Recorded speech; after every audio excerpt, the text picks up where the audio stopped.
Hello, everyone. About the VOD, for the last one, I think I did something weird with my OBS or something, which caused it to get deleted. I don't know, but my settings were all weird for OBS. It was an accident. So the VOD for Monday is gone from Twitch, but it'll be up on YouTube pretty soon, like in the next few days.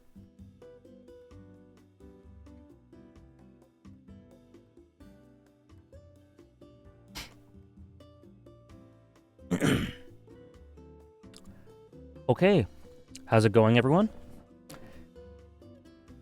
AJ, what's the ETA on how long the top 10 is going to take to reveal, you think? I don't even know if I'm going to do it all today. Because I don't know. We'll see how long I was envisioning doing 10 to 6 today and 5 to 1 on Sunday because I envisioned it to take a long time. Good morning, guys. Good morning. How's it going? Thanks for stopping by once again. Planning on playing Horizon Forbidden West? Yeah, I am.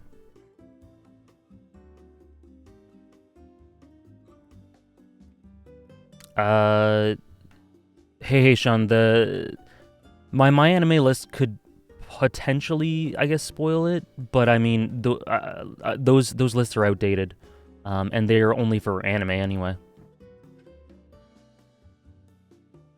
Have you watched the Champions League? I watched highlights. I was not able to watch them live, but yeah, I watched the highlights. Good morning, everyone. There's too many to name everyone, but thank you again, lots of regulars, for stopping by once again. I hope you guys are having a good week so far. I had a productive day yesterday. I did some video stuff. I recorded a whole ass video, which I'm proud about, because sometimes those can take a while to do. So I did that yesterday, and I'll hopefully be able to finish editing it over the next few days, over the weekend, something like that. Anyways, but seems like the topic for today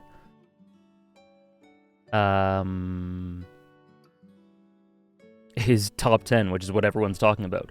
I'm fairly certain about most of what the rest will be, but the order is what will be interesting.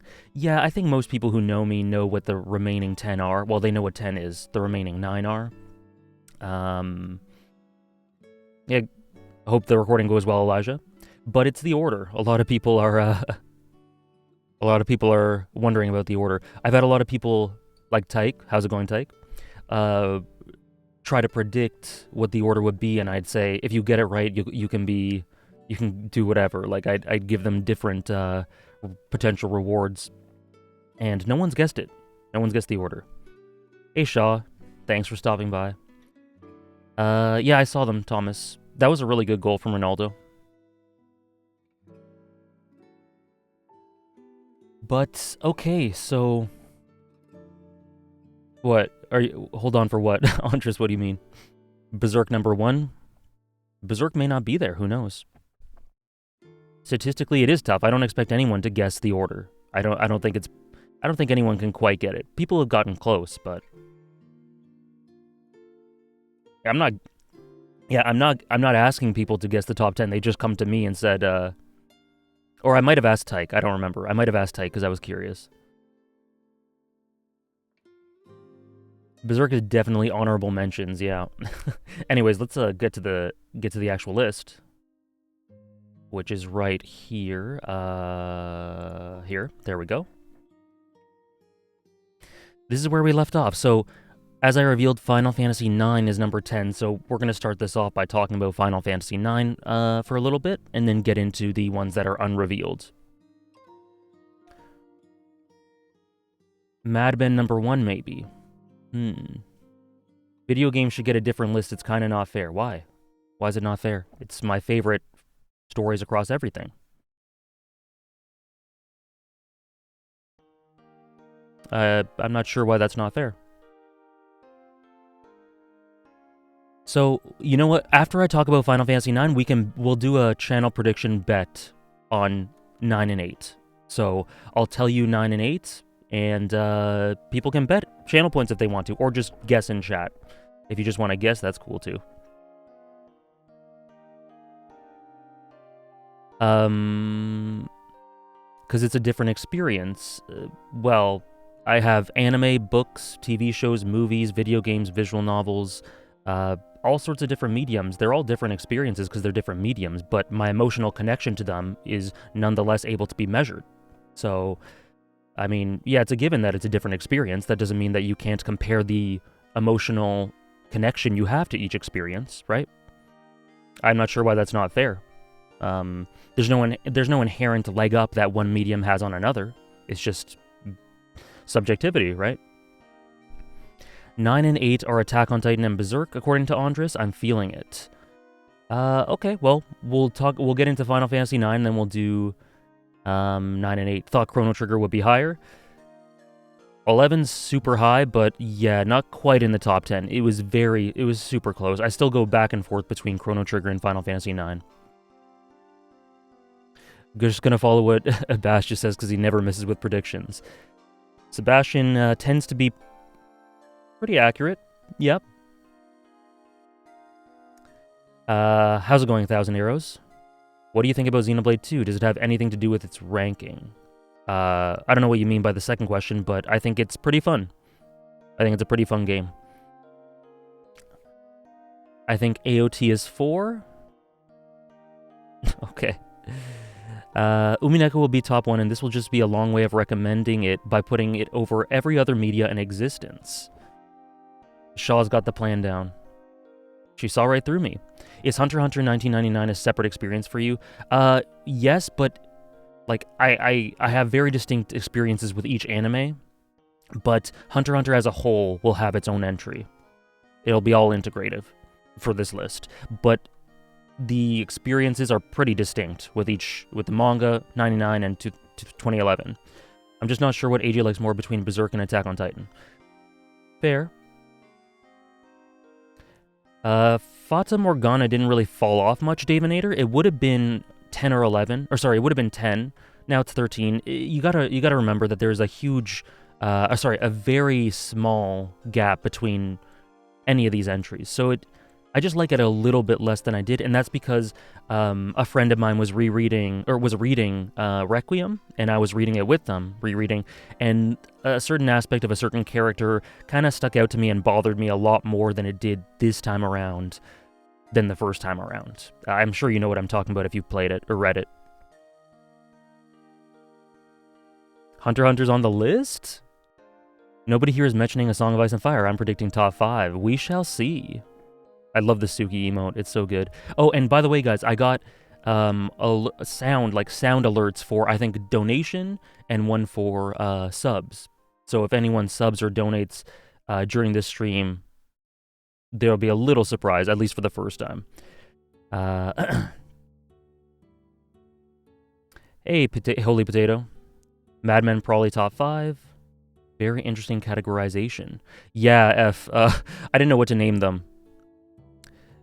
I start loving them around tier 8, and then it gets stronger and stronger, and they understand me more, and I fall more and more in love, and then we get to here, and then we get to my top 1, my heart and soul.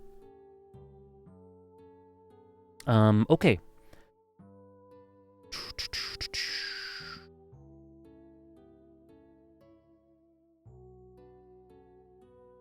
Someone sub, I'm broke. It's not a big deal, guys. That isn't trying to ask you guys to sub. Just someone's gonna sub eventually. That's how Twitch works. And when they do, it'll be a cool sound.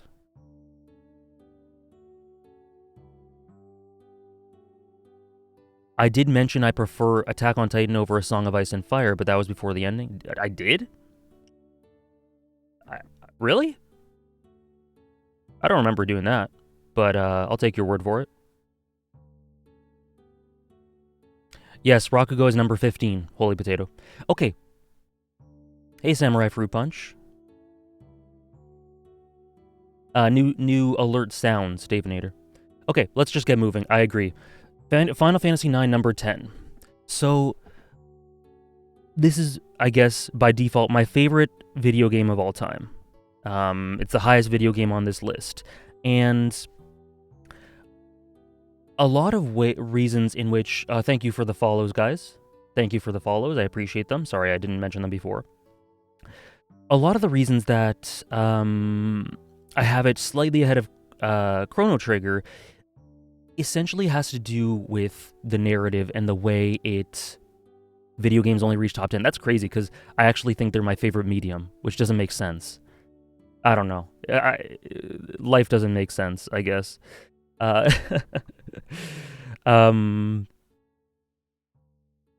Sorry, I just put a bunch of points here about that I wanted to cover. So yeah, so essentially, I think what puts it slightly ahead of Chrono Trigger is I think the character writing is ever so slightly more powerful. I think the thematic integration is a bit more cohesive, and I think that every narrative aspect blends in with itself in such a cohesive, like I just said, and coherent and integrative way.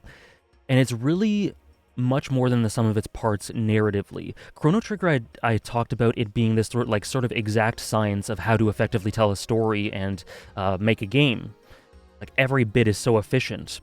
I wouldn't say that Final Fantasy IX is as, like, exact science-like in its efficiency, but in terms of narrative, there is no wasted time whatsoever, and everything it has the vibes, it does. Sounds of, where's Attack on Titan ranked? It has not been ranked as of right now. Pretty sure there are more games on this list more than any other medium. There might be. You might be right about that. So yeah, every narrative element sort of feeds into itself, and they all become much more than the sum of its parts. But if I had to say one thing that puts it ahead of Chrono Trigger, or two things, I guess, it would be the two main characters of Vivi and Zidane. Zidane is my favorite Final Fantasy protagonist. I think he's absolutely amazing. Again, I won't spoil. But the dynamic him and Vivi have with one another is... what? Pause, champ. Is honestly one of my favorite two character dynamics in fiction in general. The way they bounce off...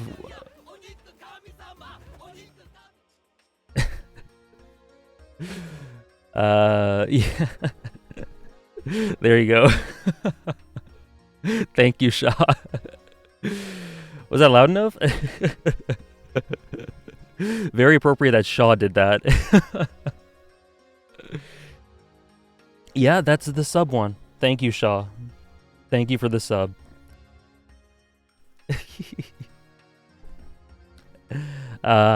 Yeah, so I added the audio for that.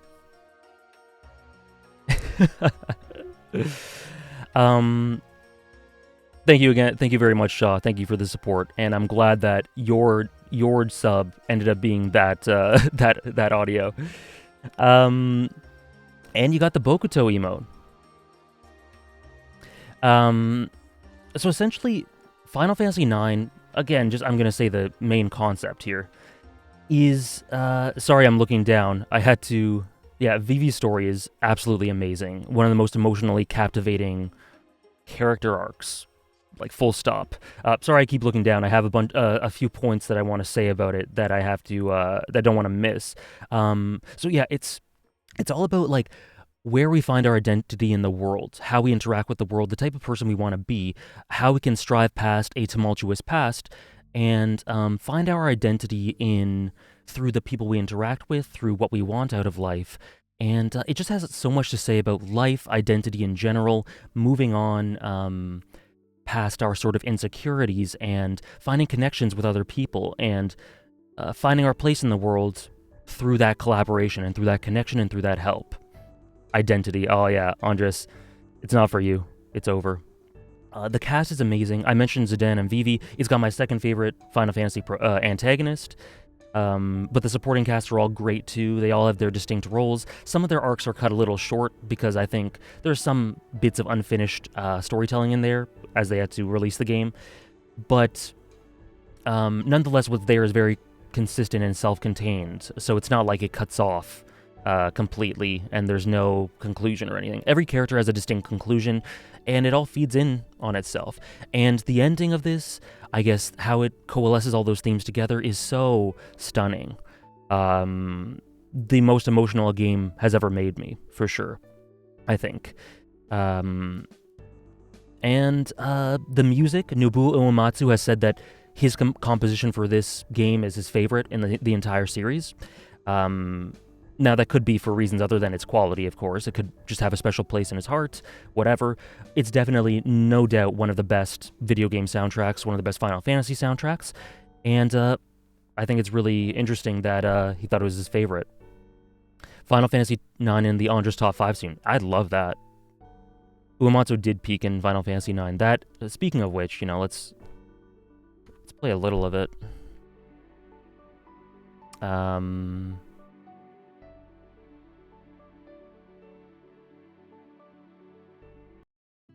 We got this classic. Amaranth gets too much hate. Amaranth is like... Amaranth's good. He has a very distinct role. Like, I think maybe people expect him to have a bigger role than he actually did. Shadowbringers are 9. We shall see.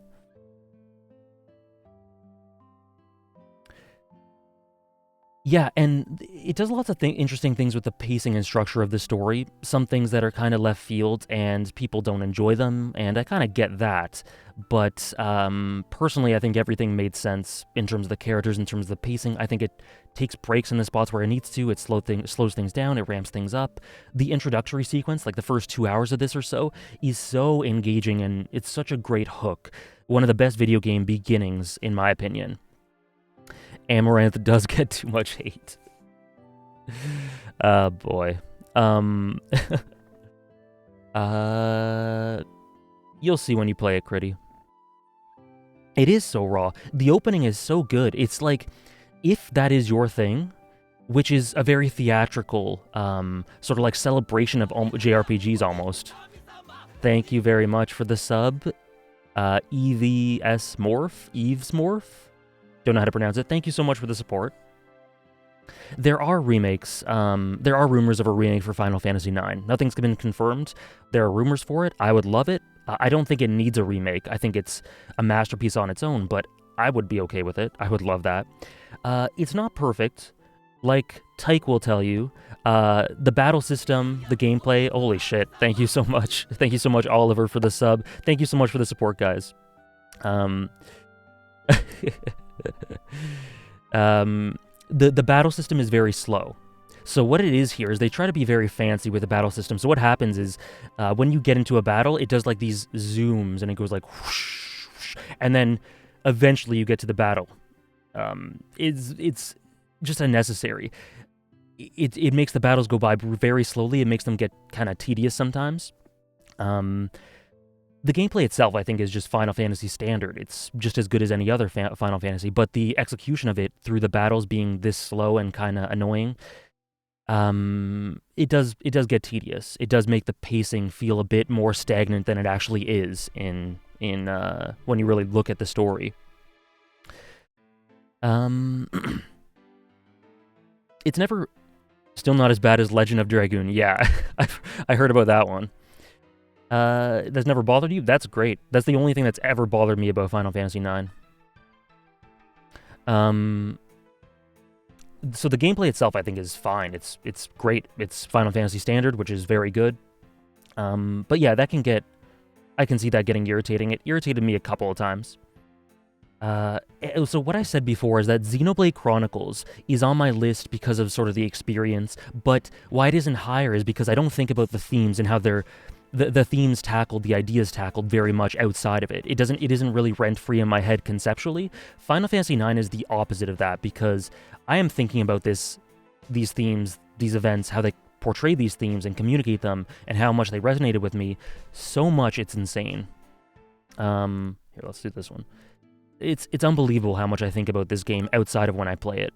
Thank you for the bits, 5 Pebbles. And Suspect Spine, have you ever tried the latest release? My brother's only played it, and it was like, it has a fast forward and a money dupe and a couple of other features. Yes, that's true. If you have I have played it. Holy shit, guys, thank you so much.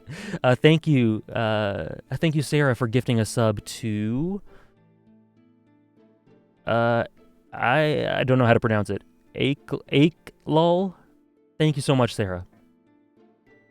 So yeah, I don't think about Xenoblade Chronicles themes. I don't really care about the ideas it presents. I love the story. I love the characters. I love what they experience. I love the gameplay. I love everything about Xenoblade except the themes. I love everything about Final Fantasy IX to the same extent. Obviously, there are some things it does better, some things it does worse, you could argue. But I love the themes. I love them. How they're portrayed through the characters and all of that. How far apart is your 10 from your 11? It's so close. It's almost a coin flip, but Final Fantasy IX is just ahead of it. So as Suspect Spine was saying, the latest Steam release does negate that negative I mentioned, well, kind of negative I mentioned, where it's kind of slow because there is a fast forward feature. So I think that's the Steam version, iOS as well. Would not recommend iOS, but you know, it's there as well. So yeah, the latest version, that is completely negated, that negative in my opinion. What did Sebastian say? A remake of 9 could help with the gameplay aspects. Yeah, I wouldn't want them to mess with anything. I wouldn't want them to pull a 7 remake with 9, personally. But, you know, you never know. Holy shit! Thank you so much, Davinator, for gifting 5 subs. Oh my goodness, you're too good to me, Dave. Thank you so much. And you guys get to hear the Haikyuu 5 times in a row. Is 11 to 100 on my YouTube? No, it's not. It will be eventually. That's cool, but does FF9 have chaos? It does not. Can't wait for you to play Final Fantasy Origin when it comes out. Who knows? It might become your favorite FF game. Who knows? It might. The darkness is indeed... Oh, this is the battle theme. The darkness is indeed so thick, I can taste it.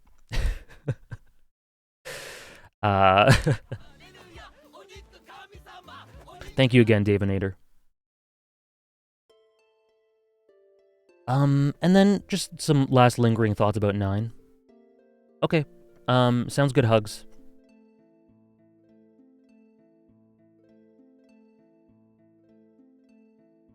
What do you think of the final boss? Yeah, so the final boss... Thank you, Sebastian, for gifting out a community sub. Thank you so much. Jeez, you guys. Thank you so much. What do I think of the final boss? So the final boss of 9... It isn't, like, it's not a positive or negative. I think it's thematically very fitting for what it represents, but it does come out of left field. But you can also see the sort of breadcrumbs that lead to it logistically, or logically, I guess, in universe. But it does feel a bit off that when it happens, even if it makes sense, I think it balances out to pretty much a neutral for me, Tyke. But I don't want to spoil anything. Basically, it's not as powerful as maybe you imagine the climax would be, but that's because I think it's the falling action. I don't think it itself is the climax. I think it's the root thematically of what we're fighting against, what the antithesis. If that makes sense. I'm trying not to spoil. Like I said, it's not the climax as much as the falling action, and I don't think it's beautiful, brilliant, emotional writing, but I think it makes sense, and I understand why it's there. Yeah, Zenon just asked the same thing, yep. A metaphorical boss, yep. Yeah. And then, yeah, just the twists and turns in the plot, the character substance, it gets very dark, it can get very light, it never feels out of place or jarring. Tonally, it's very spot on. Without spoiling, what's the best final boss in gaming? Oh, you're asking Tyke. Okay, there you go, Tyke. But yeah, I think that's about all I have to say about Final Fantasy IX. Everything it does, it's purposeful, it's powerful, it feels right. Thank you for the follows, guys, and thank you for the subs again. This is crazy. I am currently playing Final Fantasy XIV Raiden, and I will probably stream it eventually once I get to Heaven's Ward. Okay, so now, guys, we will now do a bet on 9 and 8. I'll tell you 9 and 8, And you will have to, well, you don't have to. If you want to, you can bet on which is 9 and which is 8. What you will be betting on is which is 9, not which is 8. So what will come up next. So these are the next two.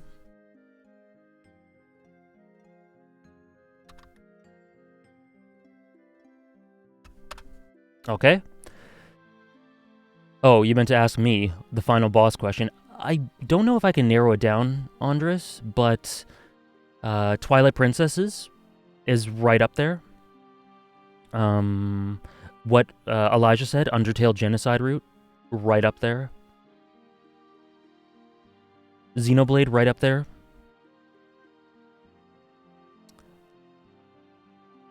Maybe Final Fantasy VII. Final Fantasy VI. Those are a few. Okay, so these are 8 and 9, okay? And this is in no order.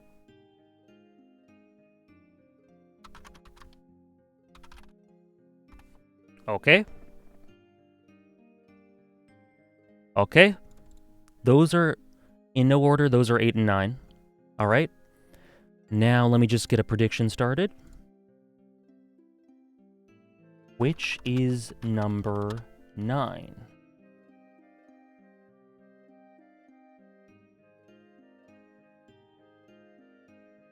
Oops. For the record, this is extremely close. It is extremely close. It's not clear-cut at all. I was thinking about this a lot. Everything, almost every duo in my top 10 is very close.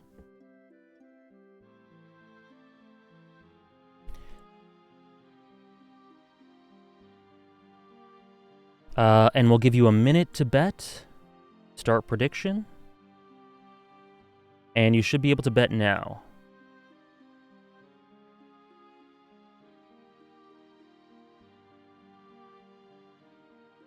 Attack on Titan is 10, but it's a 9 on your list. What?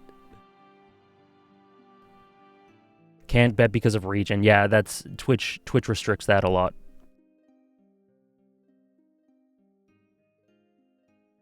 You did not see that coming.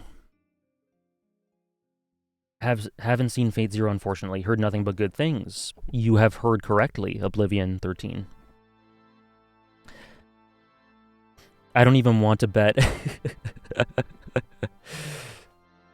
Fate Zero's 9. Some people think Attack on Titan's 9. Some think it's Fate. It's pretty split in terms of the comments, or the chat at least, but we shall see.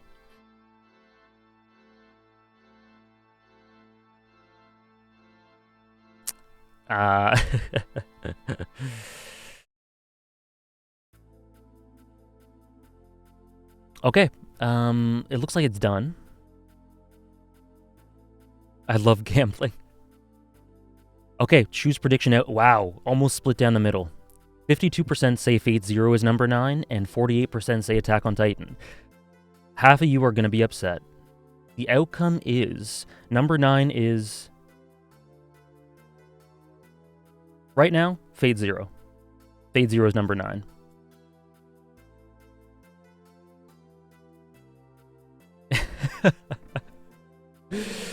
I lost. No.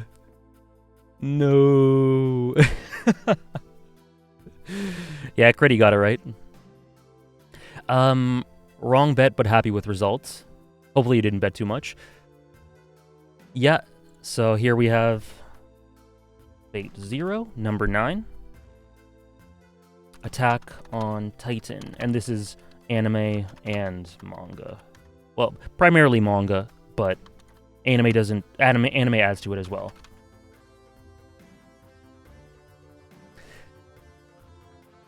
Okay. You lost half your points. Sorry. That's how it goes, I guess. Should have bet more. Okay, so, but let it be known, I'm currently rewatching Fate Zero, and I'm currently loving it. Only 3 episodes in, so it is so close that after the rewatch, maybe this could change. I don't know. But you could also say the Attack on Titan anime is airing, so this could change. Who knows? But at the moment, this is it. I felt like that was pretty obvious. I don't know. Well, for some, maybe, but it was pretty split. You might as well put a plus on it. Fair. Fair. Okay, so Fate Zero. Let's get into Fate Zero. In your Twitter thread, you said you weren't completely in love with Attack on Titan with the Attack on Titan ending. If the Attack on Titan ending had landed better for you, would Attack on Titan have been higher for you? Yeah, it would have. It would have been higher than 8. Yeah. It's still like the Attack on Titan ending for me personally is like a flawed positive, for reasons I won't get into here. And if it was like, in my opinion, it was a masterful ending, it would definitely be higher than 8. It would probably be 5?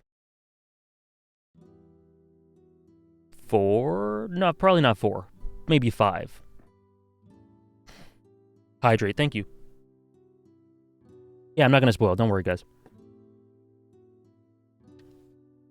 I will get into some of those reasons at some point, but not right now. Not during episode discussions, or not right now. So Fate Zero. Fate Zero is actually the first anime that primarily made me want to think about storytelling, if that makes sense. It's the first anime I ever watched where I was like, I want to dig into these character psychologies. I want to understand why they do what they do. I want to know what their ideals are, which is something that I do all the time now, but Fate Zero is the reason I started, because they were just so interesting. Every single character was so interesting and well fleshed out. Even if they didn't have much screen time, they were also human and nuanced, and you could see where they were coming from. You could see where they've been, why they did certain things. Do you prefer writer's dub or sub? I like both. Personally, I only like the sub a little bit better because I think one character is not done well in the dub, whereas everyone's done well in the sub, for me, personally. But Fate Zero is still one of my favorite dubs, English dubs ever. And it's one of my favorite casts because, like, when I think of character focus in stories, Fate Zero is the first thing that comes to mind. It is the quintessential character piece, the quintessential story that focuses and hones in on the characters above all else. It's character driven. Basically every scene tells you about, digs a little bit deeper, or tells you about some motivations that weren't there before, or that we didn't know about before, or a new interaction, or something like that. I've always thought of you as writer. That is a huge compliment, unless you're thinking about me as a tyrant, in which case, hopefully not. Aside from that, it's a huge compliment. Which one? Lancer, Elijah. Glad to hear it, Cornelius. My videos got you into it. Glad to hear it. And what I think is so interesting about Fate Zero, before I get into the actual ideas on a broad level, again, won't spoil, is that in every single show I watched, or maybe not every single, the vast majority, like 99%, there's that thing where characters are interacting, and there's one scene with certain characters, and then it goes to another scene, and another scene with different characters, and there's drop-offs, or, your interest wavers, no pun intended, from one scene to another. With Fate Zero, every single scene is so equally interesting to me. It's insane. I was noticing this when I was rewatching recently. It's like, it's very wooden, Elijah. It's wooden to an extent that it doesn't need to be. I think to an extent he should be a little bit like that, but it's not expressive enough for me. But no matter which scene it is, there's something interesting going on, there's something I want to know about, and there's no drop-off for me. Whether it be, Kiritsugu, or Takire, to Waver Rider, to whoever. Every interaction is so rich and interesting and tells you about something, and it's so contributory. I love the... again, I'm going to have minor conceptual things that I talk about for anyone who doesn't... So I'm going to talk about general themes, the general type of premise. So that I've been doing that this whole time, just a reiteration of that. So, it's obviously a battle royale. What I love about it is how tactical everything is. I've seen criticisms about how, it's a bit slow-moving. It's a bit slow-moving in terms of, getting the action started and things like that. personally, I love how tactical it is because these people are so, well, with the exception of one or two, are so astute, and they take into account every single option, and they don't go jumping out and jumping into battle because the consequences could be severe. Kiritsugu, Kirei, Tokiomi, Kiritsugu with Maya as well. Tactical AJ, yeah. I love that approach to it. I love the strategies. But most of all, I just love the heart of it. I love how well it's structured. I love how every single character has a very mechanical focus. Ryder and Waver have such an essential role. Caster and Ryunosuke, essential role. It is so distinct what every character's role is, and they contribute so well to it, but they're not just mechanical ideologues, excuse me. They don't just have these roles that they carry out functionally. They're very human. A lot of people criticize Urobushi's works for his characters being completely stoic and just ideologues, not human. I have never disagreed with anything more. They're so human to me. Waver has a novel series, by the way. Yeah, I know. Yep.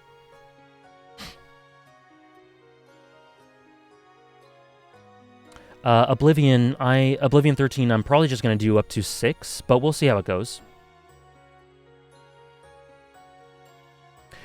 I refuse to answer about the starting points or the order for the Fate series. I'm sorry. It's too controversial. People get mad at me no matter what I say. I'm not going to say anything.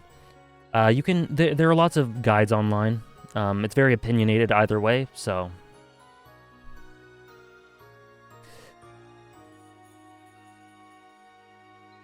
yeah. But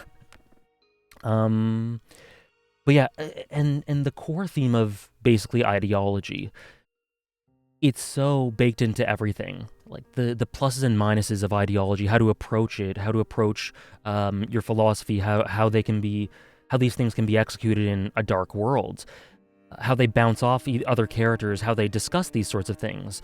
How they view the world in comparison to someone else, how someone might criticize someone else for different reasons because of their history. It's just so fascinating how deeply ideology is explored. Some of the most minor characters in the story, and minor is relative because these characters still have plenty of screen time and a big role, but have a chat for like 5-6 minutes about the nature of God and cruelty as a concept, and what bloodshed even means in reference to God existing and things like that. And it's all just so interesting. I love the character dynamic so much. There's just so much weight and emotion packed into every scene. Yeah. And visually, it's beautiful. Directorially, a lot of the shots tell you so much with subtext. Layouts are so great. The compositions are so great. I love the direction. The music is fantastic. Thoughts on the ending? One of the best endings I've ever seen. The last 3 episodes of Fate Zero are as good as anything I've ever seen. No doubt, like full stop. Yeah, it is just so good. Who's your favorite character? It's very close between Kiritsugu and Ryder, with a bunch of other ones very close to them too. Iskandar is the biggest of Chads. This is true. But the thing is, what I love is that they don't romanticize any character too much, and they don't criticize any character too much, with a couple of exceptions for obvious reasons. The characters who are portrayed to be, I guess the most blemish-free in some instances, nonetheless have tons of subtext that lend you to the idea that they are as well either misled or flawed in some way. Everyone is extremely human. And yeah, even the ones who are shown to be, wrong in certain instances, in others are shown to be, or are shown to be admirable in others. There's always flip sides. There's tons of dimensions, tons of layers to these characters. And yeah. Glad you haven't missed that much yet. No, yeah. We've only gotten through 2. There's a Fate Zero scene I can't quite remember the context for, but the emotions of that scene are still etched in my brain. Better rewatch it, Andres. Better rewatch it. Yes, Elijah. Yeah. When you finish Bebop.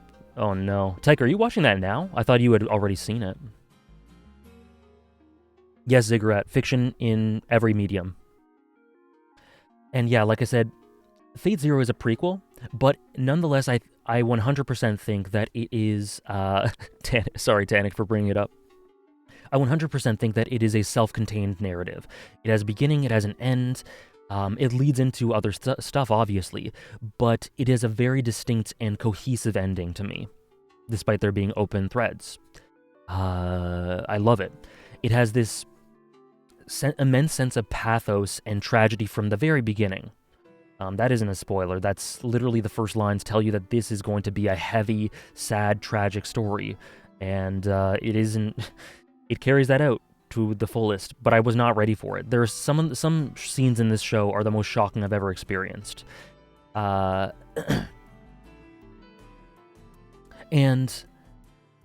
like I said before, I don't know if you guys remember, anything from my top 9 is something that once in a while I think, is this my top 1? Like, anything in my top 9, I've said that about it, I've thought that about it at least a couple times. Is this actually my favorite work of all time? With Fate Zero, same exact thing. Fate Zero or Hunter x Hunter ending, that's really tough. That's really super tough. For the anime ending, obviously, we're talking about. That's so hard. I don't know. How do you feel about its sequels? Well, Fate Stay Night is right here. Number 72. So still a favorite, just not nearly as strong a favorite, but I still think it's extremely, extremely good. I enjoyed my time with it a lot. I'm doing great, Dragon Knight. Just going through the top 100. So I think that's all I got to say about Fate Zero. It's just pristine. It's absolutely pristine. The action as well. Like, it's great. I don't think I have a flaw, like anything that drags the series down for me at all. I don't think it has one for me. This is the end game, yep. Excuse me. Sorry about that. My throat is not cooperating today. But yeah, I think that's about it for Fate Zero. Now, I don't know how much I can get into Attack on Titan because, like, we talk about it every week for hours, but Attack on Titan is my number 8. It is slightly ahead of Fate Zero. You can speak again. Thank you for that, Shadow.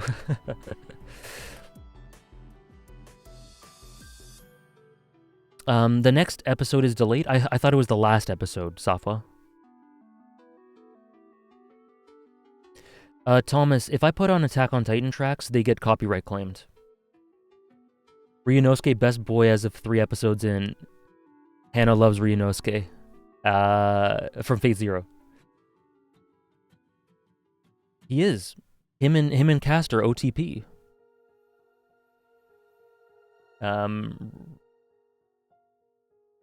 Ryunosuke is an interesting one. In a great way. In a great way. If you've seen it, you know. How did the ending impact the Attack on Titan placement?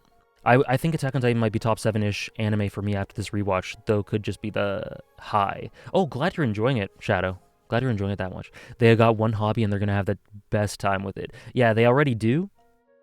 They already do have the best time with it, but together, that gets accentuated a ton. You said it, not me. OTP. Yeah. So Attack on Titan, I don't really know where to start with this one. It is my favorite plot in fiction.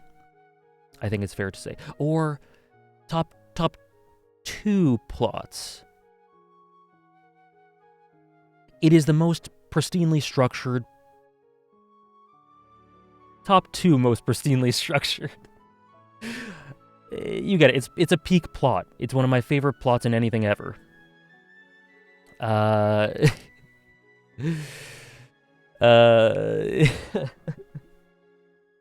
Yeah, a lot of you guys know what I mean.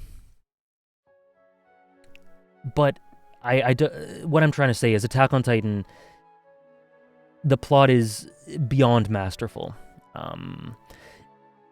just the amount of thought put into it from the very beginning between for every in major story beat. Obviously not everything was thought up, like literally everything was thought up from the beginning by Isayama, but the major story beats were, and where they would go and how they would impact one another and how the characters would be a factor. This is actually not too appropriate, sorry. Let's do some Zelda.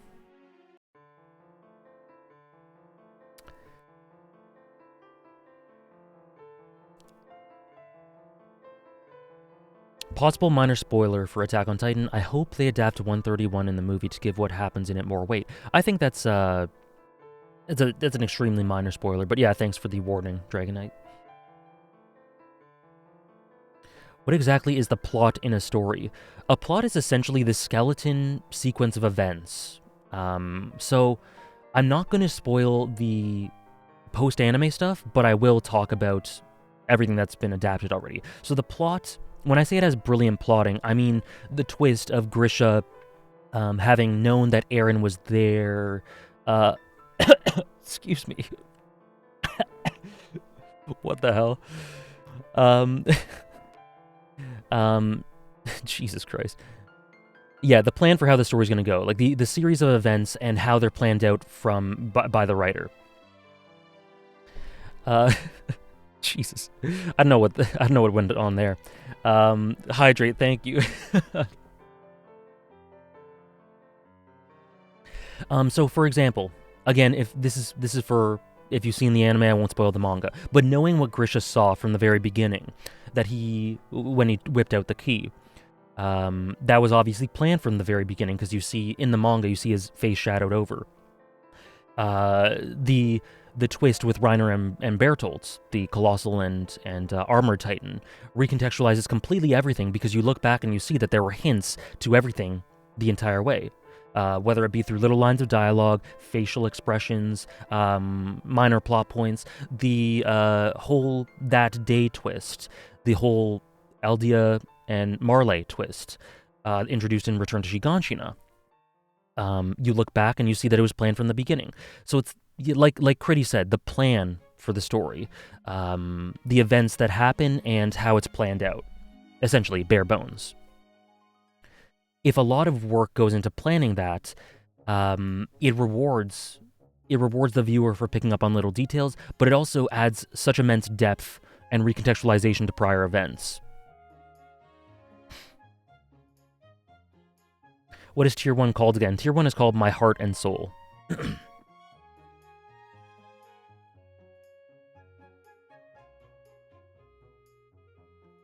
Yeah, guys, if you could just please refrain from talking too much about the ending, because this is not... We will have a stream where we talk about the ending and manga events. Maybe it'll be in... Because the last episode did get delayed, maybe it'll be that week where the episode would have happened and we would have had an episode discussion. We could talk about the ending there, but not right now, because there are people in chat, I'm sure, who have not read the manga and don't plan to, or plan to be anime only. Any anime or manga recommendation with such a thought-out plot like Attack on Titan? I've not seen anything quite to that extent. In my opinion, there's nothing I've read that is planned out to that extent, but certain plots that have that element would be Hoseki no Kuni, kind of. Umineko is a great plot, but I wouldn't compare it to Attack on Titan much in terms of structure and approach. Attack on Titan anime-only friends already talking about rewatching the earlier seasons to see what they missed the first time around. Yeah, exactly. That tells you all you need to know about it, really.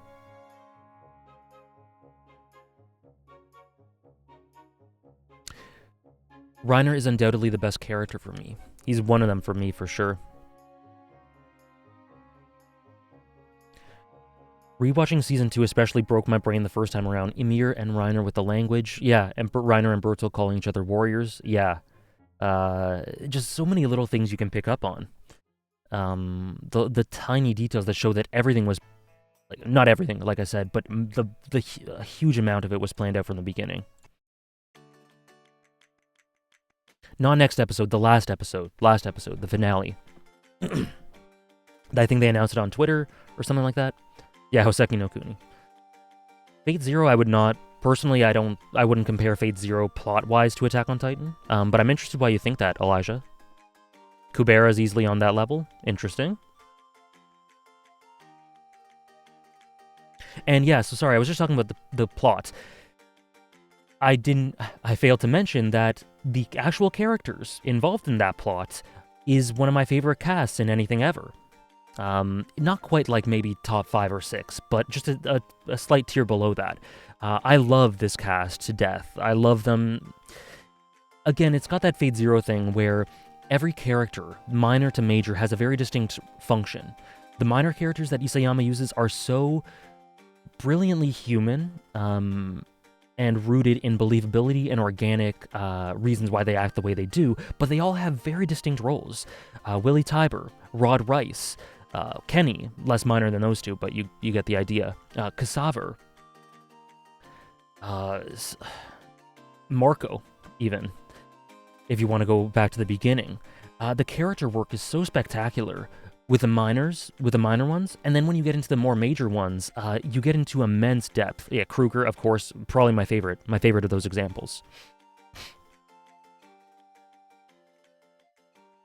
I wasn't a fan of the ending, but I don't think that should spoil the whole experience for me. It will always be one of the most insane and best stories I've ever witnessed, reading it monthly and being there from the beginning with the anime. It has a very special place in my heart, and I can't wait to rewatch it when all the anime is complete. It's too bad that you didn't enjoy the ending, Sarah, but I think it's great that it didn't ruin the experience for you. Obviously, I'm not blaming anyone for whom it did ruin the experience, but yeah.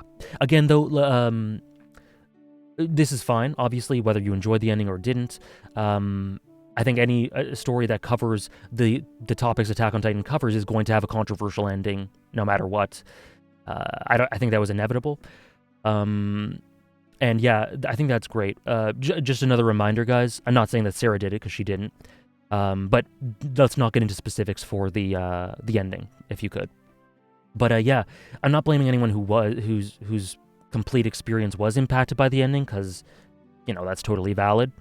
But it's great that if you dislike it and you still love the series, I think that's great. Yeah, Shadis, Kruger, yep. Might be my unpopular opinion, but I think Hunter x Hunter has my favorite plot in anime and manga, but not for the reasons that people appreciate a plot for. That's interesting. I think I agree to an extent and kind of know what you're talking about, Shadow.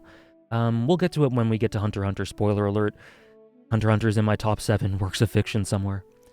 Attack on Titan is also my favorite work thematically. Yes, I totally agree. Not agree that it's my favorite, but it's definitely one of them, and it's masterful in that regard too. The more details you try to sort of extract from it, the more you reflect on certain scenes, the more you see how cohesive everything is. I talked about Final Fantasy IX being like a mosaic narratively. Attack on Titan very much has that same idea thematically. There are so many different ways in which these themes are communicated, and they flow into themselves and interact, and it's just so cool to see these little things. I think about this story a lot, not as much as the hardest core Attack on Titan fans, but I spend tons of time reflecting on it, and it's always cool when someone brings up something that I didn't notice in the first place that just lets me appreciate a character more or an idea more, because there is tons of that. It's like a endless... There's so much depth, so many layers, like an onion. Wind Waker music, yeah.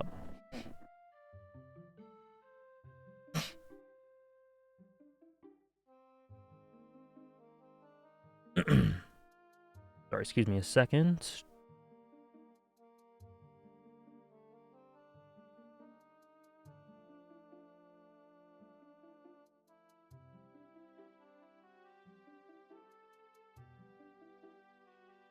Interesting that number 9 is more character-focused, while number 8 is more plot-focused. I actually don't entirely agree with that. I agree that number 9 is character-focused, without a doubt. Fate Zero is a character piece. But I wouldn't say that number 8 is plot-focused. I wouldn't say that Attack on Titan is plot-focused. I think it has an equal weight to plot as it does for characters, in my opinion. I think it's more or less equal. I think that just important as the events are the weight placed on them and the context for those events due to the character work. So personally, I wouldn't call Attack on Titan plot focused. I'd call it. It's got a dual plot and character focus, and well, themes. If you want to do it in a dichotomy between plot and characters, that's how I'd say it. But it also has, extreme theme focus. Lots of these stories do, you know.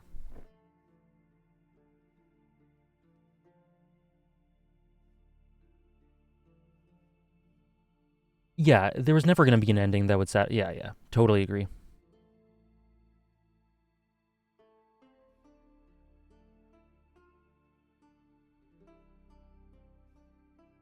Rakugo was number 15. Rakugo was number 15. Shrek 2 confirmed. Yeah, if you Attack on Titan is definitely one that rewards rewatches. Excuse me, like I was saying before, Shay's Sui. So I definitely recommend it if you're interested. Can you please show your top 20? Yeah, sure. Here, don't worry about it. This is my top 20. Attack on Titan is like an onion, makes me want to cry. I love Hank. Thank you for that reference, Dawn Enjoyer. I love that.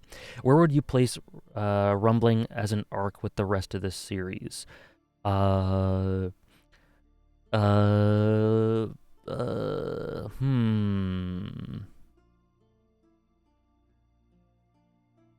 Attack on Titan itself was almost 90. Yeah, I agree, Critty. That's tough, Tyke, but I think I'd put it. I put it below RTS, Marley, War for Parody.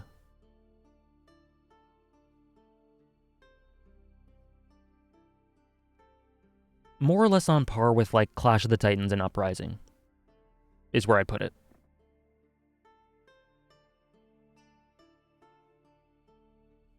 Could you show tier 1 for a moment? We're going through it right now. It's empty. Nothing there. There ain't nothing there. Sorry about that, but we're going through it now.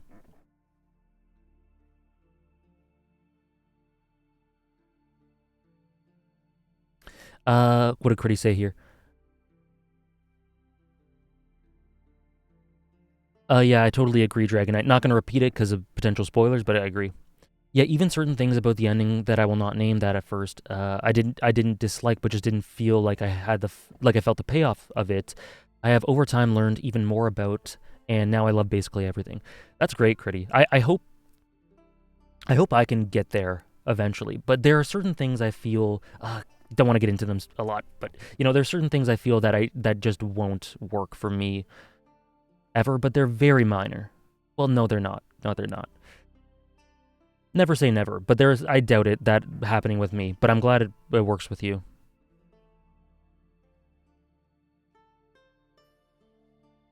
Do you have a favorite arc of Attack on Titan? It's so tough. I go back and forth between War for Parody and Marley, and Return to Shiganshina is right below it. Those three are so close, but I think War for Parody because of paths, all the path stuff. I think it would have to be. But Marley is so close. I love everything Marley does. Return to Shiganshina is so close. Those three are definitely my top 3, and they're very close.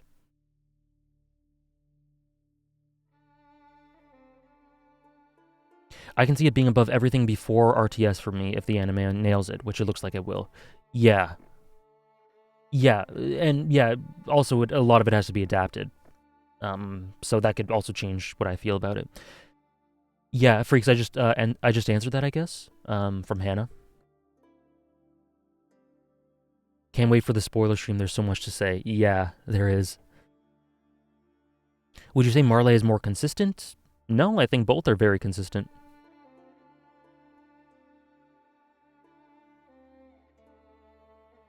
Fate Zero was so visceral, I still remember being physically ill for a minute. Oh yeah, I was in absolute shock at some of the stuff in Fate Zero.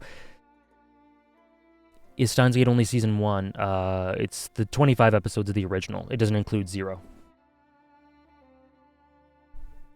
Where does War for Parody end and Rumbling start? Most people say that War for Parody ends with Aaron's declaration. that he will trample on everything. End of last episode. Not episode 6, but episode 5. How do you feel about earlier chapters of the manga, looking back on them now? I have not reread the beginning of the manga in... I don't even remember when I read them. So I don't know how I feel about them. In terms of the content, I think it's all great. But that's also impacted by Araki's amazing adaptation of Season 1, which actually I know it elevates them a ton. Are you doing this top 100 with characters by any chance? No, Tannic, but I'm doing a top 100 protagonists across all fiction after this. So not characters in general, but main protagonists.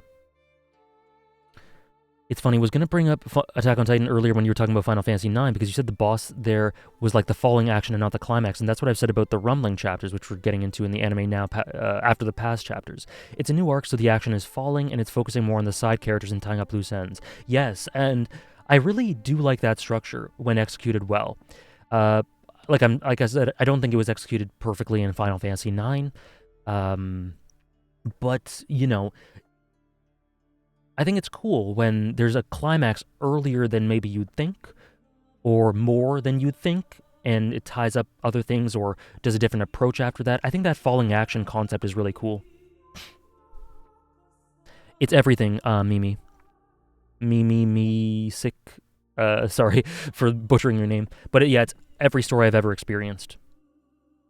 I hope you guys are interested in a top 100 protagonists. I definitely won't talk about each one as much as I do for each story here, but yeah. And yeah. Anime's great. You know, it's inconsistent across seasons. Definitely isn't pristine all the way through, but I do think the anime adds to my experience, and I like every season except for Season 3, Part 1. Yeah.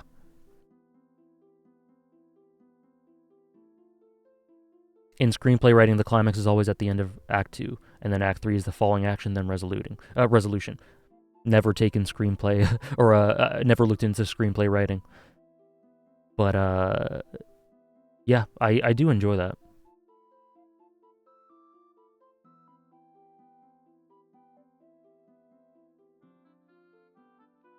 Can't wait to steal the idea in the future. Go for it. Go for it. Okay. No, I wouldn't do top OSTs. I would not put top OSTs. I cannot. I am incapable.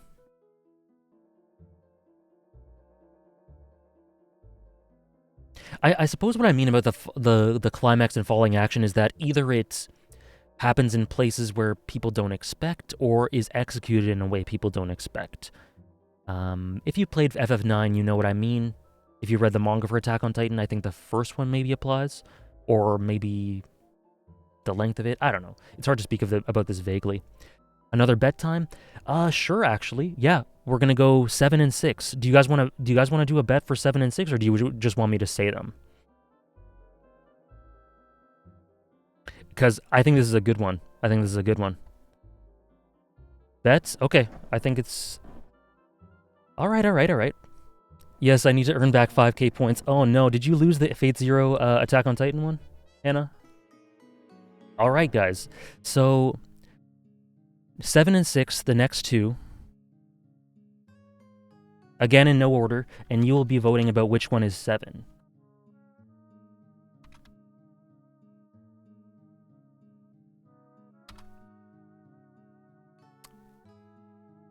Berserk versus Song of Ice and Fire, you think? This will be my moment?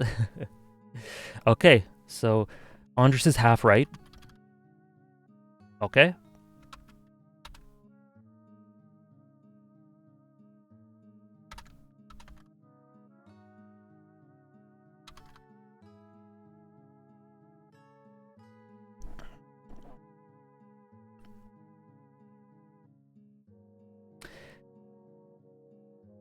I think this is a good one. Breaking Bad and Better Call Saul together, like the Breaking Bad universe, and Berserk. Those are 6 and 7. Who knows the order? Let's bet. Let's do a bet. I'm going to lose this vote, AJ. Oh my god. Then maybe be conservative, Hannah. People think Berserk 7. Interesting, interesting. We shall see. So let me just get this started. 1 second. So which is number 7?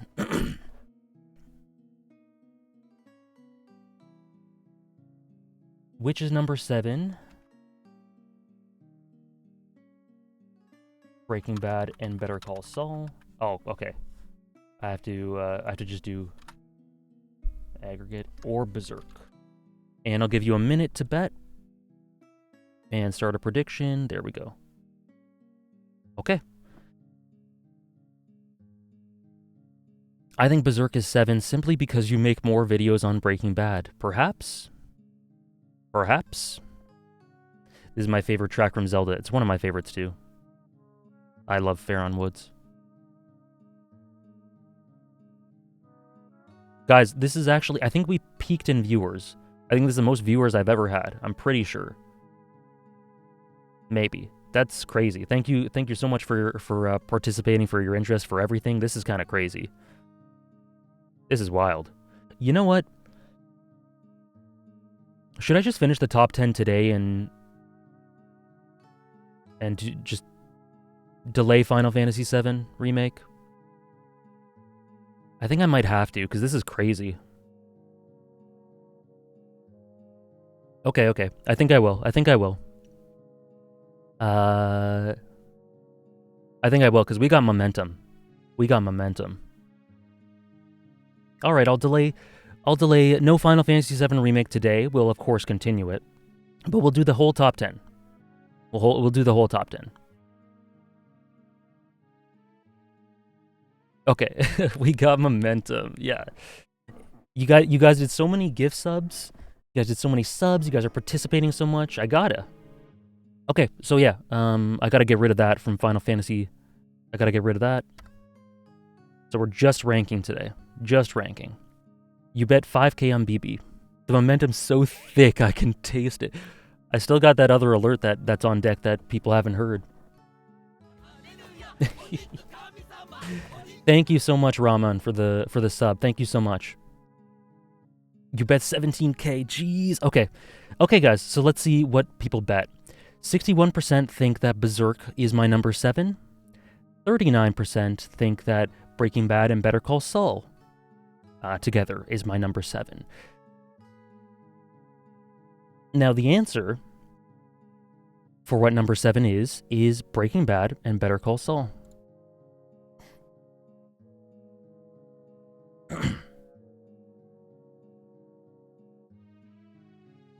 A lot of you lost. Critty got it again. Critty knows. Points are back. No need for bribery. L, you lost, Andres? No. There are two Andreses in chat, by the way. Tyke lost. No, Tyke. Why that Berserk reread, man? Well, listen, you can always make it back, guys. You can always make it back. You forgot to... Tanic, why?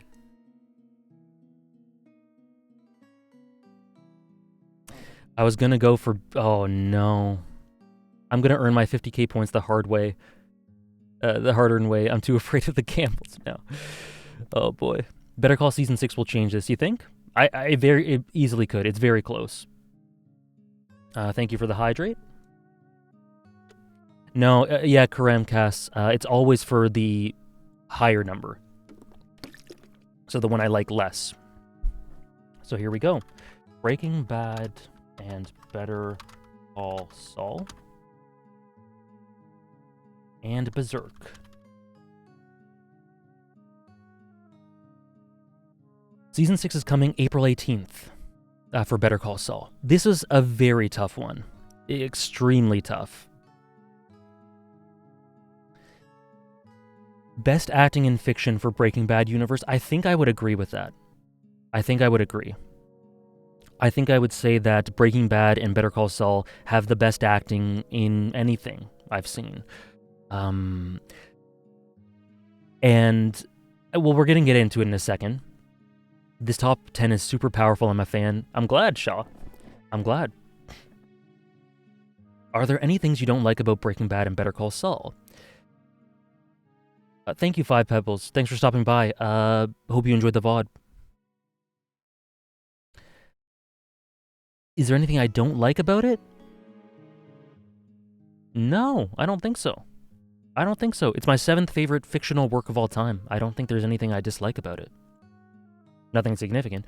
I really wonder how Better Call Saul could reach like the same peaks as Breaking Bad just because of the timeline events, I guess. Like Saul is so involved in the story of Breaking Bad, and I wonder what kind of resolution he could have if it's still chronologically before Breaking Bad. Yeah, so there are people who haven't seen, like Critty, who haven't seen Better Call Saul, so I'm not going to do explicit spoilers. Yet again, you guys know the drill. Better Call Saul, but in terms of in general terms, Better Call Saul, I think, has a couple of strengths over Breaking Bad. I think that the cinematography is ever so slightly better in Better Call Saul. I think they do more interesting things in terms of presentation, and I think the character... Thank you so much, It's Sarah, for the sub. Thank you so much for the support. Hope you enjoy the emotes. We got a collection now. Jotaro, I'm not going to talk about Fata Morgana right now. If you could ask maybe when there's a lull or something, but I'm going to be focusing on the titles I talk about here. So yeah, I think the presentation is ever so slightly better visually, and I think the character conflicts and character dynamics, you know, Walt and Jesse is absolute peak. It's hard to beat that. But I think overall have a bit of a more interesting tinge to them for me in Better Call Saul. I think that the worst season of Breaking Bad is worse than the worst season of Better Call Saul. I think the best season of Breaking Bad is better than the best of Better Call Saul.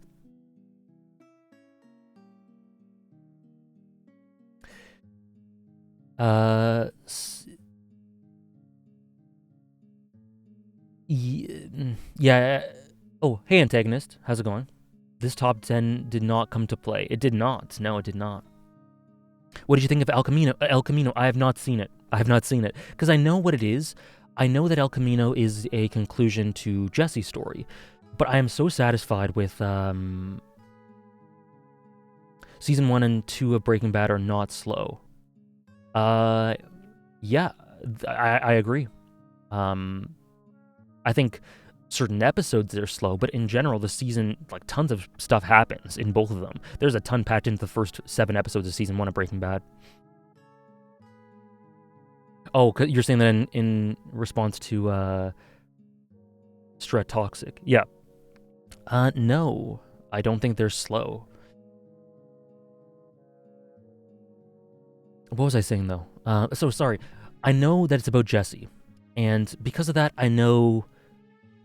Sorry, what I'm trying to say is that I was so satisfied with with Jesse's conclusion. I was so satisfied with it. I absolutely loved everything it brought to the table and how it was, the approach to it. I don't want to know anything past that personally. Just my personal preference. I'm sure El Camino is great, you know? It's written, you know, it's the same crew, staff, right? I can't imagine how it would not be great. I just personally love the ending we got for Jesse, so I don't want to watch El Camino. Oliver, what do you want me to say? One nice thing about a character or story. What do you want? Which one are we talking about? Yeah, that's generally what I've heard. That it's really that it's good. You know, it doesn't ruin anything, doesn't really enhance anything a ton. That's what I've heard, don't know. If you go into Breaking Bad thinking this will be a drug lord tale from the start, then you will think Season 1 or 2 are slow. Yeah. Yeah, because that's really... Do you have any issues with Breaking Bad's loudness being at odds with the setting? No? No? I don't? I'm not sure what you mean. Do you have a favorite Berserk chapter? Oh, we'll get into Berserk in a second, Automatic. But I don't think I do. I don't know if you heard of Biscuit Hammer. No, I have not. No Limit. No, I have not read any of that. No Limit.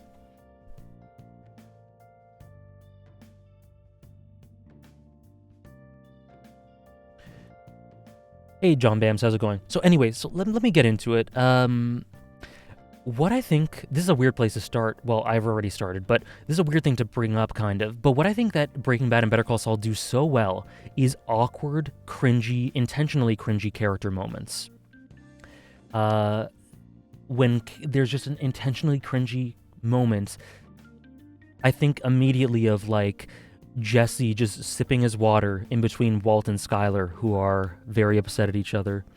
I think immediately of Skyler's happy birthday.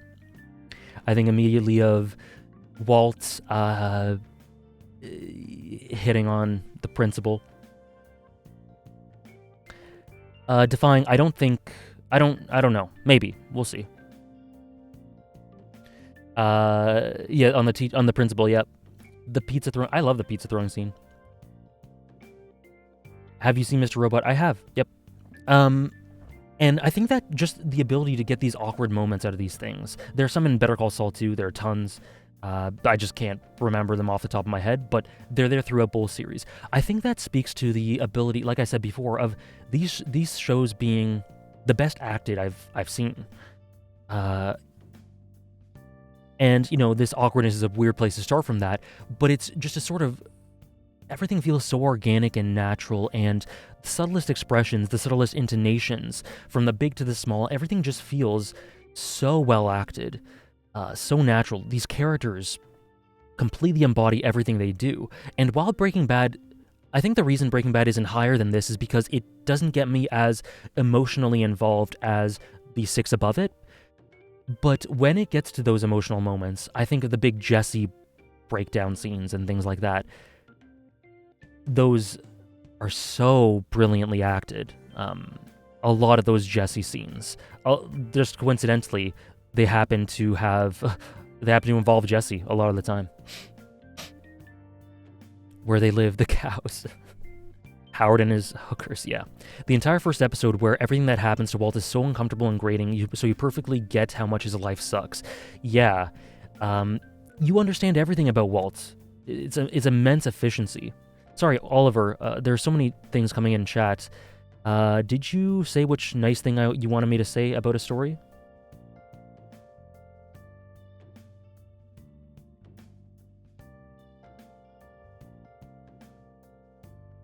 Not sure.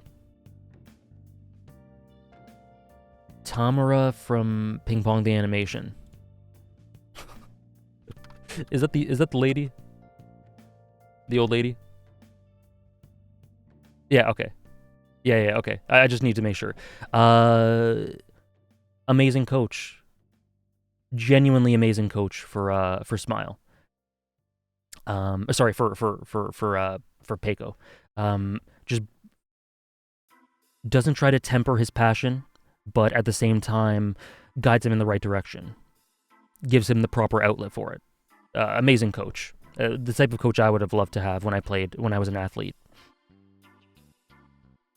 Also, with Berserk being number 5, I'm 99% sure I know what's number 4. Berserk's number 6, Dragon Knight. Yeah, the fact that Berserk... Yeah, I agree. My absolute top works have more high-concept stories and spectacle and fantastical events, and that's really what allows them to reach even higher highs. But Breaking Bad is like the absolute highest I can imagine a live-action TV show going. Aside from Game of Thrones, I assume, right, Critty? Yeah, for me, I don't think I really need that. Everyone's different, but yeah, some people... there's a bit of a ceiling on something that doesn't have high concept, like Critty talks about there. But it's such a crescendo. It's such a beautifully structured Greek tragedy, Breaking Bad, that everything's so deliberate, and there are tons of happy accidents along the way. A huge of the broad strokes of the story were not actually planned out. Jesse was not supposed to be a primary character the entire series. Mike was not even supposed to exist. Mike was not supposed to exist. A funny fact is that Bob Odenkirk couldn't actually come to set one day, so they had to hire Jonathan Banks to play a role as this side character, and the rest is history. One of the best characters in the entire series, not supposed to exist.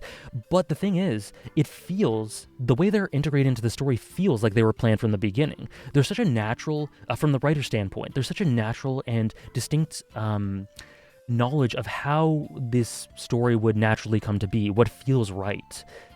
It is one of the best progressions of any story organically that I've ever seen. And there's a very distinct endpoint. From the beginning, it's clear where this story is going.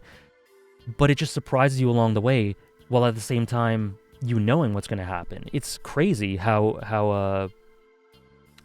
oh yeah, except Game of Thrones, yeah, like what you said. I got it. Haikyuu is going to be above this, so that makes my argument kind of funny. Well, for me, because we have different views on it, but yeah. Organic is the perfect word to describe the storytelling, yeah. And it just, what I love is that you just feel that the writers know exactly where to go with certain things. So like, it's very much not afraid to take its time. There's a certain structure to Breaking Bad seasons. We'll get into Better Call Saul in a bit, but there's a structure of like a kind of a slow start. A lot of the times, season 2 is a bit of an exception. Season 5 is a bit of an exception, but in structure generally there tends to be a very slow ramp. Season 3 is a great example of this. Box Cutter aside, season 4 is a great example of this. And then it reaches these crescendos where the payoff is so immense, and you see exactly what was going on there. And the slow ramp to it in individual episodes is so interesting at the same time, because people talk about it being slow. Maybe in terms of pace, I can see where they're coming from. But in terms of actual content, like saying it's uninteresting or things like that, couldn't disagree more. Every episode, I don't think there's a single episode that isn't deeply interesting in some way. Sounds like I'm not a Haikyuu fan. I know you're a Haikyuu fan. Critty, you gotta read Haikyuu. You gotta do it. You gotta try it. Just one taste. Better Call Saul Season 6 will change my life, yeah. So I guess we can get into Better Call Saul in broad terms again. Great, you gotta read Haikyuu. The manga for Haikyuu is gonna elevate it, I'm sure. Haikyuu manga is slightly more high concept, even though it's still about volleyball, so I can see it. Yeah, it does get more high concept. It does. If Breaking Bad is slow, everything has glacial pacing, to be honest. True, it has been your favorite sports narrative. You just have that ceiling, like you mentioned, for the high concept stuff. Jotaro, I answered you already. I'm not going to be discussing Fata Morgana here. I answered you before. Like, please ask me that when we're talking about something else. When there's room for other topics. Right now we're talking about Breaking Bad and Better Call Saul. Friedrichs, I'm going to be talking about them in broad terms, so I'm going to be going over concepts and characters and things like that, but I'm not going to explicitly spoil things that happen. So I got to talk about them a little bit, right? But, yeah. The closest scene that made me tear up was the two of them, Walt's monologue in Fly and Confession. Yeah. I agree. Those were big emotional highs for Walt. Fly is an amazing episode. Fly is so good. Are you going to finish the list today? I am. Hey, Manas, how's it going? How do you feel about Skylar White? Such stacked performances. Yeah, like I said, the best acting I've seen. How do you feel about Skylar White? I think she's an amazing character. And I think it's a testament to the writing of the show that, and how much it humanizes Walt, who does some absolutely heinous things, that I find myself being, not a Skylar hater, but I find myself feeling adversarial to her in moments where she definitely has the right. And then I have to check myself and go, hold on, AJ, she's kind of right here. Let's back up a second. It really just intimately puts you in Walt's head in such a great way. But the writing for Skylar is so good because you can so intimately understand her perspective too. It's so conflicting in that way. It does so many great things with making these characters believable and understandable and sympathetic, while having a lot of them doing bad things at the same time. Walt was a true gaslight, gatekeep, girl boss material. Yeah. And the core, what I love most about Breaking Bad would have to be the Walt-Jesse relationship. Would have to be. The most complex morally, the most complex emotionally, the most rich and vast and deep character dynamics I've ever seen. It's insane what these two have gone through. The highs, the lows, everything, the hatred, the love.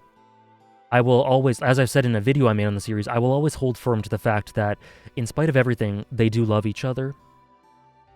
But yeah, won't get into it aside from that.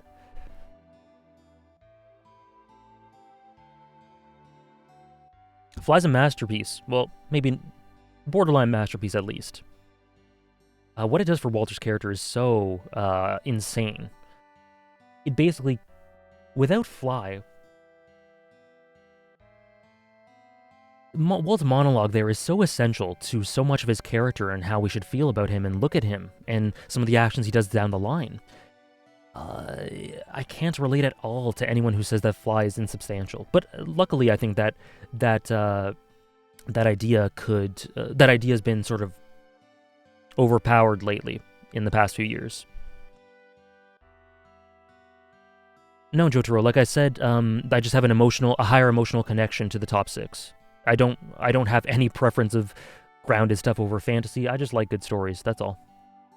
I don't have any inherent preference of one over another. It's just emotional connection. Breaking Bad, for as good as Walt and Jesse obviously are, all the surrounding characters got an equal amount of love, care, and development. Yeah, Skyler, Hank, Gus, Mike, Saul. Amazing cast. Breaking Bad made me realize the true value of acting, because watching it even after other great shows like Black Sails and Mr. Robot, Breaking Bad just showed another gear to it. Yeah, I think it's... like, in addition to that, Sopranos, Mad Men, both have great acting. But, yeah, there's another... like Critty says here, I think there's another gear that they tap into. And I think it's a collaborative thing with the writers, the writing, the actors. They all collaborate. They have such a sheer understanding, and the actors have such an ability to communicate that understanding in such a genuine way. I think it's so... it's amazing, the acting. Just like you mentioned in your poof video, just because you don't like a character doesn't mean they're badly written. Yep. Funnily enough, that was like one of the most minor points of my poof video, but yeah, it applies here for sure. I watched Breaking Bad without ever reading anything online and was very surprised to see people not liking her. I never felt for Walt in the later seasons when it came to his family. Yeah.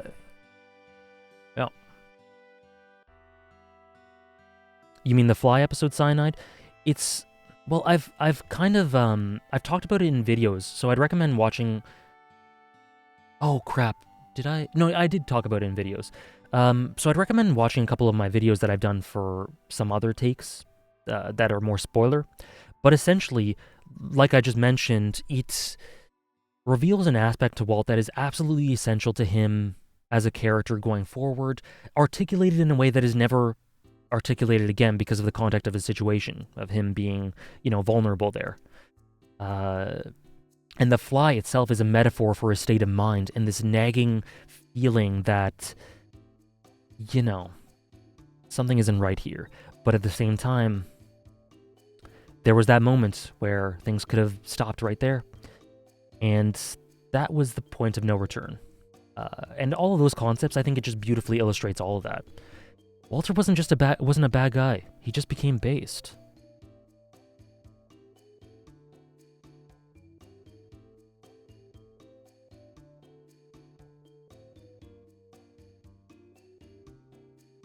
Yep, exactly. The line Sebastian says there. But yeah, that's a bit of a spoiler.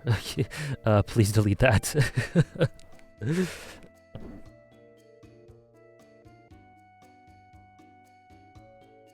I'm curious about why FMA is down at number 80. It is not. It is at number 75.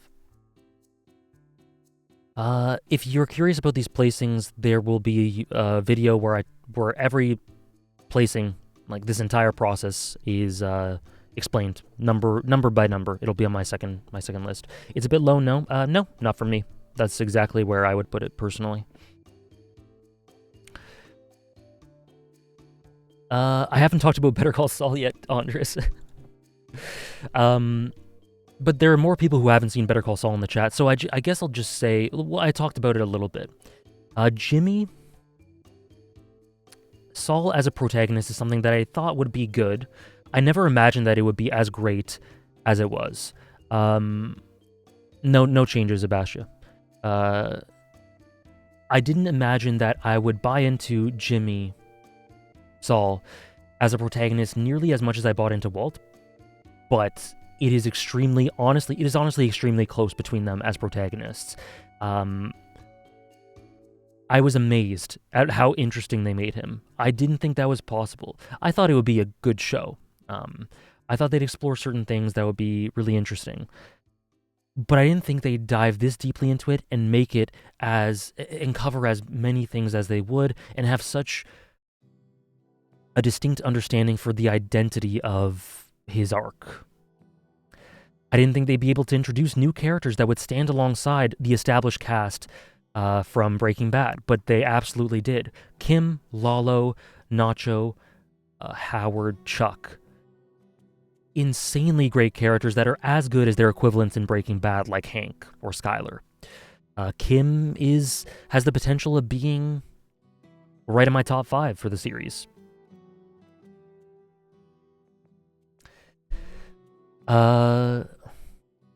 It has, like I said, relationship dynamics that are as or more interesting than Breaking Bad in a lot of ways. The peak ones, the peak 1 or 2 from Breaking Bad accepted, and generally is shot with such artistry, it's insane. I would say that the consistent quality of Better Call Saul is more or less the same as Breaking Bad, with less high highs, I guess you could say, but the lows are not as low either. So I wouldn't say it's more consistent, but I would say that there's less discrepancy from the highs and the lows in Breaking Bad. And when I say lows in Breaking Bad, I mean like 8 out of 10 episodes. 8 out of episodes that I give out 8 out of 10. So I'm not saying that Breaking Bad has huge flaws or anything. Kim is about to be my top 1 after season 6. Yeah, holy shit. Monogatari is number 38. It's number 38. And what they do is they take the writing style, that organic, great acting writing style, that collaborative, integrative style of Gilligan and Co. and Peter Gould, who lots of people don't mention. Peter Gould is hugely important for the writing here, so got to give him credit where credit's due. They take that approach, very classically Breaking Bad, and they apply it to like a courtroom drama / dark black comedy in certain ways, and it just works seamlessly. That approach, it's insanely good. How that same quality in writing, same approach to writing and acting, and how they present the story and how things progress organically, applied to a totally different, I guess, genre, you could say, a style, but it feels totally great the entire way through. You remember these positions? Some of them I do. I have seen Daredevil, Elijah, yep.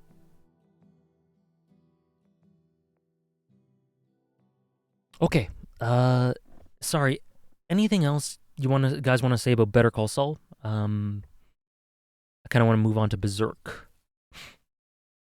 But there's going to be a test tomorrow. No, I haven't, Samurai Fruit Punch. Yeah. And season 6 of Better Call Saul, I cannot wait. They said it's going to change the complexion of not only Better Call Saul, but Breaking Bad in particular. So I cannot wait for that. That'll be great. I don't know how they're going to do that, but I trust them. No, Higurashi is not on my top 100. If there's another show, which character do you want them to focus on? Lalo.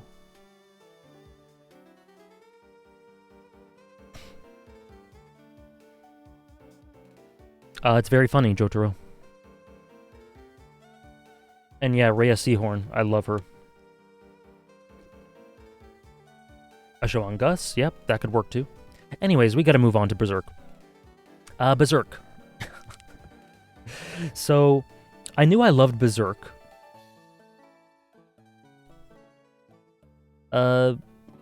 Suspect, could you ask me that on, like, maybe in a Final Fantasy VII Remake stream? Because that's quite a broad question, and I kind of want to focus on these, on each entry.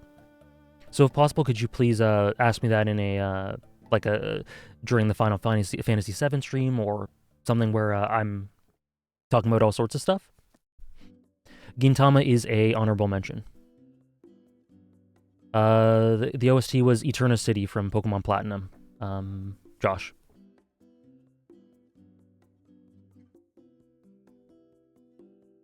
Berserk. Yeah, it's funny, Jotaro. Like I said, there were great, really funny scenes. Yes, I watched, Manas, you can check my anime list to see what I've watched, if you have questions like these. I've seen the final Gintama movie, yep. Okay, Berserk. I knew I loved Berserk, but reread, I thought it would be somewhere around 15 to 20. I thought that's where it would have been if I were to make this list. After Miura passed away, I sort of wanted to reread it, like, leading up to the final chapter.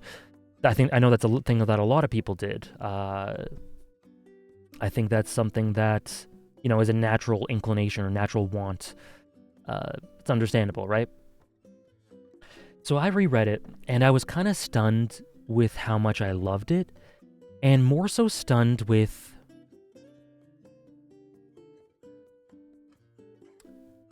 I thought that I would love Golden Age.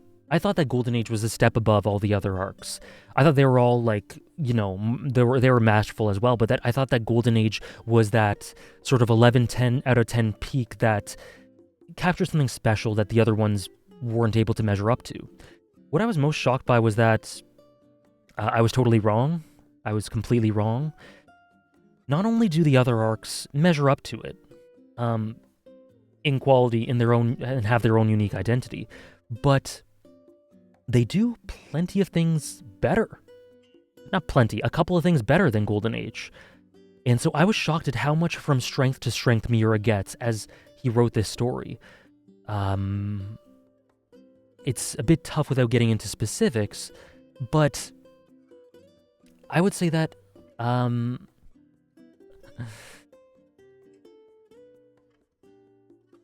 yeah, it's a very emotional story, so I understand that, Turtle Man. Yeah, Miura's my favorite, I think, pure storyteller in anything. Yeah, top tier storyteller. I think him and Martin, it's very close with them for I guess, as a story. Pure storytellers. Sorry, I guess, sorry about that, Bernie. I guess Nightbot symbols. Hold on. Let me fix Nightbot. Sorry about that, Bernie. Let me quickly fix that.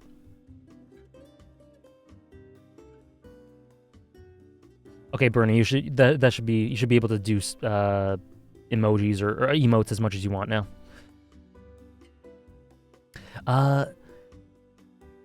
Berserk at its best is absolute peak. Yeah. And it's at its peak a lot, yeah. So I guess, what I would say really surprised me is that obviously Golden Age captures something unique. This Guts-Griffith relationship, how Casca plays into that, the Eclipse speaks for itself. It in and of itself is this, like, poetic art, like, bit of artistry that it feels like it was touched by the, like, it came down to us from the gods. It doesn't feel real that someone wrote this for Golden Age, some of the concepts there. It is insane. That's the way I felt about Golden Age my entire life since I read it. Now I feel that way about all of Berserk, and I feel like there were gaps in Golden Age that weren't as consistently peak. I feel that as it goes on, those gaps get filled in by that amount of quality. And, Griffith wasn't a bad guy, he was just on the grind set. We were undoubtedly in the midst of some extraordinary tale, yeah. So in terms of the art just gets better and better, speaks for itself. Some of the stuff Miura does is indescribable. But what I notice is that Golden Age actually has some side stuff that is just not as strong. We have Wild. I don't buy into that side plot at all. We have some of the politics, which is necessary, but not, to me, not as rich or interesting as maybe I think it could have been. It could have been fleshed out in a more interesting way that could have made the characters a bit more rich, I guess, that are involved in those subplots. And that's something I noticed, I guess, upon reread that I didn't really remember. And I think that one of the things that Miura improves most upon is that the subplots just get more and more substantial and integrative as the Berserk goes on.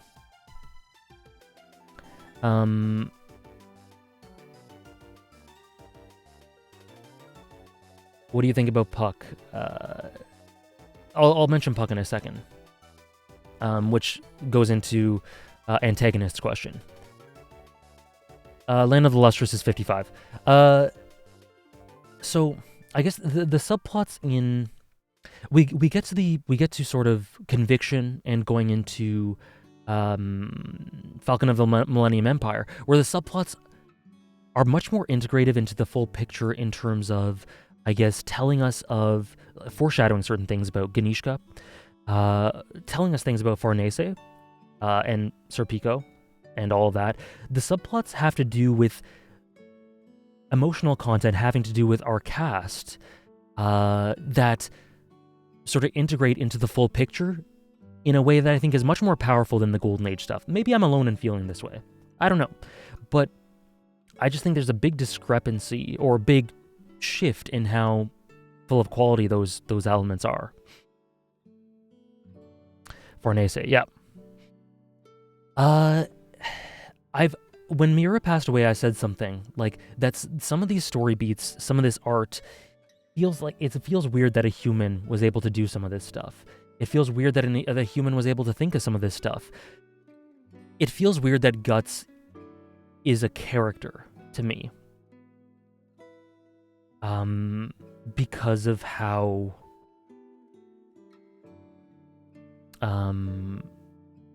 guys, I mean, pronunciation. I don't care. I don't care about pronunciation. I don't care.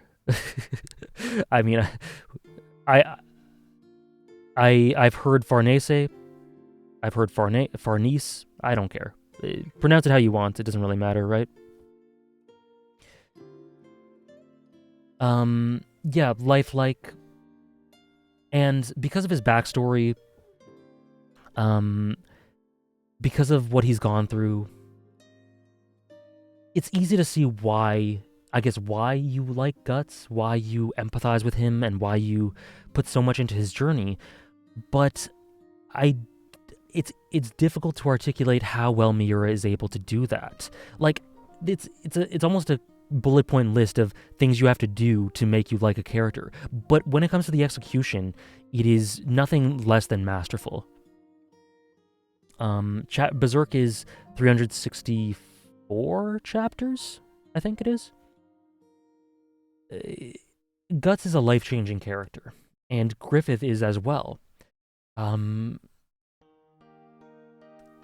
while Guts is in this high-concept, high-fantasy world where all these things are happening to him that you can't relate to, right? You can't relate to his suffering. The quiet and contemplative moments, which I think are the true heart and soul and spirit of Berserk, the quiet conversations, the quiet moments of reflection, where Guts is looking at the night sky, practicing on his own, talking with Griffith, talking with Casca, talking about dreams, the campfire, the bonfire, in Elfhelm, where he's just looking at the moon, quietly reflecting on where his life's come and gone and where he's at right now. Those are the moments that I think capture what I love about Berserk the most. And those are the moments that speak, where I think Kentaro Miura opens his soul the most to us. It's hard for me to explain why I think this way. It's just what I feel. It's hard to fathom one man could simultaneously possess both the storytelling and artistic talents that he does. Yeah. I don't know how much Berserk talk I missed, but I'll say it could have really been my favorite story of all time had it been able to finish what it wanted to finish. Yep. I agree. I agree with that. The fact that Griffith has anyone who still supports him after everything he's done is a testament to Miura's writing ability. Yeah. Uh, so I've talked about Guts, but Griffith is, I guess, a representation or a personification of everything I mean when I say that it feels like this story came down to us from the gods or something, from the heavens. Like literally through how he looks and how he's written. Miura has this uncanny ability to just... It's one thing to describe these otherworldly things, these characters who look like this character who looks like an angel, these moments that feel like they were from some extraordinary tale. It's easy to describe those things, but to actually make us feel that through illustration, a combination of illustration and prose, is something else. It's not easy to do that. There have been tons of stories that try to do that and can't, and Berserk is able to capture the imagination like nothing else. It is insane to me. Godot talks with Guts as well, yep. A bit like scripture, it feels like. Yeah, that's a great way to put it.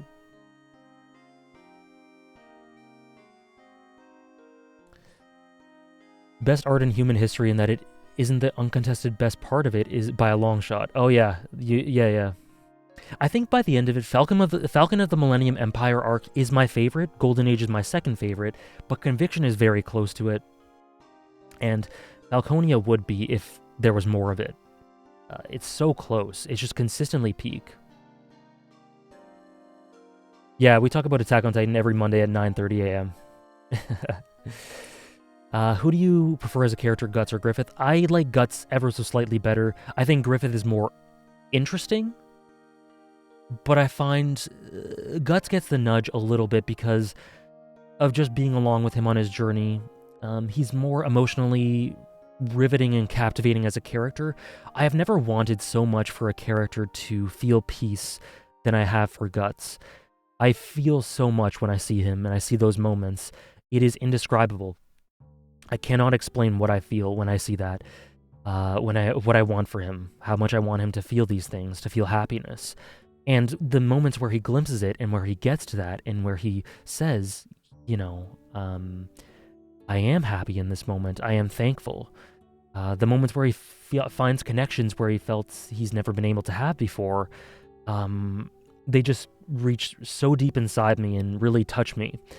And for that reason, I have to put Guts ahead of Griffith. But they're both two of my favorite characters ever. Tight core, yeah. Everything Berserk is tight core, no? But those two, but Griffith especially. Hey, Mega Turtles. Guts feels too real, Griffith doesn't feel real. That's a great way to put it. Berserk, without a doubt, has my favorite visual presentation of any work. Like, my god, the storytelling through just panels and spread is unparalleled. Yes, totally agree, Shadow. And, by the way, Shadow, I hope you stick around for... Anyway, forget it. I don't like... Manga as a medium doesn't speak to me, in general. It's rare. There are only 3 manga that I say, as a medium, have really captured me in the same way anime or video games have. But that Berserk is one of my favorite presentations of anything, is a testament, a complete testament. I was rereading it, and I just couldn't believe it. I couldn't believe I found myself tearing up consistently at a manga, and that does not happen often. It only happens with 2 manga, actually. One which we'll get into in a bit. But it was just like an out-of-body experience seeing how much this story affected me. And something that I want to say as well is that... What are your favorite chapters? It's hard for me to narrow it down. Sorry, Fruit Punch. But how would I rate the arcs? 10s across the board, and Black Swordsman is a 8. Black Swordsman 8, 10 everywhere else.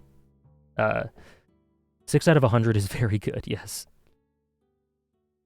I don't blame anyone for thinking any arc is the peak. That's how consistent the 10s are. 11s in some cases. Lost Children, beautiful. Yeah, it has a sense of inescapable destiny where everything has a purpose in the grander scheme, despite him saying, I didn't plan these things. Yeah, it's amazing. Favorite side characters or smaller characters like Jill, Luca, Rosine, Serpico, Farnese. Oh, I wouldn't call Serpico and Farnese side characters or smaller characters. I think they're right up there as very important to the narrative, but I guess not important as Guts. But yeah, so my top 5 in the series is Guts, Griffith, Farnese, Casca, Shirk. You know who I mean. But in terms of side characters, I love Chich. I adore Chich. Like you said, Jill, Rosine, love Lost Children. Luca as well, yep. Judo.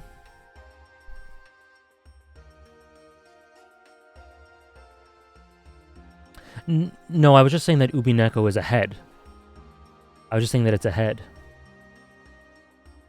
AJ is afraid of picture perks confirmed completely. What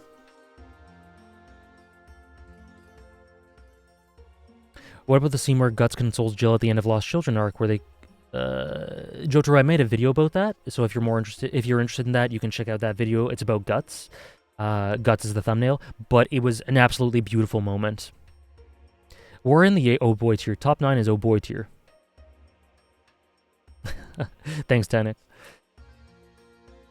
It's endearing to hear me talk like this. I'm glad. I'm glad. I feel like I'm just rambling, but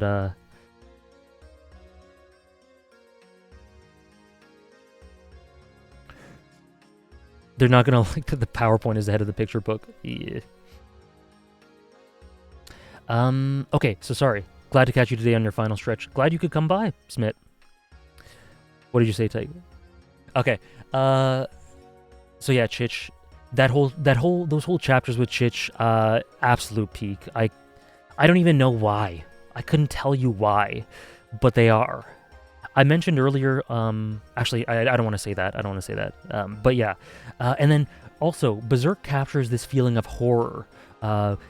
There are very specific things that make me like horror, but when it's done well, it's one of my favorite genres.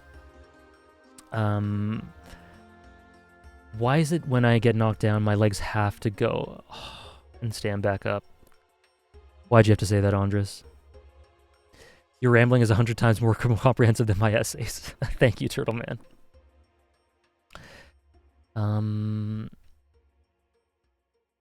Rickard and the God Hand are great side characters too, I guess comparatively. And Berserk captures that horror. So like sort of cosmic horror. The stuff with Ganishka, the stuff with monsters prowling around as all that stuff happens, these otherworldly fantastical things, the eclipse, everything to do with the eclipse, the dark atmosphere established in the beginning of chapters. Berserk has this amazing sense of weight and occasion and a sort of horror atmosphere.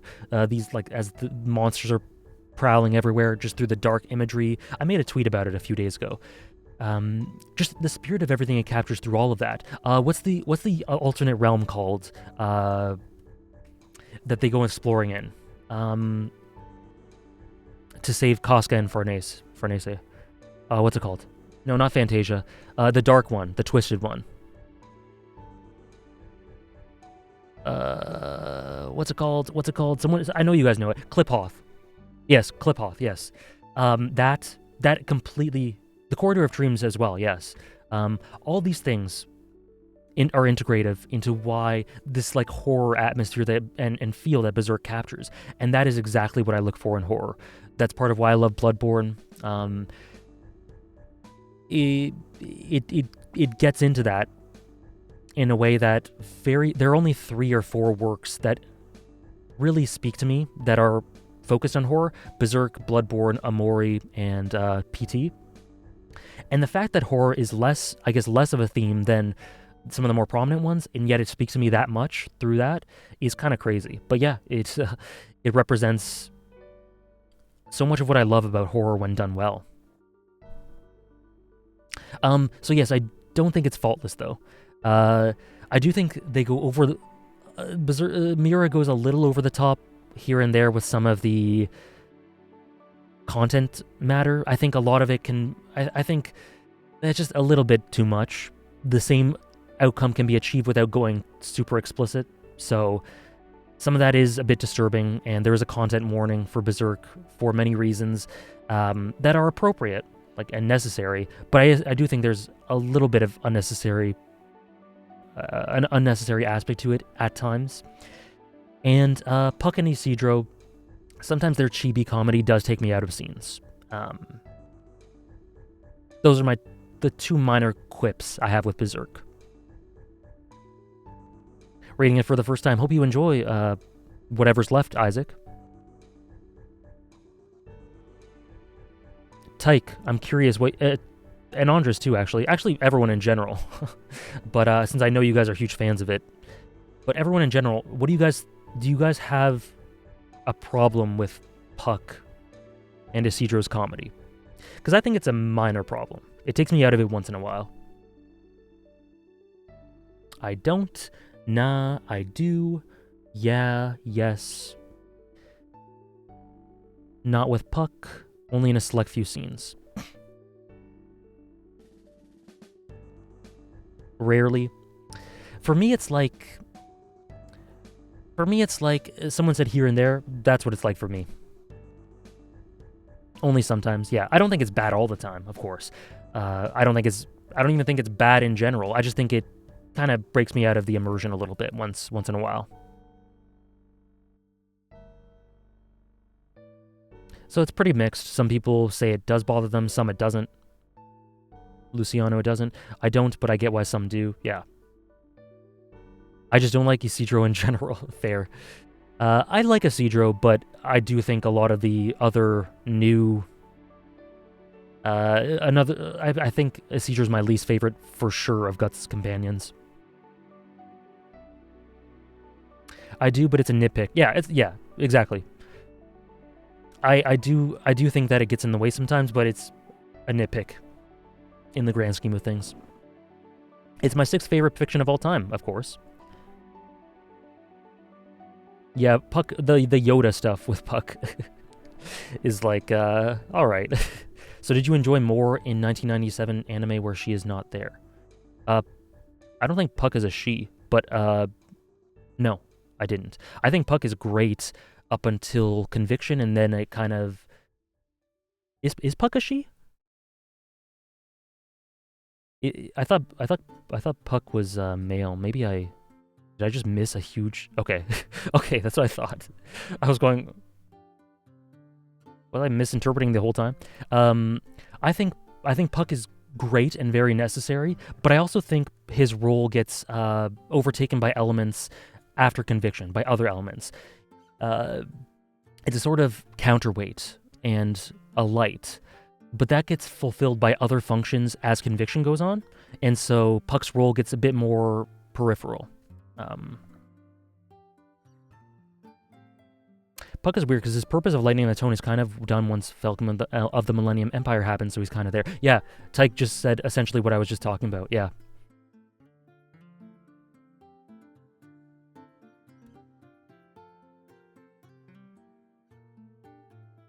But yeah, what else to say apart from rambling about how emotional it makes me? I think I've gone over most of what I want to say about it. But yeah, every arc is 10 out of 10. You could argue every arc is 11 out of 10, aside from Black Swordsman. And I could see from any of the 4 why I could see anyone loving any of the 4 as their top one, personally. Someone said something, oh yeah, the idea of evil is genuinely the most brilliant take on God that I've seen in a story. It influenced how I view real life, and it's the main inspiration behind the story I want to create. That's really cool, Shadow. I agree. The idea of evil is essential, thematically, through being this influence that comes about as a result of consistent feelings and desires for there to be an explanation for suffering. That is such an immensely profound, impactful, weighty idea, such a sad idea, but you get it, right? The people in this land need something, right? They need something to place some explanation for this. It can't all be random. There has to be a purpose for your suffering. And the idea of evil is so brilliant at capturing that. Every arc is 10 out of 10. You could argue every arc is 11 out of 10. If that gets clipped, I will spam that nonstop. Be the change. Be the change you want to see in the world, Shaw. You can do it. I gotta say, I'm not opposed to the fact that that peak fiction oh boy clip has become a bit of a meme. So another one would be cool.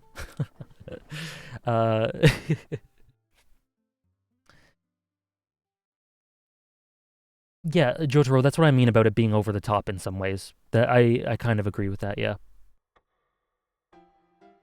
It's so tragic that maybe all they have, yeah. There's the VOD for clipping, yeah. You can't. You can go back to the VOD while I'm streaming as well and do it. Just if you click on my profile. But yeah, what else is there about Berserk? I think that's basically most of what I wanted to say about it. It's my heart and soul. It is this tier encapsulated.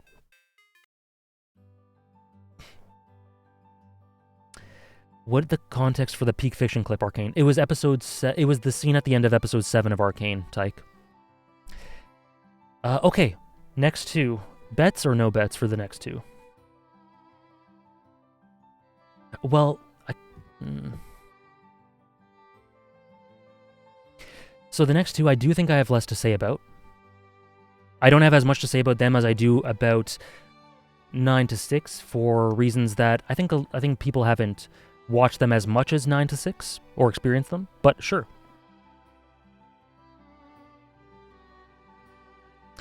Okay, so some people don't want to. If you don't want to, then no need.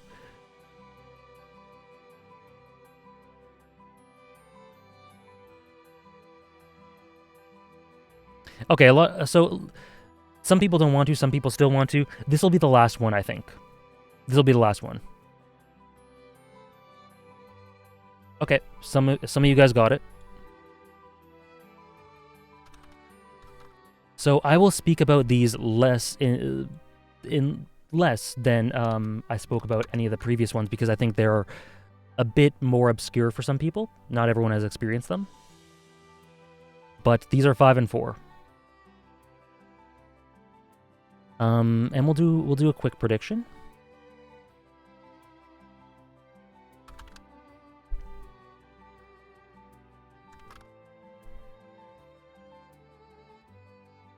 Keep in mind, I'm currently rewatching Mad Men. I'm almost done it. And here we go. This is the last bet we're gonna do.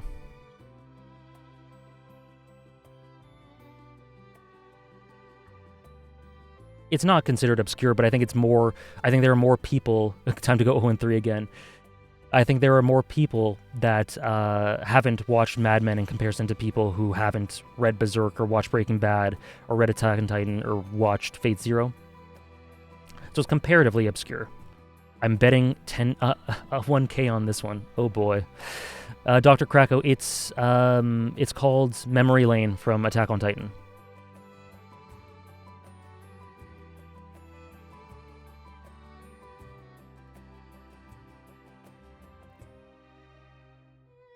You don't even know?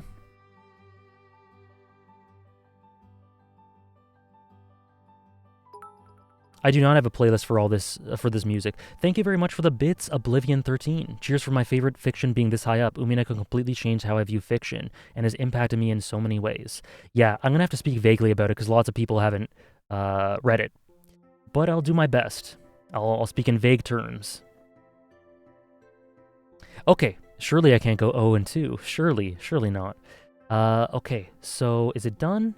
It is done. Which is number 5? 64% think number 5 is Mad Men.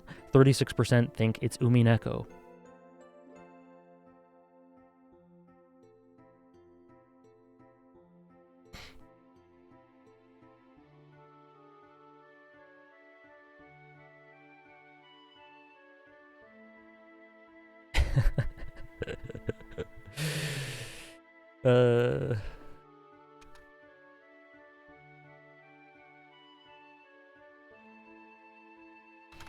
So I know there are a lot of people in chat who have not read Umineko, and a lot of people who probably haven't watched Mad Men. So I'll try to, again, speak in very vague terms. Holy shit. Holy shit. You got it again, Critty. What are you going to spend those on? You're going to make me watch Naruto? You can't bet due to restrictions, yeah. Holy shit, thank you so much, Hero of Pages. Thank you so much for the 10 subs that you just gifted. Hope everyone enjoys those emotes. Goodness gracious. Holy crap. Good job, Shaw. Good job, Andres. Andres, A-Rod, I hope you got it right. I didn't see. The hero, truly the hero. Thank you so much, hero. Thank you so much. That is extremely generous. Oh, you did win. Good. Thank you so much. We got a bunch of new subs. Hope you guys enjoy the emotes. What did 0 out of 3? Hey, you win some, you lose some. Or in your case, you lose them all. Shadow, are you crying because you lost the bet or because Umineko is behind Mad Men? Surely, I thought you'd be happy with Umineko being top 5. So, for everyone who's asking, Umineko no Naku Koro ni is a visual novel. It is a visual novel. Oh, both. Nothing to be sad about. Shadow, it is very close once again. It is very close. Maybe I'll hate the rest of my Mad Men rewatch and it'll go lower. Umineko no Naku Koro ni is a visual novel. It is a visual novel that I will never say doesn't have flaws, because it does. The subs are still going. I feel like Umineko is going to be in the faves at all after 200 hours. It better be top 5. Yeah, fair enough, yeah.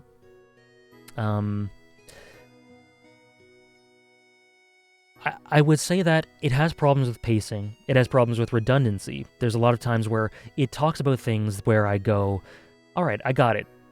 I got it. Like, you know, I know already. I gotcha. I understand. And it can be ham-fisted in that way, which I don't enjoy. That does detract from the experience a little bit. And people who don't like classic visual novel isms of them being long-winded in some ways or bloated will not enjoy that, for sure. I didn't enjoy that. But the positives so far outweigh the negatives. It is insane. I never think about the negatives when I think about Umineko. I just said them here because it's important to acknowledge them. What made you read Umineko? I don't even know. I think, oh, you know what happened is I had a terrible day. A terrible event happened to me one day, and I had Umineko downloaded because I just heard it was great, and I went, it's just one of those things where I just went like, I have nothing I want to do today. Might as well fucking start, sorry for the swear. I don't know why I just randomly swore there. Might as well just start Umineko. See what all the fuss is about. I have no motivation to do anything else right now. Today's awful. Let's see. So I played it. I finished the first chapter, or first episode, which is quite long, you know, in a couple of days.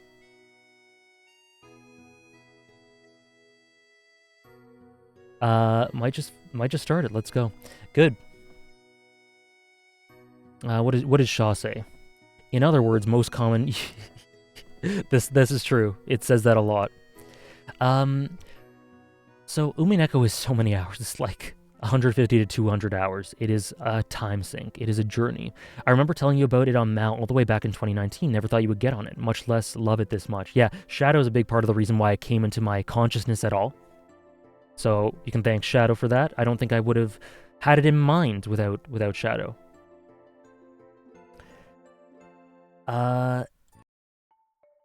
And so, how do I start? Let's start here. It has one of my favorite soundtracks of anything. The music is consistent bangers. I don't think there's a song I dislike on it. There's just songs I like less than others. And I love literally like 30 of them. Actually, I should play the Umineko soundtrack. What am I doing?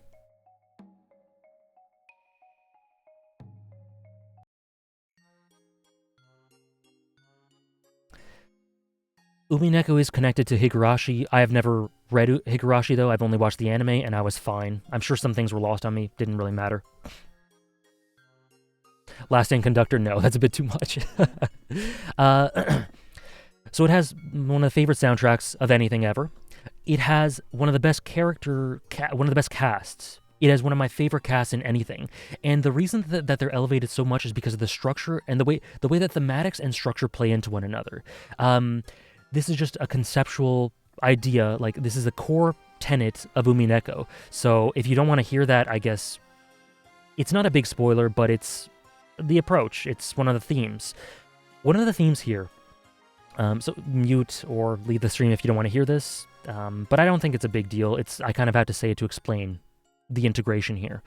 One of the big core things about Umineko is that a perspective, and is of the idea that people have many different layers and dimensions to them. What I am showing to you guys right here on the internet is one side of many.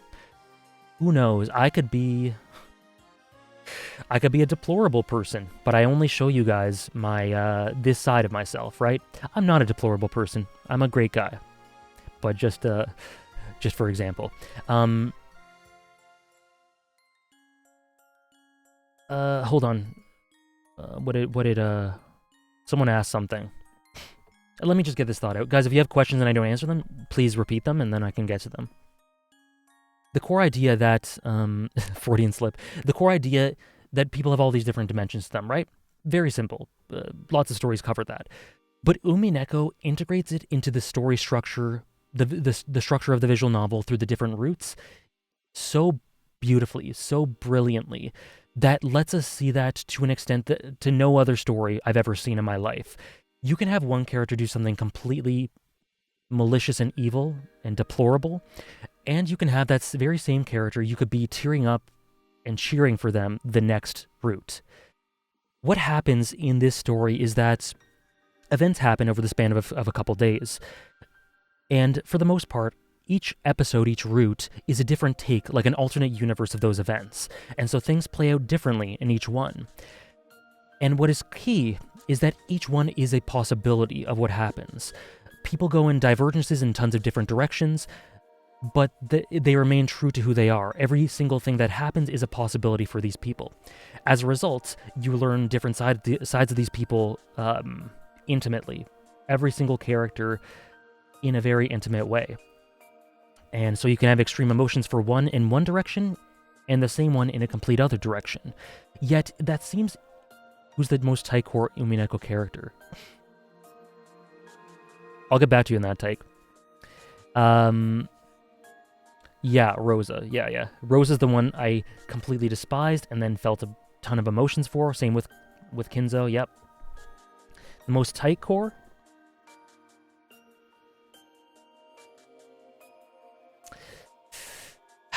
Taik, name me a few Taiko characters.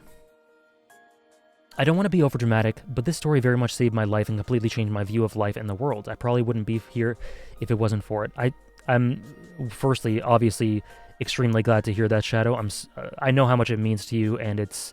I'm glad you felt comfortable sharing that, and I think it's wonderful that it spoke to you in this way. And secondly, I can completely understand. It didn't save my life, but it absolutely changed it completely for the better. Is Umineko a grounded story like Breaking Bad, or does it tackle fantasy elements? Umineko is definitely much more high-concept fantasy than a grounded story like Breaking Bad. Definitely more high-concept. Tons and tons of really weighty, heady, conceptual stuff. We'll talk about Mad Men soon, Josue. Tyrion. Yeah, I knew that.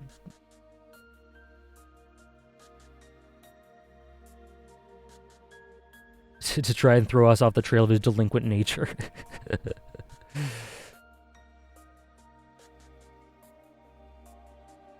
Angie is going to be my goat? I hope so. Umineko and Mindhunter the same? No. Okay, I knew Tyrion. Could you give me a couple more, Take? Just like 2 more? So just so I can draw parallels? So I think I can make a guess, but give me a couple more. And then the way it has a ton to say about Jaime seems Taikor. Tyrion Griffith, Asuka, Shinji, Kurapika. Okay. Ava. Ava is Taikor. Ava Ushidomiya is Taikor. That's my guess. Sorry, what else was I gonna say about it? Oh, and it is like the series that is best at. By Suspect's fine. Oh, sorry, I wasn't able to answer the question. Sorry, a lot of stuff coming at me. Hopefully that's understandable. I'll try to answer it next time you can, or next time I can.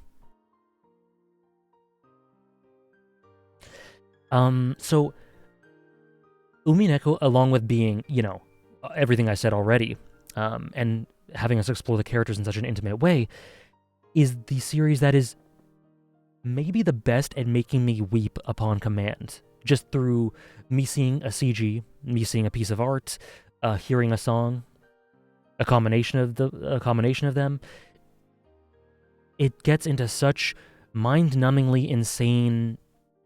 It goes into such insane areas emotionally that this story has had the strongest emotional reactions to me. It's made me react in such extreme emotional ways. It's made me feel complete despair. It's made me feel complete joy. There's a plot twist, or 2 plot twists actually, where I was literally staring at my ceiling, no lie, for 15 minutes, doing nothing else, just staring at my ceiling. And all at the same time, it's a mystery. So the story entices you to guess what's happening. There are, I guess, another minor spoiler. You can mute 5, 4, 3, 2, 1, mute if you want to. There are murders that happen, and a lot of the point of the story is to challenge you to try and guess, or not guess, but like solve it. Solve what's happening through these alternate routes, alternate perspectives, seeing different sides of these characters, and all of that. And so as much as it being a story, which is the main appeal to me, it's also a mystery. And it says so much about the nature of mystery, mystery as a genre, the draw of mystery, the writer's take on mystery, and the point of what it is, the heart of storytelling. Why we read these stories in the first place. What's it all for, What is the draw of this? Why do we do this? Why am I making this list and talking to you guys about these stories in the first place? It gets down to the heart of this, and it encourages you to do the same, to find out the mystery. You read my lips anyway? Jeez. And through doing that, because it isn't a game, it's a visual novel.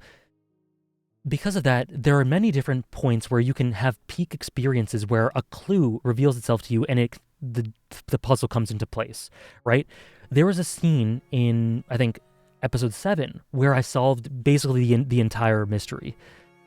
And I was talking to Shaw while she was reading through it, and I said, I found it here. This is a peak moment for me. I was like hyperventilating when this happened.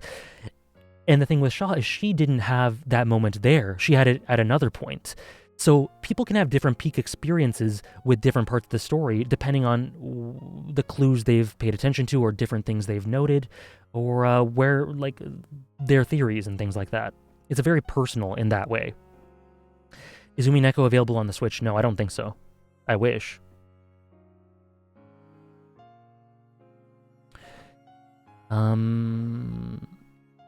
Peak indirect characterization. Yeah. Yes, this was the other top plot I was talking about. This in Attack on Titan. AJ's nice way of saying he's a much better detective than I? No, that's not what I meant. Shaw got it. Like, what happened with that comparison was that my theory hinged on a certain plot point that was tackled earlier on in the series than Shaw's theory was hinged on. it was pure chance. It's not because I'm a better detective. It's just because we had different ideas. When do I unmute? Now. Unmute now. Unmute. I'm done talking about that. But yeah, everything I talked about, all of that, it's all wonderful. It's one of the most empathetic stories I've ever played. It has such respect for the characters, and yeah. Hopefully I've kind of piqued your interest if you haven't read it. But yeah, that's about all I can say without spoilers. And it has my second favorite anime-manga protagonist, for whatever that counts for. One of my favorite things ever. Sebastian, what do you want me to say? What nice thing about which character? Downloading it right now. Very cool. Very cool. Glad you guys are interested. Battler Goat. Dullinor. So I can't speak in specifics, but I love the way she contrasts Erica. I love the way she contrasts Willard. And I love that she's essentially... There's a very big distinction between her heart and her role, which she says she must play. I think that contrast is really interesting in a story where a lot of people let their heart guide their actions.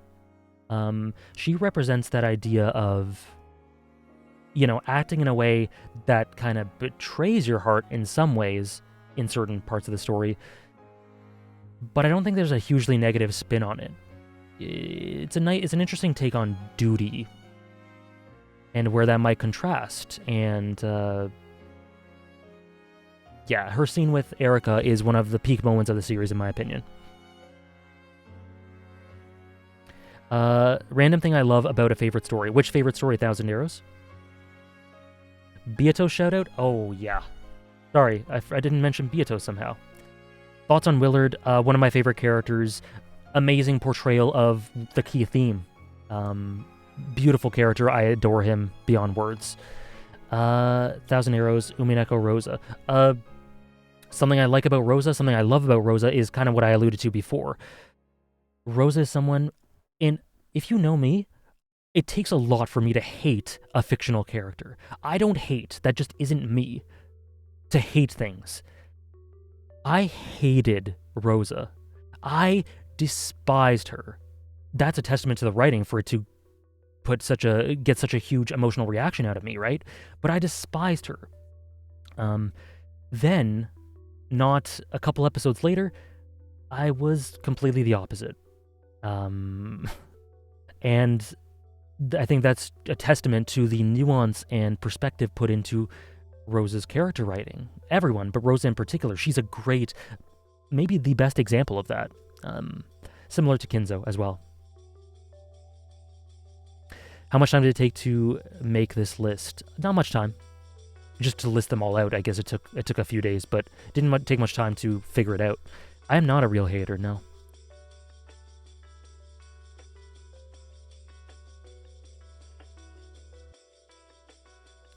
Yeah, the gameplay is all mental. It's all figuring things out and stuff like that. There are no choices.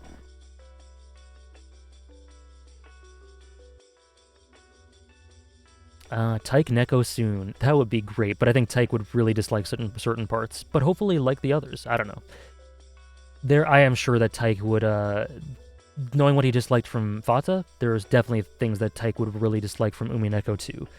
But I think you might really like the positives. Who knows? I'm lazy to name. I answered this already. It's not there. It's not on here. It's not in the list. And so sorry. Someone was asking about Battler. I can't get into specifics, and I also don't know how to explain my love for Battler.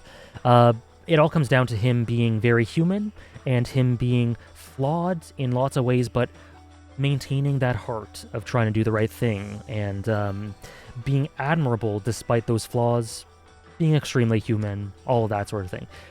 I had no idea that when talking about Umineko would get me to 288 viewers, but thank you. I hope I've tempted some of you. I know I have tempted a couple. Hopefully this is worked out as an ad for it. No worries, I'm lazy to name, but yeah, it's not on here. Did you hate Joffrey from Game of Thrones? Not really. I mean, I hated the things he did, but I appreciated him as a character for, very clearly, when it comes to me and hating characters, I don't hate characters who do deplorable things. I enjoy their impact on the story because a lot of those deplorable things are parts of great emotional storytelling, if that makes sense. Yeah, you used to hate him because you found him annoying, and now you just love him so much. Yeah, I feel similarly. But every now and again, I think I can count 3 times in my life I've ever hated a character that's transcended that sort of detached approach when it comes to hating characters. Umineko recruitment job completed. Good job, everyone. 3 characters I can think of have done it. 2 of them are from Umineko, one's from Better Call Saul. And yeah, Joffrey wouldn't be one of them, I don't think. And so, sorry, Beatrice. Probably the flagship character for Umineko. Beatrice is everything when it comes to Umineko. Beato is the core of Umineko. If you love Umineko, you have to love her. Her character. She's essential to the plot. She's essential to the themes. She's the most important, I think, by far. I don't think that's an argument at all. Everything revolves around her, and everything springs from her. Everything is rooted in her and her characterization and her role in the story. Everything's completely essential, and she plays that mechanical function, and while again being the root of that is so based in perspective, in human perspective, and that empathetic approach that I mentioned. And she's just 11 out of 10. She is so good. We will have an Umineko stream sometime where we can talk in depth about all types of spoilers. Like I mentioned, I do want to get into talking about different subjects per stream. Like there will be an Arcane stream, a Hunter x Hunter stream, Umineko stream. And when that happens, we can talk about Umineko spoilers for sure. For sure. Once I start doing those topics. Tea Party stream. You should do an Umineko video on YouTube. That's a goal on my Patreon. So there will be one. Time to read it all before the Umineko stream. Andres, you have too much on your backlog, buddy. No, I won't be doing that antagonist. That's where you put your favorite character next to each of these 100 titles. No, I don't think so. But I will be having a top 100 protagonist, or top 60, 70. Anyways, that's Umineko. Humble a Song of Ice and Fire stream when the release date is announced. Sure. Will you make streams of Elden Ring? I will try. Well, that's a sub goal right now, right? We're 90% there. So if the sub goal is achieved, sure, definitely. Okay, that's Umineko. Now we are at Mad Men. Mad Men sitting on the list like I'm here too. Watch order for Umineko, heard 7, 1, 8, and just skipped the others. Yeah, optimal. Absolutely optimal. So Mad Men...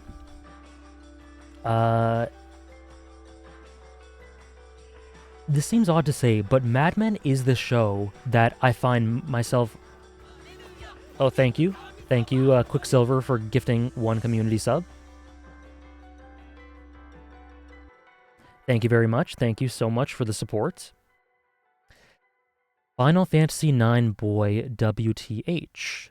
Not sure what you're asking, Laser. I'm not sure what you mean. Alright, Turtle Man. Oh, too bad you gotta get to sleep. It happens to the best of us. But thanks for stopping by. Peak stream right here, by the way. Glad you think so. So this seems a bit strange to say, because Mad Men is a very dark show. But it actually is the show that is, or the work, I think, that is the most comfort food work for me. Aside from maybe something very nostalgic like Animal Crossing or Paper Mario. I've been rewatching Mad Men lately, and it is the most therapeutic thing in the world. I look forward to Mad Men after a long day of working or editing or doing whatever, and I watch it and I'm just content, despite it being so dark. And I don't know why that is, but I think a lot of it has to do with the authenticity of the setting. The only thing you're spoiled for in Mad Men is the ending. Well, I think that's not bad. I don't think that's bad at all. Yes, Tyke, you gotta rewatch it. You'll love it. I think a lot of that has to do with the authenticity of the era. For anyone who doesn't know, the premise of Mad Men is that it's essentially a black slice of life. Like a dark slice of life. I said black comedy for Better Call Saul. People talk about things like a black comedy. This is like a black slice of life. And what it does is it puts you in the era of 1960s America, New York primarily, though it does cover other regions as well, LA here and there too, of an advertising agency in this era. And so it plops you right in there.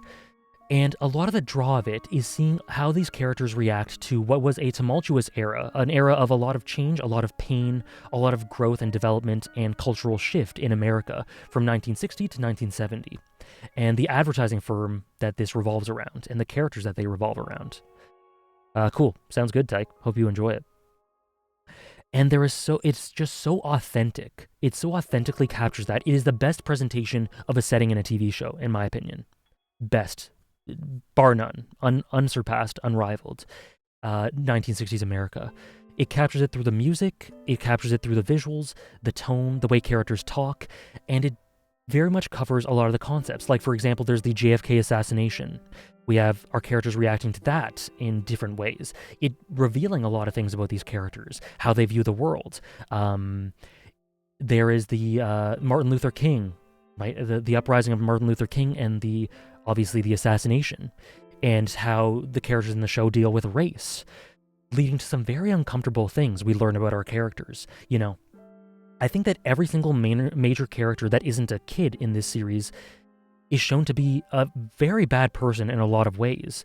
But similar to Umineko, you see a great amount of perspective to show them in other ways. You know, I find myself sympathizing with so many characters that have done awful things that I find myself wondering if I'm an awful person for doing so. But it's just, does it have Yellow Mexico filter? It does not. It does not have that. That is true. Don Draper is one of the best characters ever. Absolutely. And what some of you may not know is that the writer, the chief writer of Mad Men, was a writer on The Sopranos. So very similar character writing you'll see in Mad Men. And Don Draper is very much in the mold of Tony Soprano, while also having, diverging in a lot of ways, very much having his own identity. But yeah, there are all these different issues in 1960s America that come up, different historical events that peel the layers from our characters, and a lot of it takes place in an office, in an advertising agency. But what I find so interesting there is it's so political. There are so many power dynamics in this, and the dialogue is so subtextual. There are so many layers of meaning to what these characters say to each other that there's dual meaning everywhere. There are characters trying to rise up in the world, characters trying to be happy, characters that are miserable and jealous of others, and they all have to do with office politics and being paid more or getting a promotion or wanting to shove your achievements in the face of someone. I have watched Peaky Blinders, yes. Tony already is handsome. Yes, he is. He subconsciously shaped my character taste low-key. I didn't realize it at the time, but back then he was so clear of everything else I'd seen or played. He's an amazing character. Mad Men is one of my favorite casts. And obviously, you know, this is 1960s America, so there is lots of misogyny. The women are not treated well at all. But obviously the show demonizes that sort of thing, but also lays it out there like this was it. There was misogyny all over the damn place. And it's uncomfortable in a lot of ways to watch that, which is ironic because I do say it's therapeutic for me to watch. There are disturbing things throughout there. It's a relic of its time. It's very accurate when it comes to race, when it comes to how women were treated. And so a lot of the female characters find themselves in these places where there are ceilings to their progression for inhumane reasons, right? And a lot of the male characters find themselves being caught up with the idea of the American dream and not being able to fulfill it for one reason or another, seeing the illusory nature of the American dream and how tragic that is for them, and just wanting more from this life, and that grass is always greener idea, right? You see someone, you see their success, and you go, I want that. Once you reach that point, you realize this isn't what I really wanted. I miss the forest for the trees. And there's a lot of that. There's a lot of integration between setting, these historical events, the character writing, and it's very bold. It's consistently bold throughout. And the atmosphere of The Office, I keep saying this, is second to none. I love learning about them. The characters in this office, it's like Game of Thrones in an office setting. And that probably sounds kind of lame, but I promise it's amazing. Doesn't sugarcoat anything. No, it doesn't at all. Every character, I think there are 2 characters in the whole series that I think are misses, that I didn't care about, but even still, they had very functional purposes, so it's hard to complain much. Pete never gets a break, no. Did you like Peaky Blinders? I did like it, yep. I would say the misses for me personally, as in I didn't enjoy their characters or I didn't like how they were presented in one way or another, Glenn and Diana. But they have very clear functions, so the story kind of needs them. I just think, excuse me, here or there, they weren't presented as well as they could have been. Thank you for the hydrate. I needed it.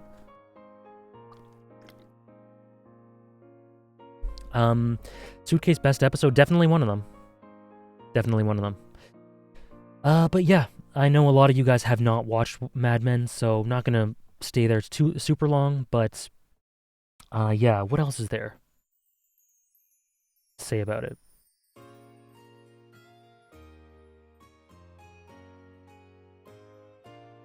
Yeah, I think I covered basically all the points I wanted to cover. You know, the dialogue dripping in meaning and subtext, all of that. Yeah, amazing cast, one of the best casts. Any brief thoughts on Ginsberg? I love Ginsberg. I love a ton about him, and I find him to be very indicative of the shifting tides of culture, and without spoiling too much,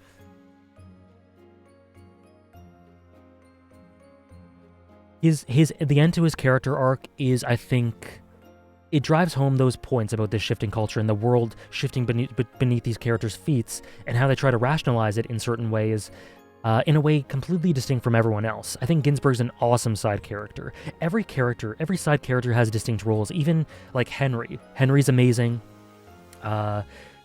Sally's one of the best characters in the show, so she's not really a side character. Even like Jim Cutler or Ted Shaw, they all have distinct roles and they're all really interesting, and I love it. Mad Men, just like something like Attack on Titan, has this ability to consistently introduce new characters that fit right in and you buy into right away, or at least I do. Surprised Mad Men is under the radar in comparison to Sopranos and Breaking Bad. Was there a problem in marketing? I just think it might be hard to sell the premise of an ad agency, maybe? I don't know about the marketing. Number 3, the most humble series. Is Mad Men on Netflix? No, Dragon Knight is on Amazon Prime.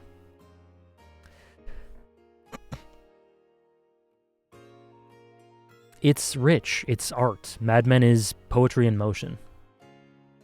And I hope some of you try it out if you haven't already. I hope Tyke enjoys his rewatch. I know he will. Hard to sell an advertising agency. Yeah. Sally's one of those characters you'd never expect to have so much agency as the show goes on, but I love it. Yeah, Sally snuck up on me. Kiernan Shipka, is a brilliant child actress. The best child actor I've ever seen, I think. She has to be. You see her grow up from age like 7 or something to 15, 16. And she is a great actor. She had this je ne sais quoi from the very beginning. And it leads to Sally being one of the best characters in the show, I think. You're a beautiful girl. It's up to you to be more than that. Yeah, so many iconic lines. So many. I have literally 100 favorite Mad Men lines. It's crazy. And people misinterpret, actually. The most popular Mad Men line is one that everyone misinterprets, which is funny. Only seen episode 1. It seems like a show I could get some things out of, but wouldn't love for the most part. Notably, the first few episodes of Mad Men are actually not super indicative of the approach of the show, in my opinion. I think they are a bit ham-fisted and a bit clunky and a bit too heavy-handed.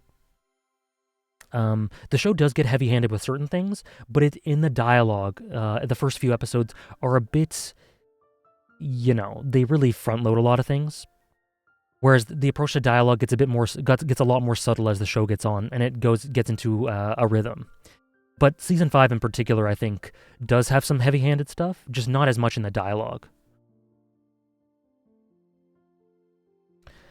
What line is it? It is, I'm actually making a video about it. It is, I feel bad for you. I don't think about you at all.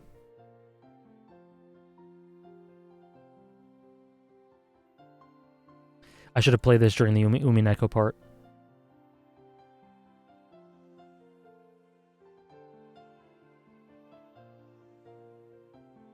People misinterpret that line. People get the wrong impression from it.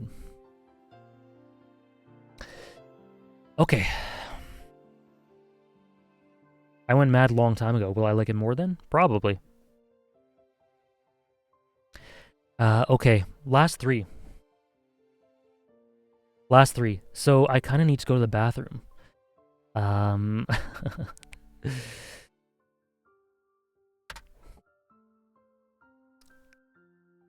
So I'll put the last one, and then I'll let it marinate.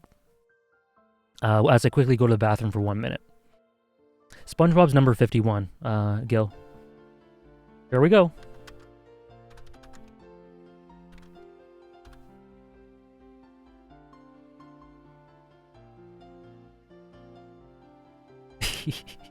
I hope Tyke doesn't win in A Song of Ice and Fire isn't on this list at all. Yep, it is. Number 3.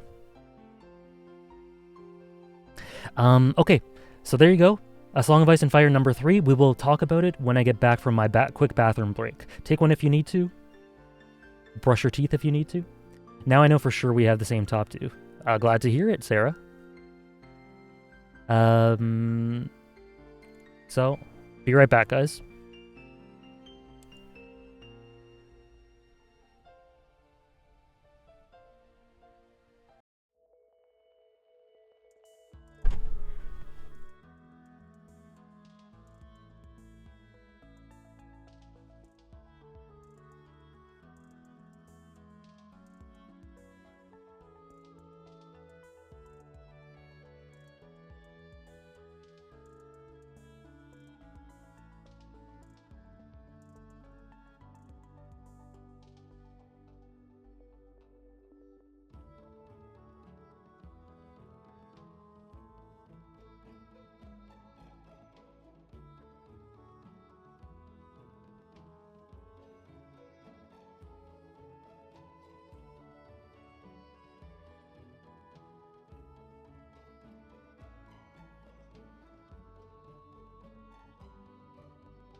Okie dokie. Did you miss me?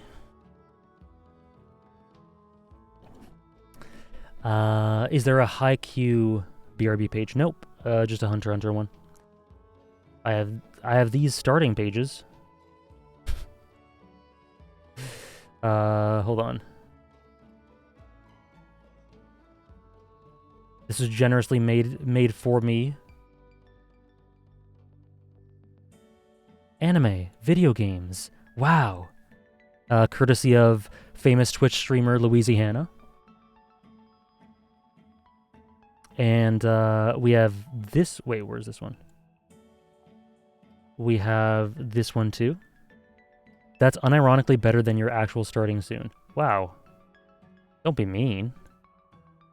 I think they're all equal. They're all great in their own ways. And I love the simplicity of this one, right?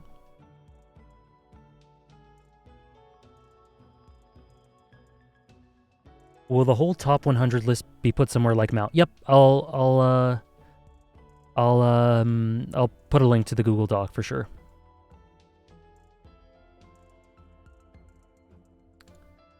Anyway.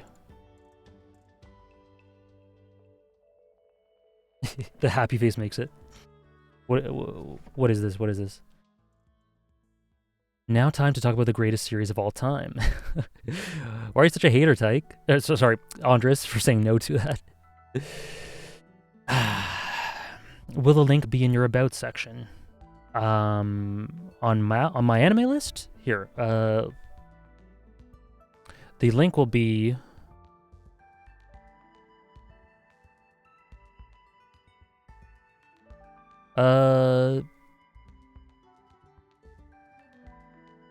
It'll be like right here. Yeah.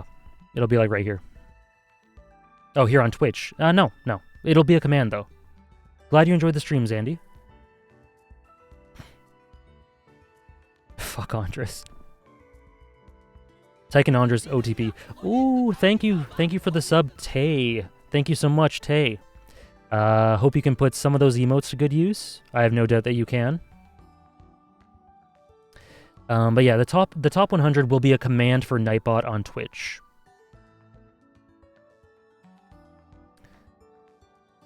Andres is simultaneously my favorite and least favorite human being.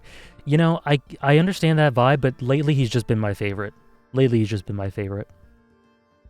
been so supportive of my FF14 playthrough. Anyways.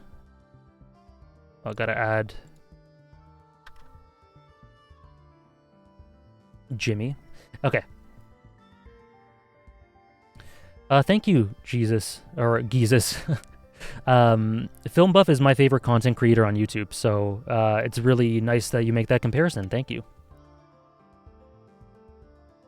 Okay, so A Song of Ice and Fire, right? A Song of Ice and Fire. This little-known series called A Song of Ice and Fire, and I gotta clarify.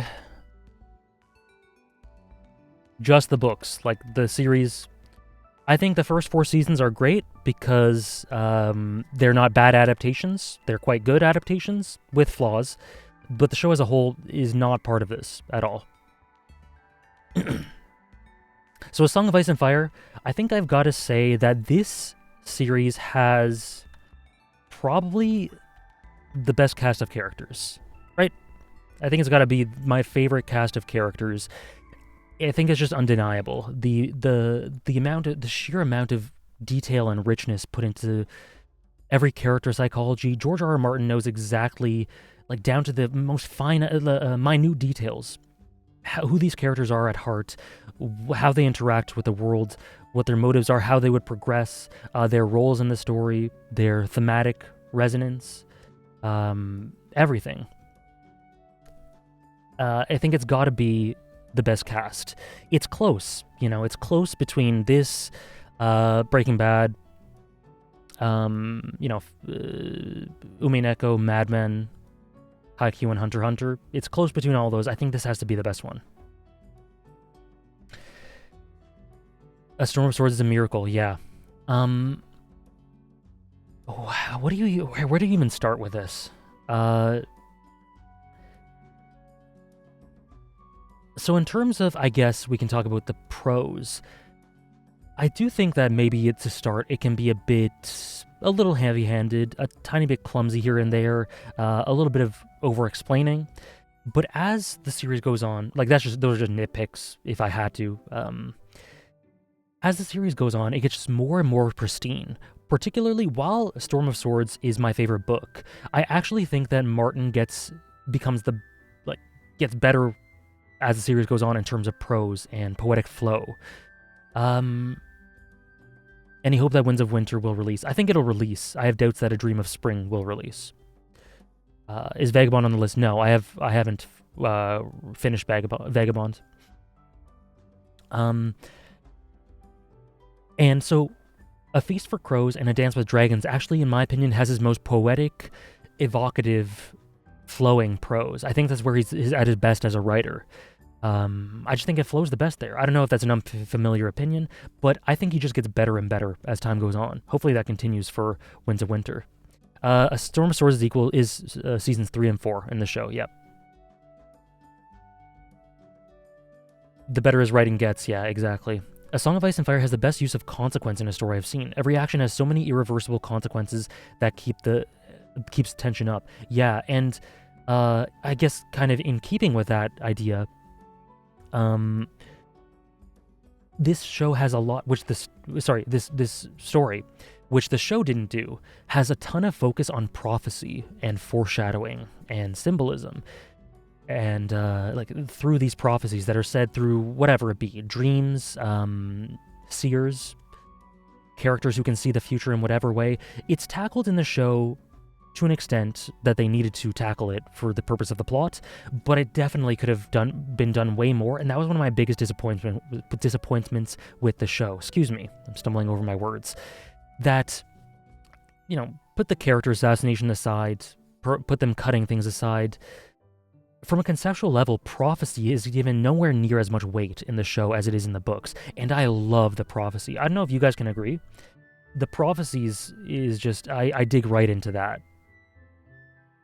Patchface, yes, I love Patchface. Broken Men speech, apex of fiction. Favorite characters, Jaime and Tyrion are my favorite. I go back and forth between them all the time.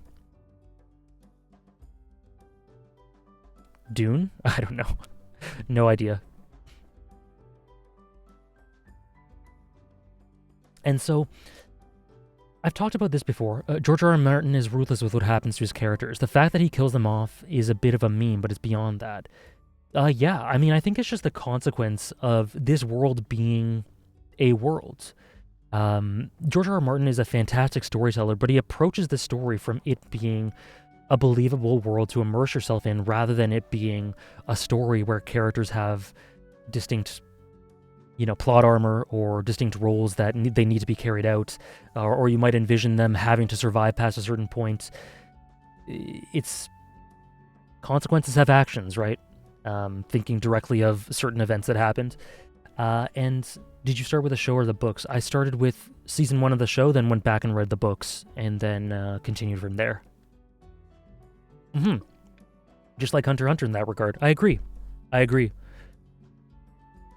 Brilliant story, brilliant storyteller, but it's written as a world in that way, if that makes sense. And with regards to the world, what is your favorite book? Storm of Swords. Storm of Swords. But Dance with Dragons is very close behind, and if you combine Feast for Crows and Dance with Dragons, that would be pretty much on par with A Storm of Swords. He's a gardener as opposed to an architect. It's almost certainly why he takes so long writing these. Yeah, and he's very self-critical, right? He needs things to... He's a bit of a perfectionist as well. And you can tell, I think that manifests in the text. The prophecies are peak. The fact that you have multiple valid interpretations for all of them is insane, and a testament to how rock-solid the writing is. Yeah. It just evokes so much imagination, so many diverging paths. I almost enjoy the theory crafting, like reading threads about it, as much as I enjoy reading the story, because of how many possibilities there are that could be valid. It's crazy. I have not read Fire and Blood, no. Yeah, I totally agree, Joshua, with the ruthlessness. Need you to praise Jon Snow? Okay, Jon Snow is my 3rd or 4th favorite character in the series. He's absolutely wonderful. I think his path into, I guess, the way his motivations shift in such an organic way as a result of his experiences, while also kind of staying true to the person he is something I really love. It's what I love in a lot of characters. It's a common facet of characters like Battler or Jace from Arcane. John really digs into that core concept, and it's executed really well. And I don't like how the show executed him either. I think Kit Harington's a fine actor, but I think they made him too sugarcoaty. They made him too much of this perfect, idyllic hero. I don't know if that's a hot take. I've never heard much of that, but that's what I think. Seemingly flushes out seemingly uninteresting or unimportant characters. It makes the world feel so rich and complex. Yeah, another similarity with Hunter x Hunter there. I can relate to him. Why would you recommend the books over the TV series? They're just better in every way. I guess aside from the things that TV series can do, like the brilliant visual direction and the great acting. The TV series simplify it. They streamline what is a very rich story, and in my opinion, to experience this definitively, you want every little detail, because it's all important and it's all full of quality. What would you rate seasons 1 to 4 of Game of Thrones? A solid 8 overall for seasons 1 to 4. Yeah, a solid 8, maybe a strong 8. Now, I agree, Book John and Show John are fundamentally different characters from the outset. Yeah, I think they misunderstood him a little bit. Whereas they, for example, comparing Tyrion to that, they, the name of the actor is escaping me for some reason. What's his name?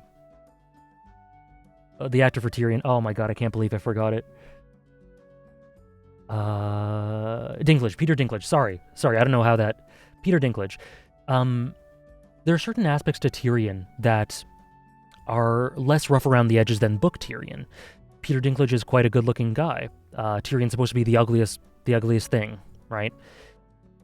But at the same time, I think the show's captured what Tyrion is all about in a way that they didn't capture what Jon is all about. Obviously, that went off the rails in the later seasons.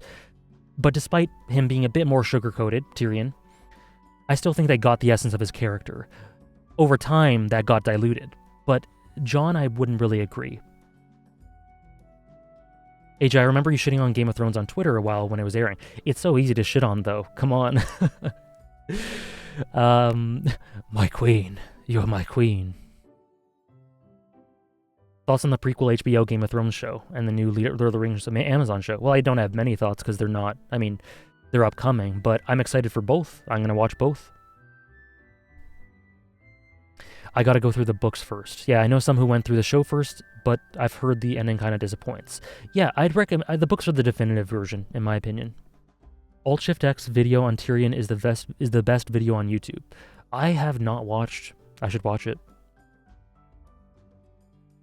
And George, yeah, it is pretty relevant, Jotaro. George R.R. Martin is such a lovable guy. I feel so bad whenever he just tweets about something, whether it be about his stories or his life or whatever, and people are just so toxic in the replies. It makes me feel so sad for him.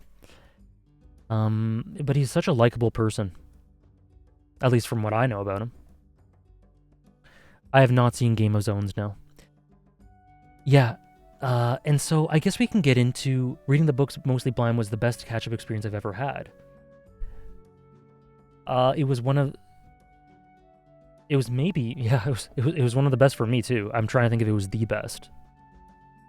Danny kind of forgot about the Iron Fleet, but they didn't forget about them. But they didn't forget about her, or whatever. Good God, man. Do I need to bring up the bad pussy clip? Do I need to? I think I do.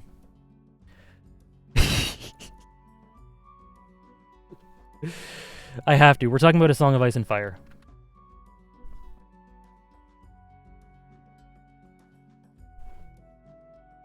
Don't wait too long.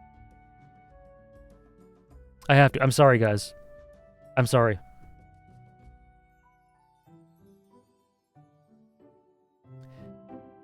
Don't wait too long. For the noble woman to marry back home. You want a good girl, but you need a bad pussy. Whenever you're ready, my lord. Don't wait too long. Anyways, that's enough of that, right? Braun, kill me. That's required. That's required. The music for the game for the Game of Thrones TV series is masterful. Jawadi does an amazing score. No complaints about the score at all. It's one of the best I've ever heard. No, yeah. And that made me want to die. Sorry, so what I was going to say something else about this series. The political aspects. It does politics in a way that is so interesting to me because it's so focused on, you know, I think some stories can get into politics in a way that makes them a bit dull because it's kind of very mechanical. You know, this person wants to do this, they have this motivation, so they must do this move, this chess move, blah, blah, blah. But George R.R. Martin's stories are so pathos-driven, so character-focused, that the politics, like Shadow was alluding to, all have long-standing ramifications and consequences that are very character-focused. And because of that, there's a bunch of heart in the politics, and not only that, but they're like just so interesting. They're just so interesting. In Clash of Kings, which is one of my least favorite books, actually, still a 10 out of 10, of course, the stuff with Tyrion maneuvering politically is so peak.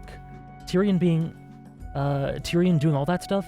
Again, I won't get into specifics because there's some people in chat who haven't watched it or read it, but Tyrion's role in A Clash of Kings is one of my favorite things in the series, and A Clash of Kings is maybe my least favorite book.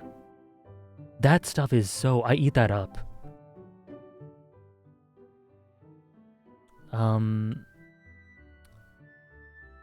Thank you for the follows, guys. Random thing I love about a favorite story again, Thousand Arrows. What you got? Tyrion in Clash is in his element. I love it. I love it so much. Dany in Storm.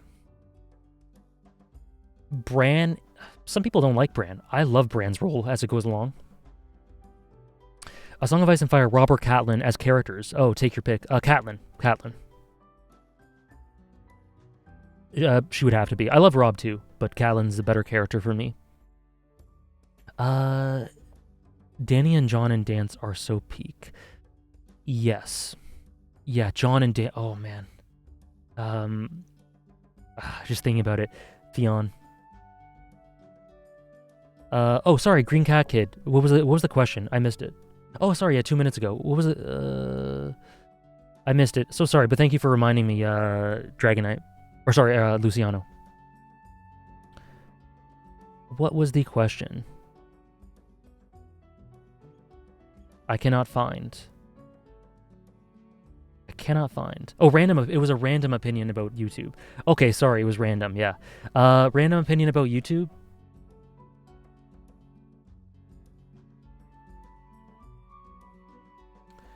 Shorts have destroyed... shorts are awful. YouTube shorts are awful.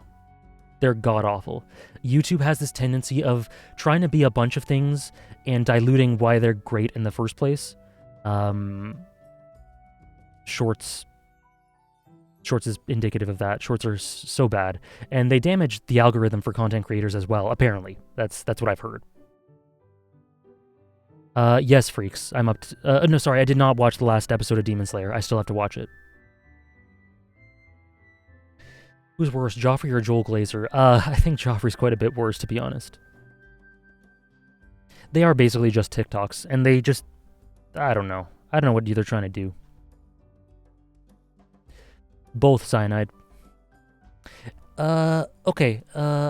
Sorry. What was I gonna say? Oh, and Ned. Ned is one of my favorite protagonists ever, which is crazy. But hopefully, if you know things about me, you know that sort of character is very age-core, very flawed romanticist, that sort of thing. Flawed in his romanticism. I adore Ned, Stannis, Triple S. I love Davos. I actually did a personality quiz the other day, and I got Davos, and that was a huge compliment to me. He's like the most fundamentally nice guy in the series to me. Sansa is an amazing character. I love Sansa. Man, Euron in the books is so great. He's such a disgrace in the show. Oh, Davos is the best. Oh. Ned's impact, yeah, and Ned echoes throughout the story. Thank you for the follows, guys. Thank you very much. Ned is that guy, and Sean Bean is so good at that type of character. Do you ever have any hope for this series being finished? I don't expect it to be finished, sadly. I expect Winds of Winter to be finished. I don't expect Dream of Spring to ever release, to be honest. Jamie, oh, Jamie. Jamie. I love Jamie so much. Cersei is, again, another triple S. I'm not overrating them, I swear. I keep saying everyone's triple S. I'm not. I have adjusted my tier rankings, so I'm not as liberal with triple S's anymore, but you have to. A Song of Ice and Fire, you have to.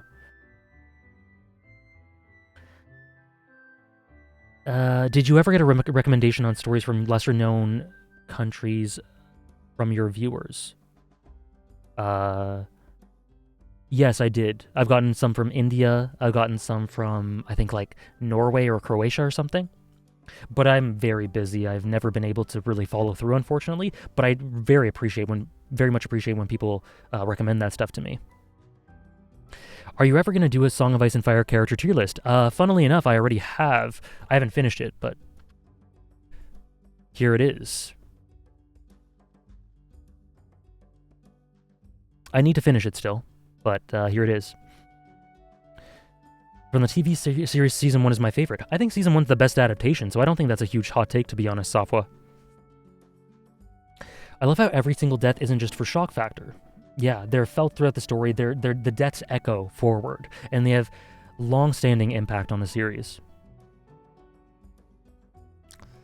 Thoughts on Lord Baelish and Varys? Oh, they're both, oh my god, they're so good. It's just so good. I'm gonna keep repeating myself. Everything here is masterful. It's so good. Baelish and Baelish I like slightly more than Varys, but both have essential roles in the politics of King's Landing. They are so essential to everything the story wants to say. They keep me guessing. They keep the story so dramatic and tight and tense. They have so many iconic lines. They bounce off one another extremely well. They're so good. They're so amazing. Why are you yelling at me, Jotaro? Why are you yelling? Relax. Are the tiers ordered? Roughly. And Arya here, I have her in triple S because I think she's that well written, but personally I don't like her as much as most people. But I'm not going to say the writing behind her is bad or anything because of that, or not as good because of that, which is why she's in triple S. The thing about long-standing consequences was completely missed in the show, at least after Season 4. Yeah. Sansa triple S. Yeah. Is she not there? Where's Sansa? Where's my girl? Yes, my girl is definitely triple S. I think actually the Hound is probably, because I like I said, I have adjusted tiers. I think the Hound is probably double S, to be honest. But yeah. Out of curiosity from someone who hasn't read the books, how is the adaptation for Ramsay? The adaptation for Ramsay is quite good, I think. Not perfect, but I think pretty adequate. Doubt, division, and mistrust will eat the very ground beneath your boy King. Oh yeah, in the show, I think Tywin was the best adapted character in the show, personally. Like Ray Soul says here, there were lots of scenes that were adapted, that were exclusive to the show, adapted for Tywin specifically, and they're all very good. They're all very in character. They're great. Scenes with him and Arya.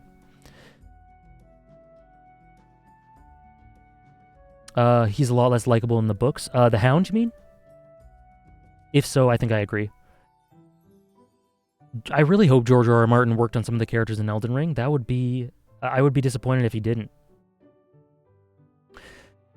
Do you like Jorah Mormont? Yeah, I do.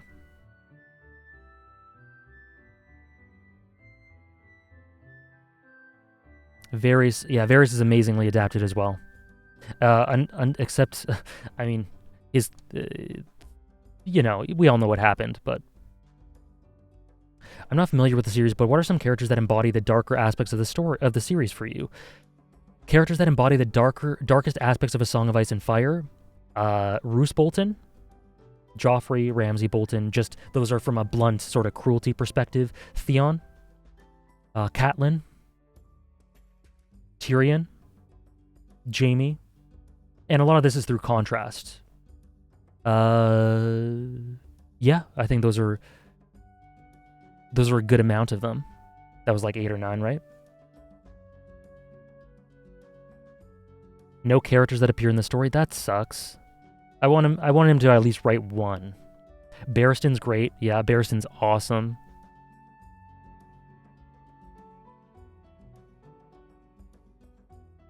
Any peak tiers beyond those 3? No. I don't think so. AJ, can you do your top 5 dynamics in the series in A Song of Ice and Fire? Sure. Theon and Dance is the peakest of peak. Theon and Dance is so good, man.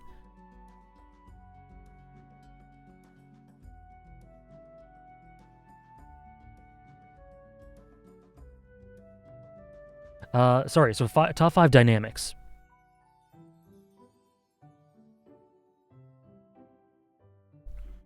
Let's say Tyrion and Jaime.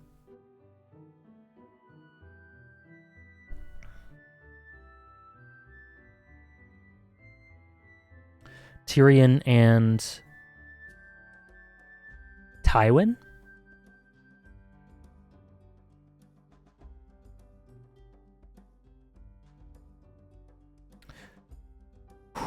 Let's see. This is tough.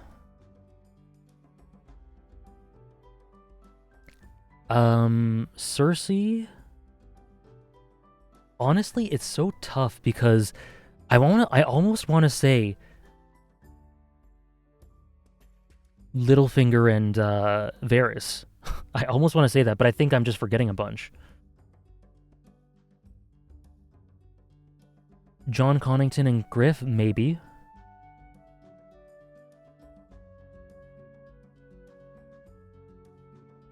Let's do it. Littlefinger and Varys. That's 3, right? What are some Jon dynamics? Lannister family, yeah, absolutely. Jon dynamics. I don't think I like Jon that much because of his dynamics with other characters as much as his role holistically. Jon Stannis, though. Oh, yeah.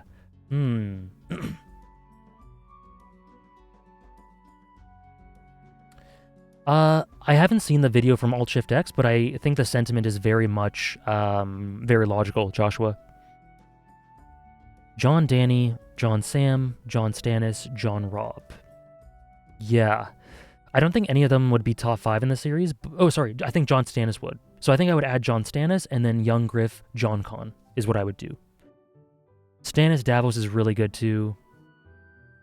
Tyrion and Joffrey would not be top 5. Stannis Davos is so good though. I also love Jaime and Cersei, obviously. Jaime and Brienne. Jon Catelyn, oh yeah, amazing. So I think this is my top 5. Tyrion, Jaime, Tyrion, Tywin, Jon Con and young Griff, not in this order. Littlefinger and Varys, and Jon Stannis. Right? I think that's it. Stannis and Davos is really close, though. You didn't miss the top 2. We got it right here. We're just talking about A Song of Ice and Fire. But yeah, magical series, the best cast. Oh, and something I didn't mention is that George R.R. Martin has such a distinct sense of this setting, of this story, of all the moving parts, of the histories of everything. You ask him about random character, random villager B, Murabito B, Haikyuu reference,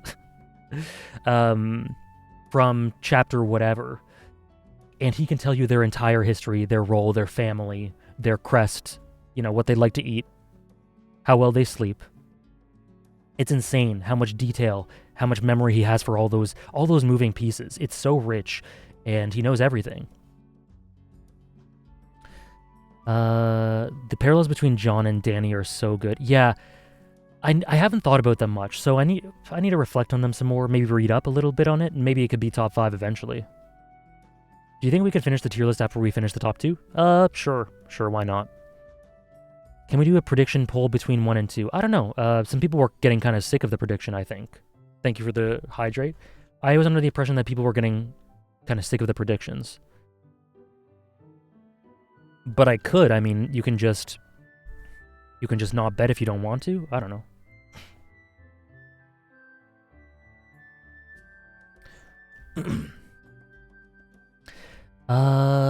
Okay. So I think we're done A Song of Ice and Fire. Yeah. I don't want to do... I don't think I want to do predictions. You guys have lost and gained enough. Antagonist, we're not going to do Final Fantasy VII today. We decided to do the full stream, just the top fiction. So sorry, we're this week we're skipping Final Fantasy VII Remake. I'm sorry. Or actually, I don't know. Maybe I'll have time. Maybe I'll have time for a little bit. Maybe I'll have time to play it a little bit. We'll see. Antagonist, maybe I'll have time to play it. I still have some energy left. I am excited for Jujutsu Kaisen Season 2, yes. Okay. Number 2.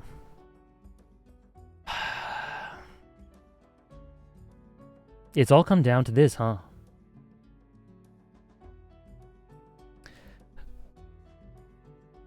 No, Tyke.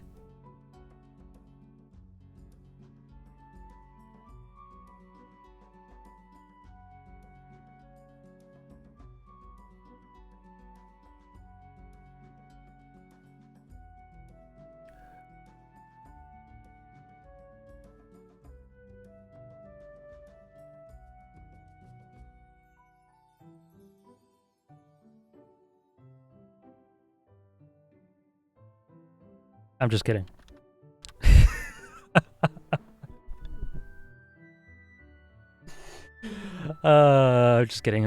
I'm just kidding. It had to be this, right? It had to be. I'm sorry. I had to. But let me just say, this is so close. It is much closer than any of you think, I think. It is extremely close, and right up until last night, I was going, is Haikyuu actually number 1?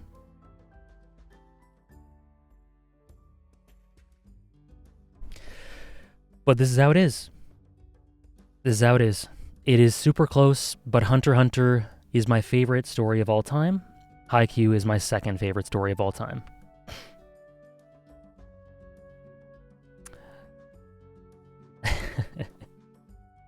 I still would have bought Haikyuu being number 1 with your love for good sports too, yeah. Honestly, if we're talking about... I think Haikyuu actually fits me more than Hunter x Hunter fits me as a person. I feel like Haikyuu gets deep into me as a personal... gets deeper into me personally.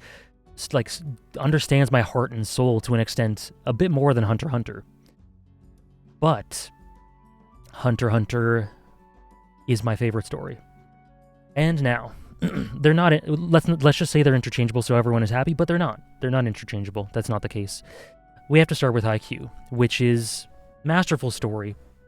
I love it beyond words. I can't explain to you how much I love this story and how much my appreciation for it just goes up and up and up the more I think about it. It is definitely... my appreciation for it definitely increases the more I think about it. It has possibly my second or third favorite cast. It's kind of a coin flip between it and Hunter x Hunter for my second favorite cast. But Hunter x Hunter has Chrollo. It sure does, but Haikyuu has Kageyama, so I don't know what to tell you. Manga doesn't get better than this. I love Haikyuu. Yes, and so, like I was talking about Berserk, it is so extremely rare for me to have an emotional response to a manga. Haikyuu had me crying and weeping consistently, man. From a manga, from pictures and words. It is insane how much Haikyuu affects me. It is insane how much it understands me. The different journeys of the characters, how they intertwine and react, and I gotta play some haiku music, and bounce off one another, and are fueled by this common thing. And that thing isn't volleyball. That thing is what it means to fly, what it means to live, and how volleyball is the language from which they communicate that. Not the end itself, but a means to that end. It's a form of expressing that. People like to say haiku isn't about volleyball. It is. It's about volleyball, come on. But it's about, the key there, the distinction is that it's about more than volleyball. It's about much more than just volleyball. Would you say that as your favorite OST ever? No, but it has one of them. How does Hunter x Hunter have a plus? Because it is, the more I think about it, the more I love it. The more I experience it, the more I love it. I was absolutely sobbing as well, Sarah. His favorite cast is A Song of Ice and Fire. I don't have a favorite haiku OST. Guys, something you gotta know about me, I cannot narrow down OSTs. I can't do it. I can't choose between 20 peak tracks. So with haiku, we recently had, on Twitter, a couple of people who I'm following are rewatching it, or rereading it, or reading it for the first time. I don't know. One of the two. And they mentioned, or one of them mentioned, that it's so efficient. Like, there is no excess fat.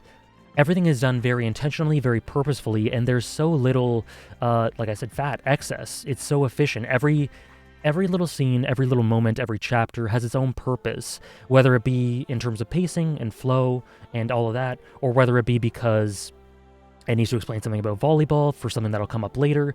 Haiku does callbacks better than anything, and it plants seeds throughout. And in that way, I think the plot, in an abstract way, is actually extremely good. It's one of the best plots I've ever seen because of how it plants these thematic seeds throughout. Now, people are asking about the anime or the manga. I think the anime is amazing. Does it plant seeds in concrete? Yes, it does. The anime is amazing, but I have doubts about when it's going to continue, so I think it's very valid to just do the manga.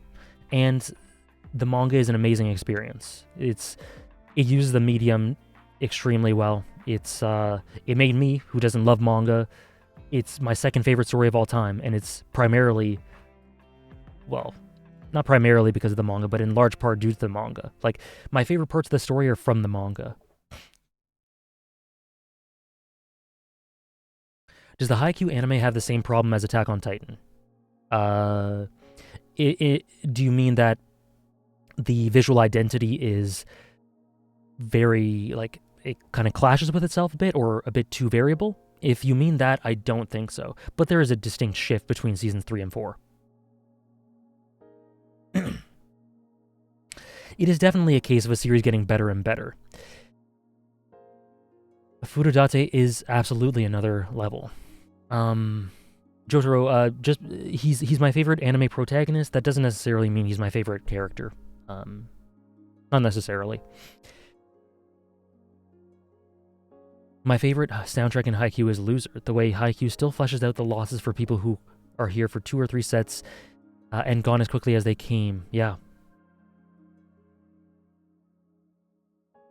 Season 4 felt like it nailed the peaks but had more dips in quality due to COVID compared to the 3 seasons. Yeah, that's exactly it. It's essentially, Season 4, you definitely got the impression that they were kind of laboring towards the end, like, we gotta get this out, rather than we gotta, because of COVID, because of those restrictions, rather than being able to give us the best product possible. And so I have sympathy because of that. It's unavoidable. But there's definitely a sense in some episodes of them, you know, kind of having to, yeah, we gotta release this, right? Whereas before, it was like, we got to release this with, we have time, we have the ability to release this with as much quality as possible. It's kind of how it's super hard to nail some scenes in the anime compared to how it's executed in the manga, yeah. So, I need to explain a bit more.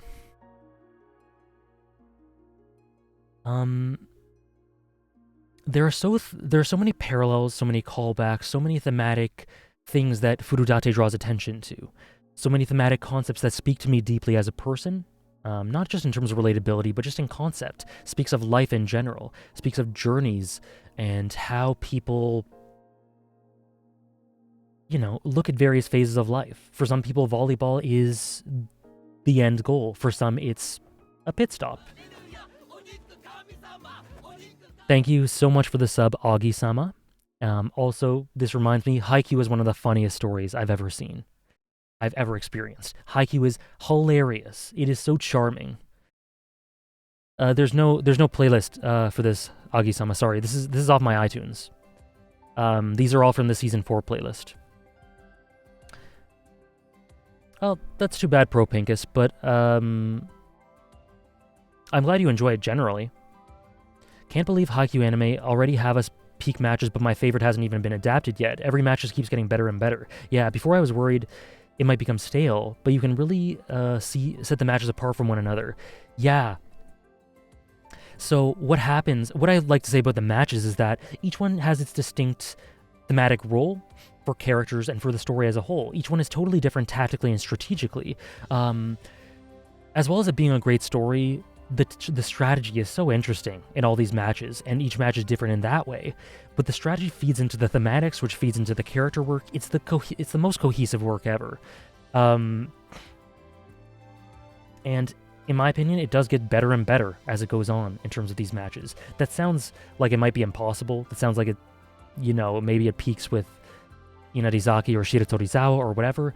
No, for me, it just gets better and better. My favorite match is the second last in the series. And they do recontextualizations for characters, I won't name them, in ways that make you... it's just insane what they do. I can't say more than that, but...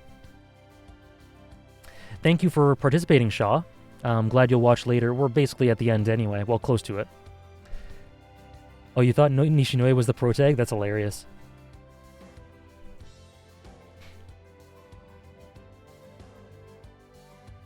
Yeah. It's so holistic.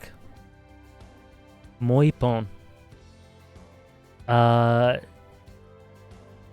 Yeah, so, but then, so minor spoilers, I guess, for the general approach taken in the last arc of the series. I'm just gonna say whether it was bold or not, whether it was risky or not. That's what I'm gonna say. If you don't want to hear about whether it was risky or not, just mute for a minute or so. I'll put my hand up when I'm done talking about that. So the last arc of the series, it was very risky. It was a very risky thing to do. Sounds good, Elijah. No worries. Thank you for participating and for everything. Thank you very much. It was a risky thing to do, the last arc. We look back on it in retrospect and say that it was all perfect and whatever, so it seems like a very natural thing to have happened. But it was actually a huge risk to do that. And I was questioning it a little bit, but what's funny is that it was the perfect thing to do for all these characters, the perfect thing for the story, the perfect thing to make the story be more high concept, as Shaw was talking about before, to branch it out and make it much more all-encompassing and poetic, and make you realize things about the story, about what Furudate was doing in a way that you never thought could ever really happen. It was absolutely the way to go. The plus means that it has upward momentum, that every time I think about it, I appreciate it more. I was with the direction, but I thought, I was a bit nervous. I shouldn't have been. It was the absolute best thing. So I love when you can be bold with something like that and it pays off, and it pays off so perfectly that it feels like a safe decision, but it was not at all. Oh yeah, the legend's right there. Okay, spoilers done. And the dialogue, I think, is super underrated. I think the dialogue, there are so many lines throughout the series that echo throughout the series and are so poetic and evocative. The dialogue is so good. A lot of my favorites are kind of spoilers, but, and it's very simple. It's very good while being very simple. And I think that's not super easy to do. We aren't limited to only one way of being great. That's one of them, for sure. Yeah, Haikyuu, I didn't say this actually. Haikyuu is the story that's the most consistently great to me. It's the most consistent story I've ever seen. Hunter x Hunter has moments where I'm not as engaged, definitely. There are moments in Hunter x Hunter that I don't like as much. Haikyuu, I never feel that way about it. There's one chapter that I think the execution was kind of not that good. Aside from that, it is so consistent. And even that chapter, I still felt lots of things. I just think it was a bit, rushed or something like that. You are seeing the top 10. This is the top 10, Kevin. What chapter was it? I think it's 369? 367? It's the transition. I think it's 369.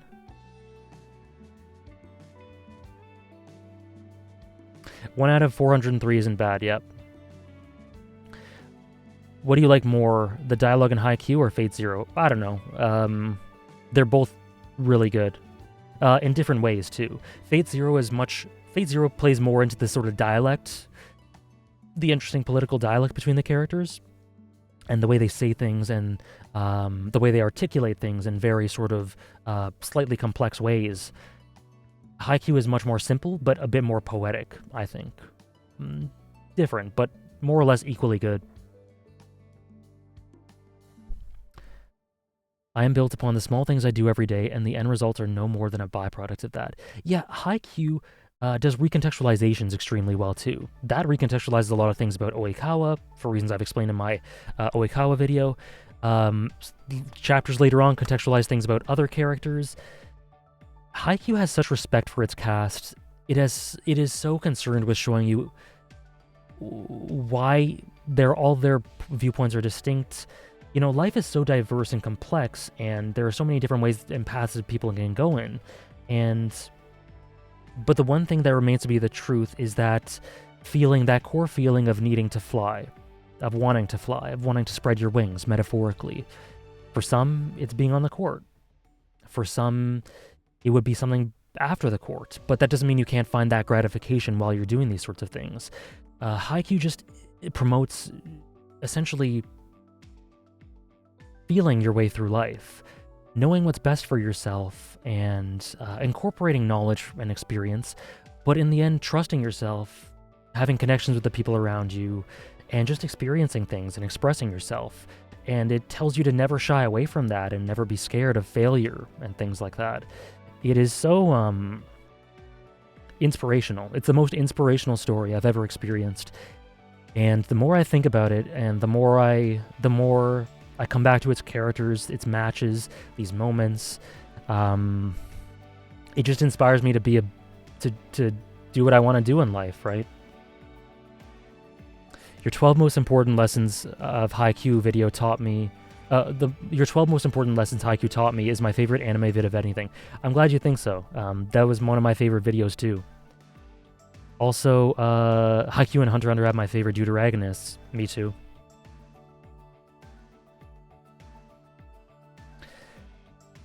Favorite Haikyuu dynamics, and why is it Hinata, Kageyama, and Osamu Atsumu? Those are two of them, for sure. Other ones would be... I won't explain why, because that would be spoilers, but the whole Little Giant concept, which is 4 characters. I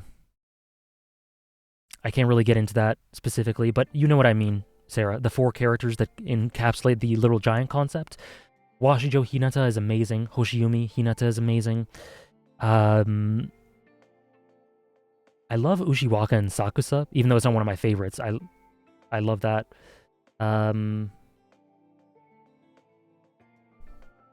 Mia Twins soundtrack. Let's pump it up a little. Kageyama Oikawa, Kuro Kenma, Hinata Kenma. Oh my, I can't narrow it down. Okay, I could just go on forever. Iwaizumi Oikawa, Bokuto, Akashi.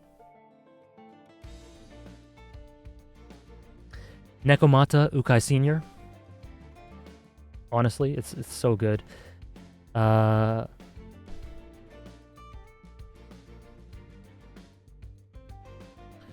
more I hear you talk about Haikyuu, the more it makes me think Haikyuu is the real winner.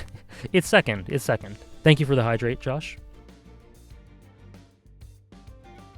Kita and Inarizaki in general. Hirugami, yep. Why are there more than a Song of Ice and Fire? I like the character dynamics and sort of in duos more in Haikyuu than I do in A Song of Ice and Fire. Probably because I think there's more of them that I hold to that higher regard personally. Chimera Ant is my favorite Hunter x Hunter arc.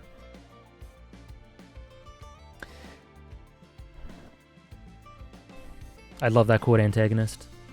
I liked Kita a lot when I read the manga, but the anime actually made me love him more than I already did. Yeah, a lot of the voice work and the way they present him is spot on in the anime. The music too, the theme for him, they really did really well with him. Is it even close? It is close. It's close between Chimera Ant, Nationals in Haikyuu, Falcon of the Millennium Empire. Top 5 characters in Haikyuu. If you mean in Haikyuu, it would be Hinata, Kageyama, Oikawa, Washicho, Atsumu, Washijo, Tsukishima, Bokuto, Kenma, Hoshiumi, Ushiwaka, Kita. Well, I just, without knowing it, I went to my top 12 or 11. Anyway, that's my top 11, I guess.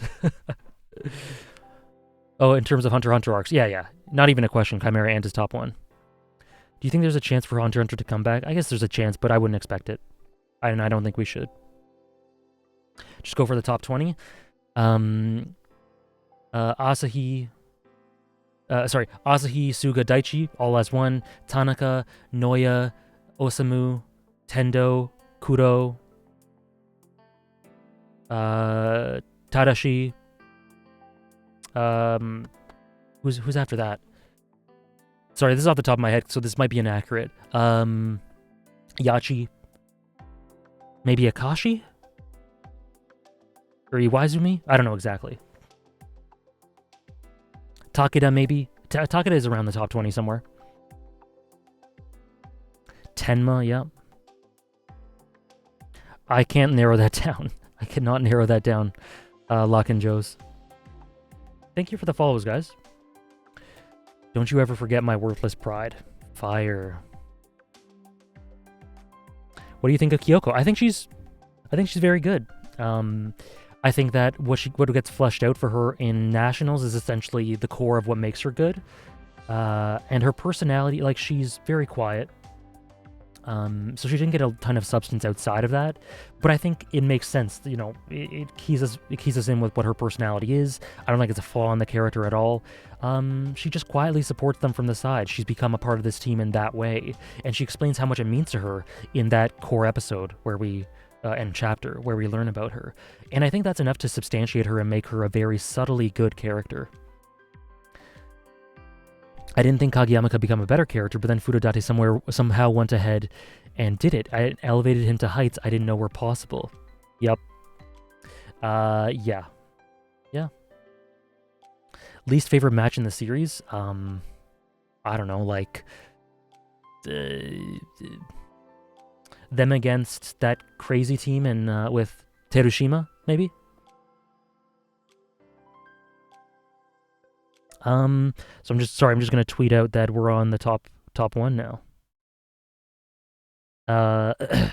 We're getting into the top 1. And we might still continue with Final Fantasy for a little bit, just a very short amount for anyone who's interested.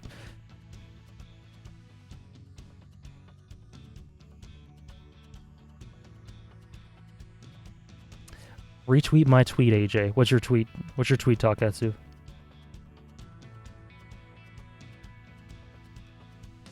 Thoughts on my top 10? I'll give it a fave. Jozenji, yes, Jozenji. That's probably my least favorite, I guess. I don't know. I still like it.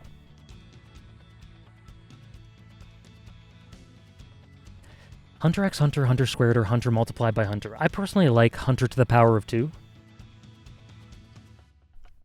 But yeah. Haikyuu, the most inspirational story. The one that makes me probably the most consistently emotional, maybe? With Hunter x Hunter, maybe. And with Umineko. I guess it's top 3 at least. It's at least second. One of the best casts of characters. It speaks to me better than any other work in this top 100. And it is my second favorite story of all time. But now, we've got the true winner here. Hunter x Hunter. And now, guys, I can reveal everything. Isn't that great? Oops. I don't have to hide it anymore. And for anyone who's interested, I have an alert on Nightbot that's been here this whole time. Top 100, by doing exclamation point top 100, you can gain access to this. You can't edit it. Oh, sorry. See, I did tell you I was debating until the end. That was a mistake. That was a mistake. It's not 2 now. It's not. I told you I was debating until the end. It was 1 or 2. Anyway, so yes, you can gain access to this. You guys are looking at it now.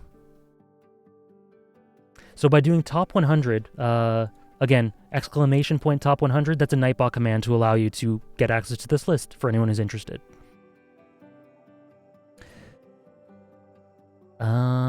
A friend from uni who I didn't know liked anime just gushed to Hunter x Hunter to me yesterday, so I'll have to mute the stream for you so you don't catch spoilers. Oh, you haven't seen it, Thomas? Yeah, watch it.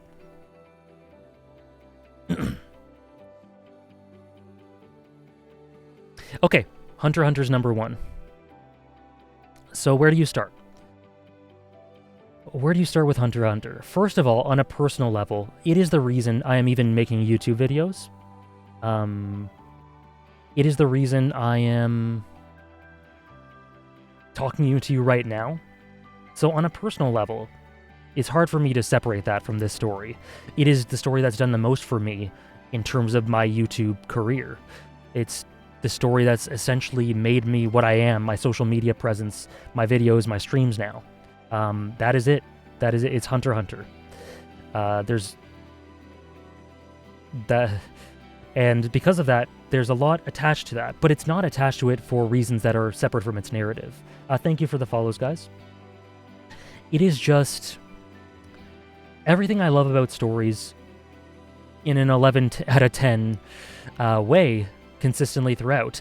It is everything I love about creativity, of stream of consciousness thinking and storytelling, of showing us all these interesting concepts and different themes and different types of characters. The variability in the cast and themes and ideas here is absolutely insane and to die for. It boggles the mind how much breadth and depth and scope Hunter x Hunter has. The world is so beautifully fleshed out, but there's so much variability to it. It can be extremely dark in one way, extremely light in another, and uplifting. Thank you for the follows. Thank you for the follows.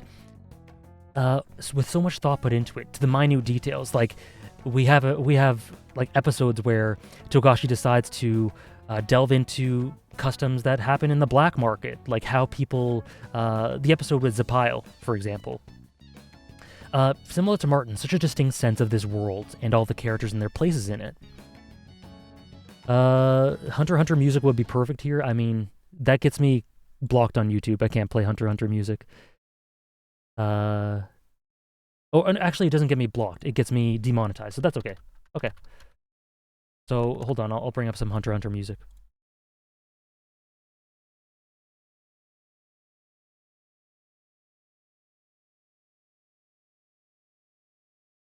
Your work can feel much smoother. Sorry.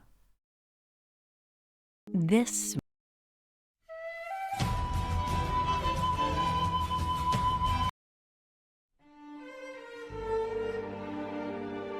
Very epic. There's no other story that makes me feel like Hunter x Hunter did on a daily basis. My love for it makes me uncomfortable from time to time because it's too deep. Holy shit.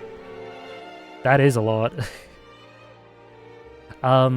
So talking about the variability.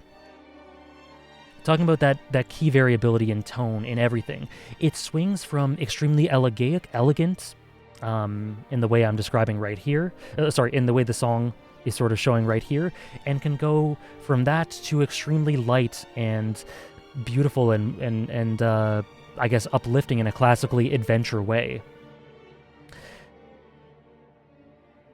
And yet Togashi has all this breadth and scope, and yet it coalesces in and of itself like nothing I've ever seen. It's so cohesive.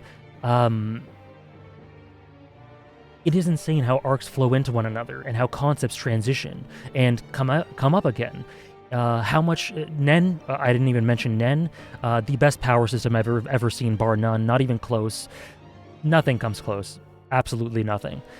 In terms of the way it characterizes, in terms of the way it fits into the world, in terms of the way, like, the different unique powers. My favorite, for anyone who's curious, is Kurapika's Nen. It's my favorite implementation of Nen in a character. One of my favorite aspects of Hunter x Hunter is the sheer amount of subtlety and subtext within the narrative. There's so much to gain from little moments. So much nuance present is actually unreal. Yeah, and tons of huge bits of emotion packed into tiny moments. Lately I've been referring to the scene with Gon and Killua on Whale Island a lot. That is one of my favorite scenes of anything.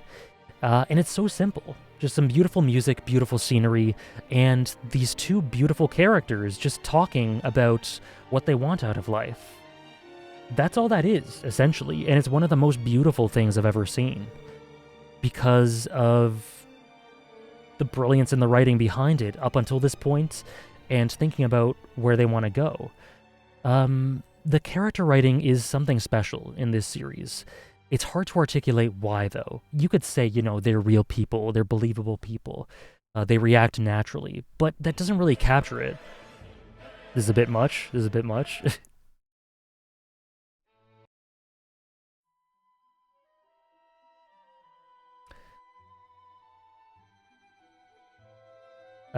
Yeah, 36 is Gone versus Hisoka, 37 and 38 is Whale Island, yep. That's for the 2011 one. If you are a fan of Hunter x Hunter but never watched it in the 99 version, you should. I have watched it in 99.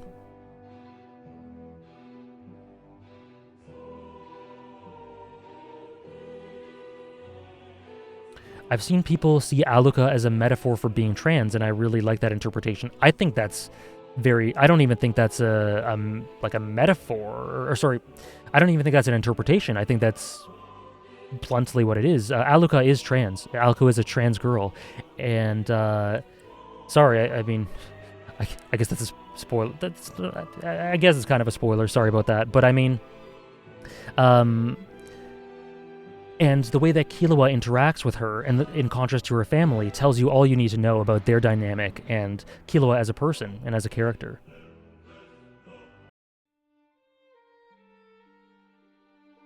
Yeah, Shadow had a great thread about it. Yeah, Aluka is canonically trans. Yep. Aluka is trans, yes. How do you feel about Genthru? I have a whole video about Genthru, Retro Turtle, but to sum it up, essentially, he's exactly what he needs to be, and written well, not a masterful character, but exactly what he needs to be, and I appreciate his presence in the story.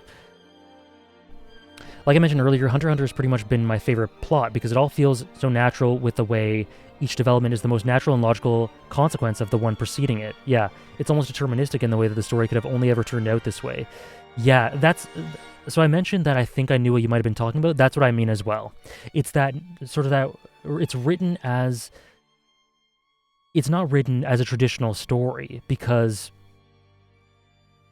the most natural things happen, but if you view it from the perspective of it's a story and these arcs must happen, or traditionally this is the sort of thing that happens, you will be surprised because things don't happen in that way. But it's very natural at the same time. Here, I need to find...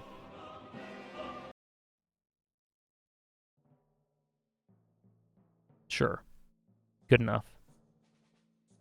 Or this one?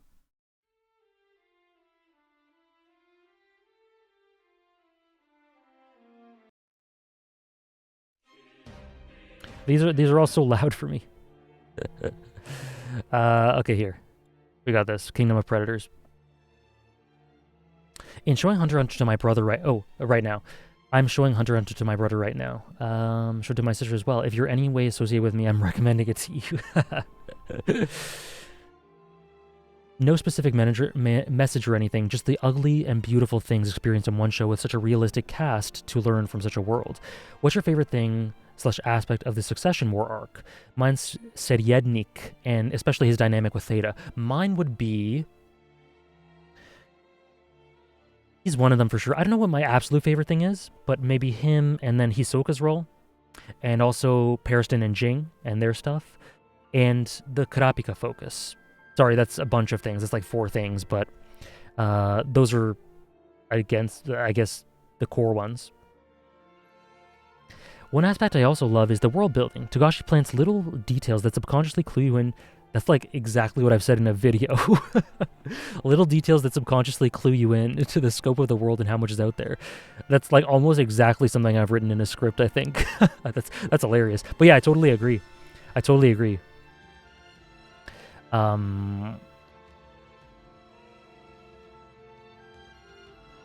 know you didn't copy my video. It's just funny because that's the exact wording almost.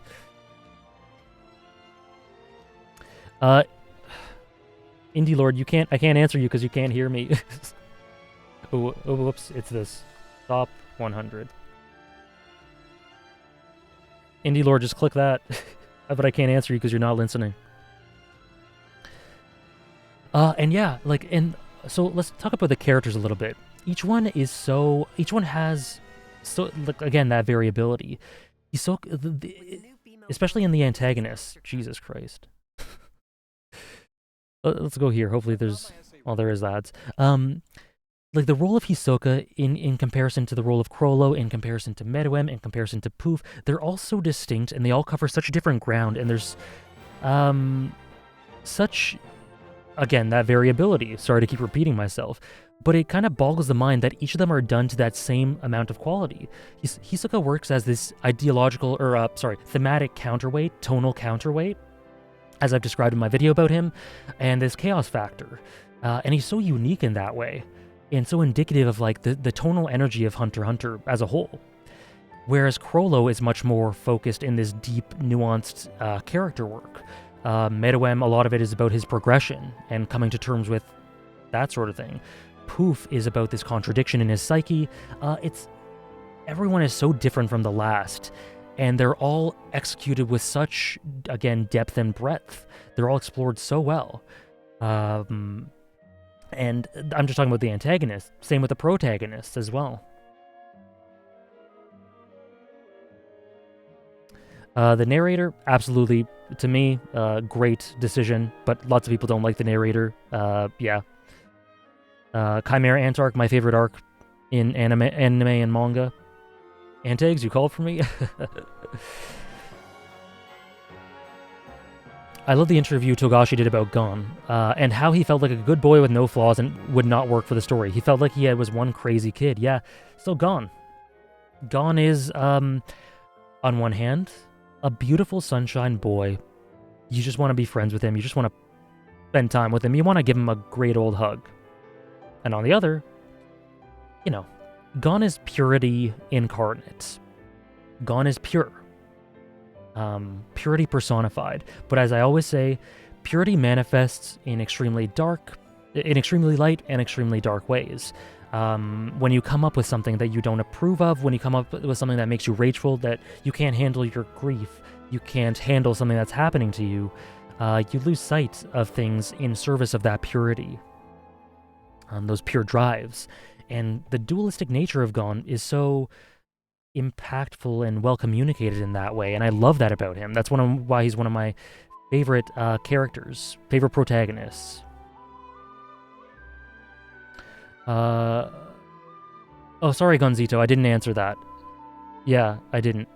I think I was getting caught up in Hunter x Hunter talk. Gonzito, what character or story do you want me to say something nice about? But yeah, some people, I think, favorite moment in Hunter x Hunter, I can't narrow that down either, but some favorites would be the Requiem. We have 136, we have 135 first, 136, the entirety of 111, the entirety of 116, 131, the last scene, the iconic scene, the detour scene, right? Those are a few of them. And Gon and Killua's relationship is absolutely... Someone trying to edit? Is absolutely one of my favorite relationships in anything. Unsurpassed, for sure. I don't know if it's unrivaled, because Hinata Kageyama is right up there, but definitely unsurpassed, and definitely at least tied with top 1. It's probably top 1, to be honest. It's probably top 1. Thoughts on Pariston Hill? Everything that the election arc needed him to be. Another 10 out of 10 villain, or antagonist. Didn't mention him, but you have that, that focus on politics and the futility and nonsensical nature of politics, as shown through the election arc, showed through him. And he's somehow one of the scariest characters in the entire work, despite him being the least outwardly menacing, right? That passive aggression is so key, such that when he does show you that aggression, it is so scary. Yeah, I agree. Chrollo being shown sporadically is amazing. It really integrates into that breadcrumb sort of approach to his characterization. Glad you're back, Holy Potato. Yeah. Yeah, I also agree with Sarah. Rewatches are so important for it. For, like Shadow was talking about, seeing that these character directions and story directions are so natural, and through rewatches, I think you can really see why and how. Hunter x Hunter and Haikyuu official top 2, absolutely. Hey guys, is it okay for me so I don't get spoiled on Umineko? You're probably good, freaks. You're probably good. Like the way Togashi never uses characters as typical tropes or plot devices, but rather as they're people with their own emotions and thoughts that sometimes even hinder the plot. Yeah, anticlimaxes, right? There are a lot of anticlimaxes throughout the series, and while they may not fit if you expect traditional storytelling, they absolutely fit with the characters and the mechanics of the story, for other reasons. Do you think the existence of Killua's sister was just... careful with the spoilers, guys, careful with the spoilers. Jotaro, that's a spoiler.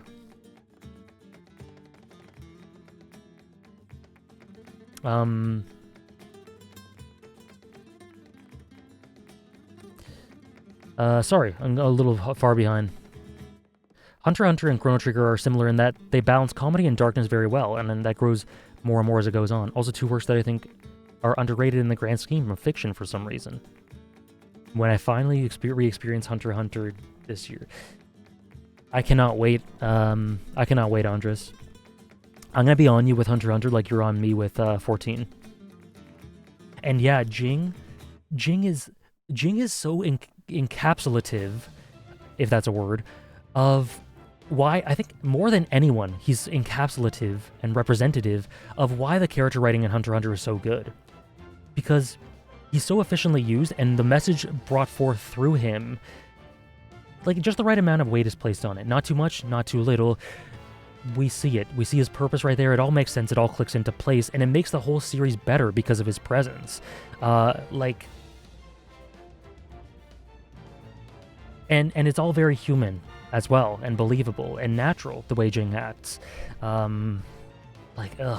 Boggles the mind. Have you read Hunter x Hunter's manga? Yeah, I have. This is everything. This is everything to do with Hunter x Hunter. Manga, 2011, and 99.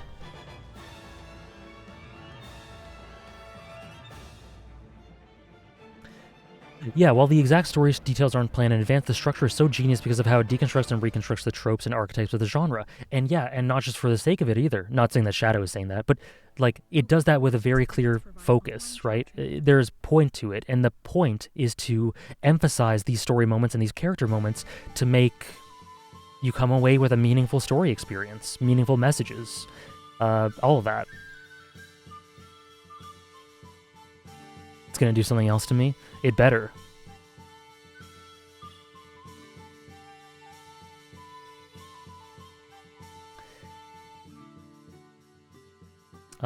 Give it a try, Large B.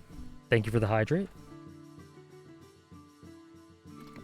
The movies are awful. The movies are bad, I think. But they're not canon. Hisoka's backstory, I'm not going to get into it deeply, but I think that it's fine, you know? It's there, it makes sense. I don't think Hisoka really needs a backstory. I don't think he's a character that really benefits much from one. So his backstory is just like cool. It's fine, it's cool. This is my favorite stream so far. I'm glad to hear it, freaks. Glad to hear it. Glad you guys are enjoying. Thank you. We've been consistently having tons of viewers throughout, so I really appreciate that. Bungee gum has the properties of both rubber and gum. It does. Kurapika's story is canon, though. Yeah. Sorry. Kurapika's story is, yes. And that is very important for Kurapika's character. That's my favorite part of the movies. Kurapika's backstory is great. It's, I mean, I don't think it was hugely necessary for us to understand him, but it just enriches things, right? It goes that extra 9 yards to really put us in his headspace and viscerally show us what he's experienced. Your videos are art. Thank you. There will be another one coming maybe next week sometime. I hope you enjoy that too. Hisoka of backstory or Tokyo Ghoul? Yeah, Sui Ishida wrote that for anyone who doesn't know. The mangaka for Tokyo Ghoul. Thoughts on Gon's mother? Mito, I love her. She is, she's great, but also what's notable is that she actually has some imperfections to her in the manga that are not there in the anime. It is said in the manga specifically that Jing tried to fight to get Gon's custody. So I guess this is minor spoilers too. This isn't a huge deal. This isn't a character death or anything like that, but I guess minor spoilers here. She had to fight, Jing tried to get Gon's custody, and she took him herself, despite what Jing said. So it's a nice little element added to her that I don't think was in the 2011 anime. Yeah, Ziggurat, we were just talking about that.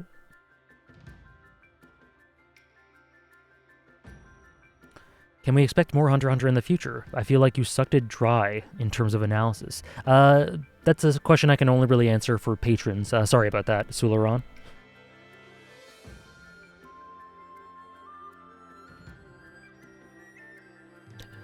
Oh, yeah, I know Mito's his aunt, but I thought you were asking about Mito. Were you not asking about Mito? Because, like, Gon refers to her as his mother figure. Like, that's why I was talking about Mito. So, sorry. If you meant his mother, then... Did you mean his mother? No, I don't know. I thought you meant Mito. If we're talking about his mother, though, I don't think we need to know anything about her. As Gon says in a great little moment, Mito's my mom. I don't need to know about the what-ifs of who my mother is. All that's right here is reality. And Mito's my mom, and I love her, and that's it. That's all I need to know. And it was a beautiful moment for Gon. Beautiful moment. The pregnancy stone theory. Maybe, Sarah? Maybe, but I don't know it by that name. I've heard some theories. Just teared up. Yeah.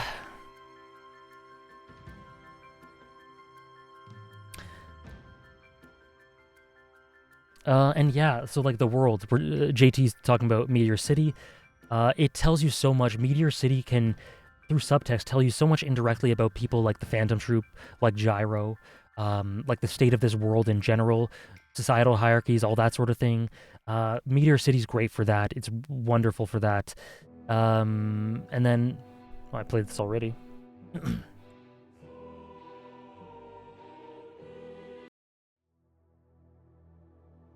And yeah, like the setting can indirectly characterize through what you learn about it, which I think is really cool.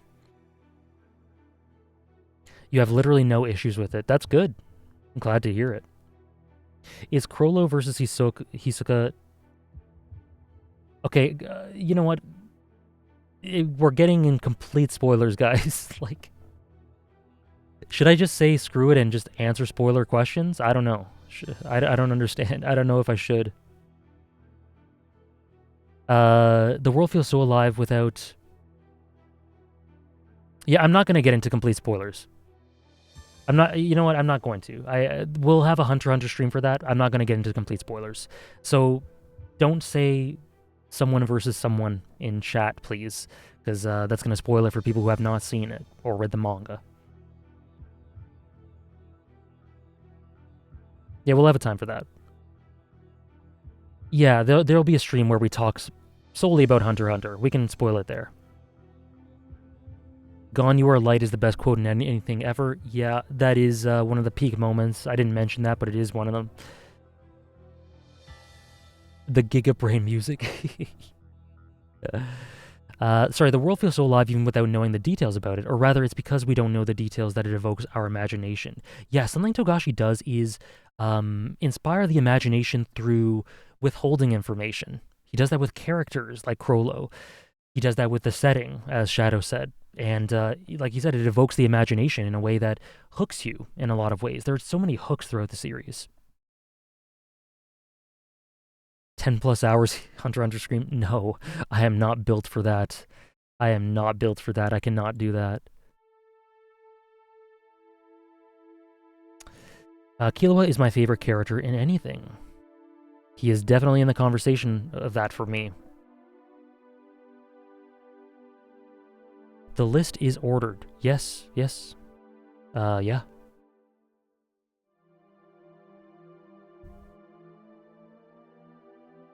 I mean, there's titles now. Yeah. Top 5 Nen abilities. Kurapika is, like I said, was my favorite. Crollo, because of what it says thematically about his identity. It indirectly characterizes him, or directly, if you want to put it that way. Gon. Leorio.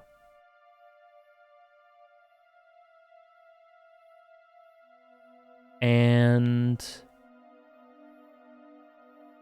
yeah, Netero. Netero. Sure. Hisoka's up there too. Siriadnik.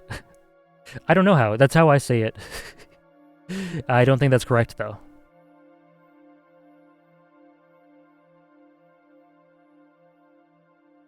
A lot of people found the Chimera Ant arc pacing to be a turnoff for them. Do you agree? No, I don't. But I've talked about that in videos already. I think the pacing is pretty much perfect. Thank you, Xforts. Glad you appreciate the elaborations. Thanks for stopping by. What are your top character designs in the series? Crollo, Hisoka. I'll be starting to name off everyone. Crollo, Hisoka, Gon, Killua, Kurapika, Jing, Pito. Knuckles' Nen ability is great too. Yes, I have Bruce Wayne. And yes, I love Skyrim. It's janky wonder. Am I missing something, or is there a problem with the seemingly unlimited usage for Nen contracts? Like, why don't everyone just use them when they're in trouble? Because they don't want to give up the equivalent of what will be needed for them to get out of trouble. You know, it's like equivalent exchange from FMA. Doing that would cause them to have to give something in return, and people aren't ready to do that, to get them out of trouble all the time. Yeah, we'll talk about more about Hunter x Hunter in that stream. We'll go through the arcs. We'll do all of that. And sorry, the music for both adaptations is wonderful. I haven't talked about it, but it's great. It's really, really good. Knuckles' Nen ability is so underappreciated. It's a reflection of his character. Sad not a lot of people see that. Yeah, there are nuances in the makeup of Knuckles' character that really key you into the type of person he is. You know, that his heart and all of that. I kind of talked about it in my Knuckle video, but I didn't touch on it a huge amount, but I did talk about it.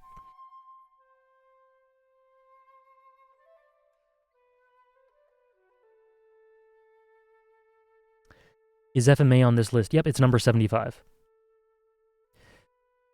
Glad you're happy. It was mine too, Xenon.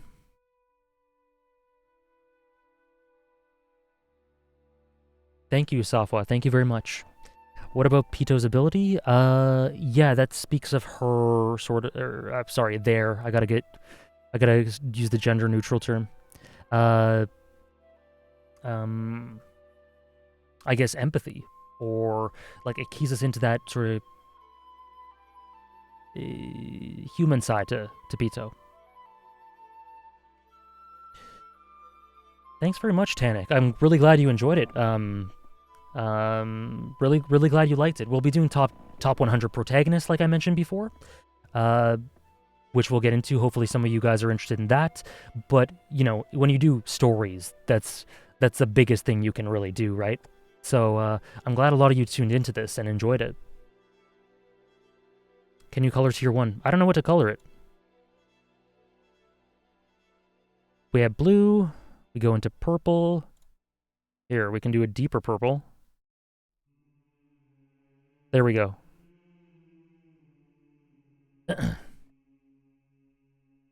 And yeah, we'll do the Hunter x Hunter stream sometime in the future. I don't know when. We'll probably... Maybe we'll start doing the topical streams once Attack on Titan's done. Or maybe we'll do them on Sundays. We can do them on Sundays. Not exactly sure. I'll figure it out. But we'll start doing those topical streams. Like I said, Arcane, Hunter x Hunter, Berserk, whatever. Just talk about this stuff for an hour and a half, 2 hours, for anyone who's interested. I'm not planning on doing top 100 antagonists, no. No problem, Zero Skills, and thank you for your support. I'm honestly very surprised to see Haikyuu that high. Thought it would be 10 to 5. Nope, is my second favorite, and very close to first, to be honest. Very close. 24-hour stream? No. But this is the longest stream I've ever done.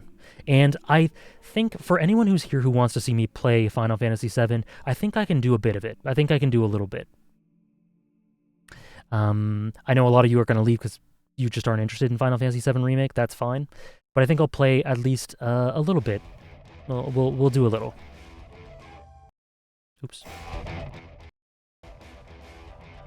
As we wind down here, I like the song. How high is Arcane? Arcane is 39. Do you think you can narrow down your favorite fictional characters? No, I don't think so. That's why I have to do it in protagonists. Not because I don't know, but because I don't want to narrow them. Is Haikyuu the only manga you ever followed weekly? I follow My Hero Academia kinda weekly, Sarah? But, so not really, but yeah. You thought Haikyuu would be one? That's a great guess. I'm not really taking game recommendations right now, but I have heard about Yakuza 0, so thank you for that. I might get into it eventually, but so many things I want to get to, right? So Juno, I just kind of talked about that. I think I just already answered your question. A Song of Ice and Fire tier list. Yeah, true. I forgot about that. Gotta make back these channel points. I've got my essay written, and I've been working on it for... Yeah, you're right. I did say I'd do the tier list, right?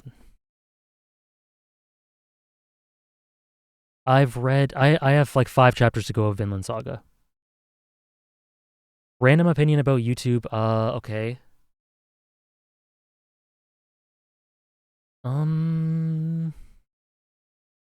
Let's see. Random opinion about YouTube. I think I have a couple here.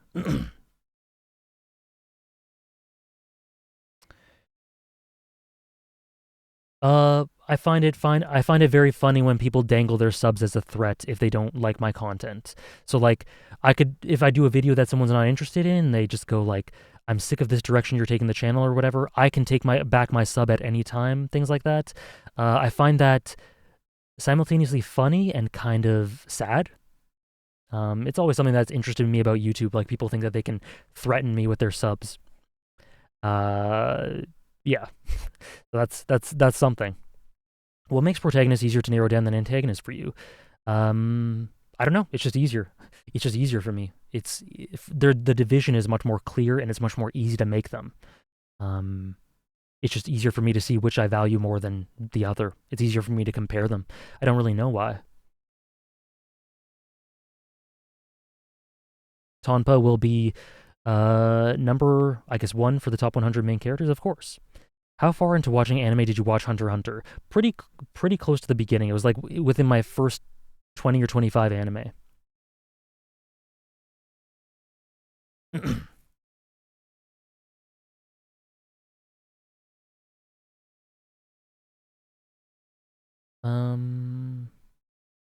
Glad to hear it, Andres. Glad to hear it. Thanks for following it. When is the next Arcane video coming out? That is something I can only tell to patrons. Sorry about that. But I can confirm that an Arcane video will be coming out because it was a sub goal and it was achieved. But yeah, if you're on Patreon and you want to know, just ask me on Patreon. I'll tell you. Or actually, I think that might be available anyway. It'll be available, that information. Sounds good, Safwa. Sounds good. Lucky I'm only a simp for you, Loki. Do you ever get annoyed replying to the comments on the Griffith Did Nothing Wrong video? Yeah. I mean, the comments on there are awful. Sometimes I have to just straight up block people who comment on it. But I guess it's kind of annoying once in a while. I'm used to it now, by now, though. No problem, Shaw. Have you ever had a case of a Patreon follower leaking too much? I don't think so, not that I'm aware of. If Xenoblade Chronicles 1 was a standalone, do you think it would go up? Or did the events of 2 make it better for you? No. This is just Xenoblade Chronicles 1 on its own. 2 is not a factor here. 2 is not a part of this.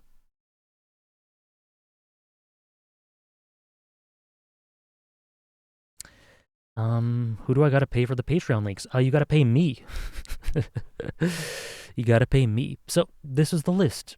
Thank you guys for sticking with it. If you do want to watch me continue my analytical playthrough of Final Fantasy VII Remake, I'll be doing that for the next little bit. I am hungry, so I can't stay on too long. I have to eat eventually. But I'll do it for a little while. That's not a mistake. It's just something with the formatting, Ben. But thank you for letting me know. I don't know how to fix it.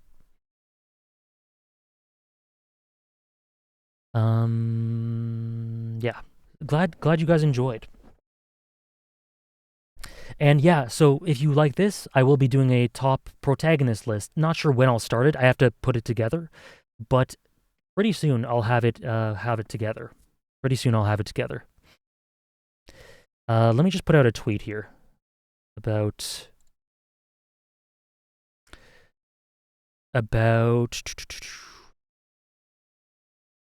finished the top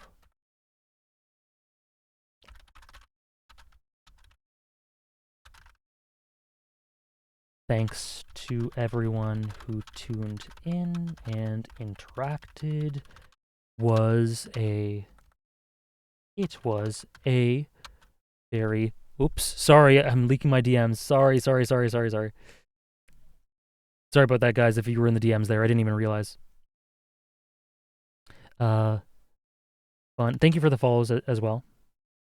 It was a very fun stream series. Hope you enjoyed.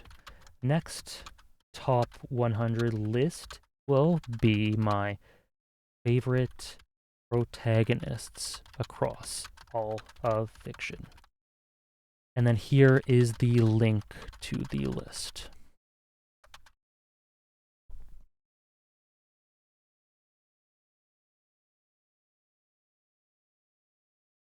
I give you main character vibes. Oh, what is this?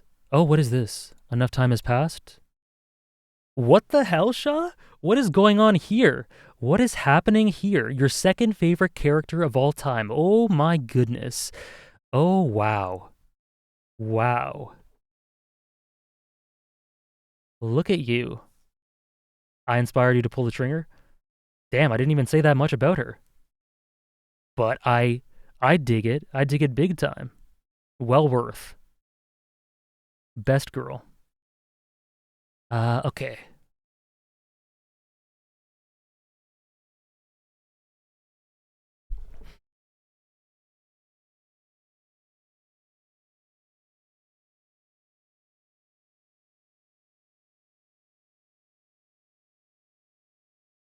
And then copy this link.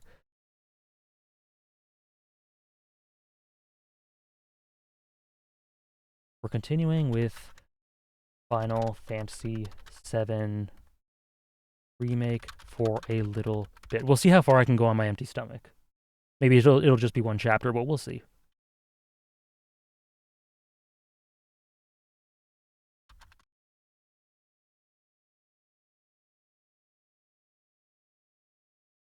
Walt is definitely a protagonist. Definitely, yep. Okay, gotta shift the display.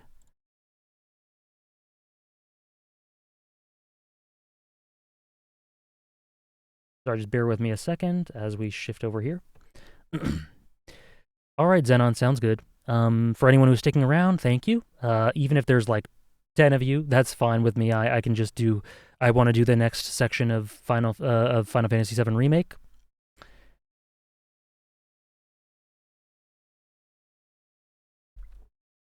Yeah, sorry, Abastia. I said that I would, but I really do want to. While I've got this energy, before I burn out, I really do want to do the Final Fantasy VII. So we'll do it another time. Sounds good, guys. Thanks for stopping by. Thanks for stopping by. Thank you very much. And hopefully you come for the protagonist one. But even if not, thank you very much.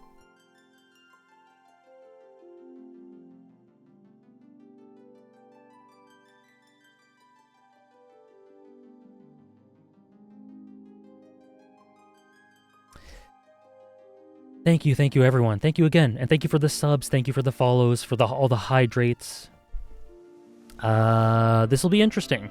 This will be interesting because we're in an interesting part of Final Fantasy VII Remake. Why do you like games over anime TV? Just the experience, just the gut emotional experience I have to games as a medium overall. They're my favorite medium. The way you interact with them, the way you immerse yourself. Immersion is a huge thing for me. So yeah, thanks Mega Turtles. Thanks Mega Turtles. Thank you very much. So actually, hold on a second here. System.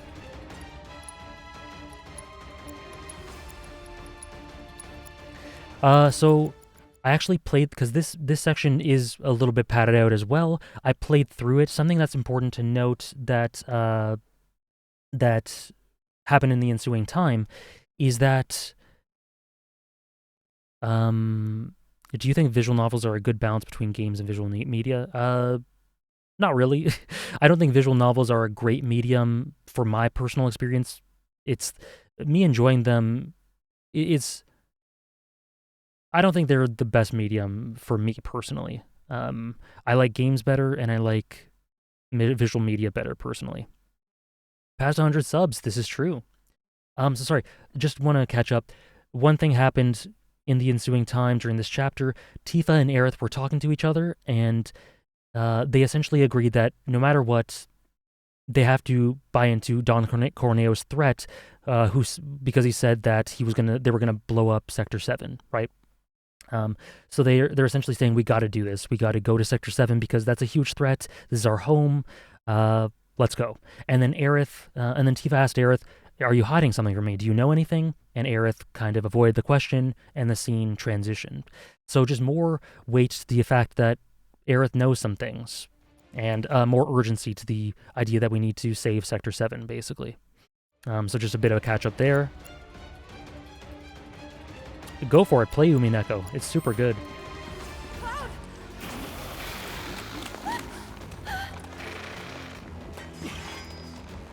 Looks like they're hungry for more. We're not delicious. Not even a little bit. Get going. No. Okay. And we're very close to the Elden Ring sub-goal. Very cool. You too. But there's too many of them. Not for me. Hurry. I love the shot too, Luciano. Last warning. Back off or die.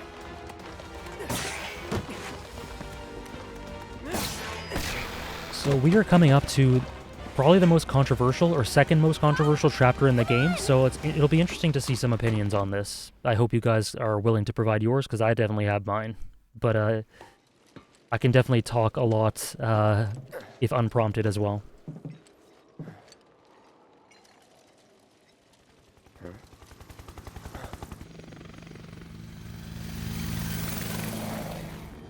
Understood. The Avalanche mission's been approved. We ought to proceed as planned. This is bullshit. What the hell are you thinking? Threats to public order are to be submitted. Thank you very much, Oblivion 13. This is what we've always done. Thanks for stopping by. Put down.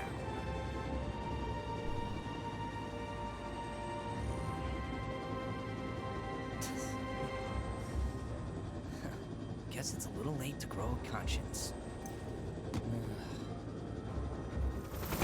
So that's important for the Turks. More characterization there than they get in the original. I'm kind of exaggerating, but you get what I mean. Just on patrol. Don't worry, we'll make it in time. So I have a bit of a preamble for this point. Is the upcoming game part of the original? I didn't get this part of the game. So this game is part of the original, but in the original it's like 2 screens. The train graveyard is about 2 screens. You're through it in a minute. In this game, the music is great. By the way, the music is awesome. They did exactly what I wanted them to do with Midgar. Flesh it out, show us different dimensions to it, show us different areas, and give them personality, and enrich them, right? That's what they did here. They did this with the train graveyard, which I love, similar to what they did with Chapter 4 with the employee housing district, for example. And I love that. And this section also has some nice, really nice character moments, some nice interactions. So in a vacuum, this chapter is extremely solid to me. However, in the context of the whole game, this chapter is very clumsily handled, in my opinion. It completely halts the momentum. It leads to some moments that are kind of out of character, and just feels odd in this place. I think it should have been a side quest, or maybe earlier in the series, they could have rearranged the story to make it so that this didn't happen in this point. But essentially, my point is, this is a moment of urgency. They have just heard that their home could be completely wiped out. Tons of people are going to die. Their home's going to be destroyed. And, Cloud here says to Tifa, oh, these Turks are just on patrol to try to calm her down. But nonetheless, they take that threat very seriously for obvious reasons, because of the consequences that it could bring about. So because of that, this is a moment of urgency. However, this chapter is not approached with urgency at all, except in very, minor spots here and there. But by and large, the complexion of this chapter is very spooky, atmospheric, slow-moving, a bit ponderous as you take in the rich atmosphere, which I love as a concept, but not when it's placed at this point in the story, because this is Tifa's home. This is a place that Cloud cares about. This is a place that Aerith cares about. And Aerith, if you believe the theories, knows that something's going to happen here. She knows. So the fact that they are not in a rush and sort of, this is what's upcoming in the game, they really just laze around a lot, is very weird. It's very strange. It is out of place at this point in the game. Undercooked, do the command exclamation point top 100 and you'll get it. And I also just tweeted about it as well. So that's how I feel about this part of the game.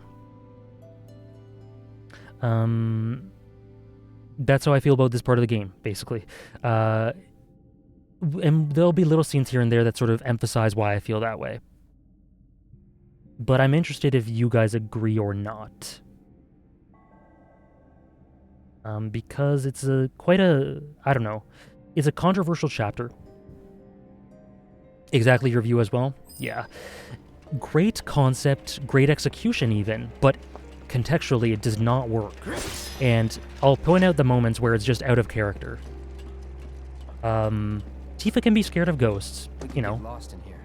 This is the train graveyard, all right. A real treasure trove of scrap. Sector 7 should be just past that large maintenance facility over there. I vote we stay in the light so we can see where we're going. Dark everywhere.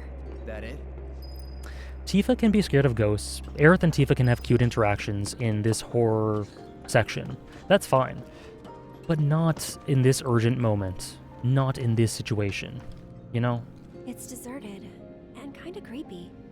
But I love the content. Like, I gotta restate, I do like the Not just content a because lot. of the monsters, but because of the stories. What kind?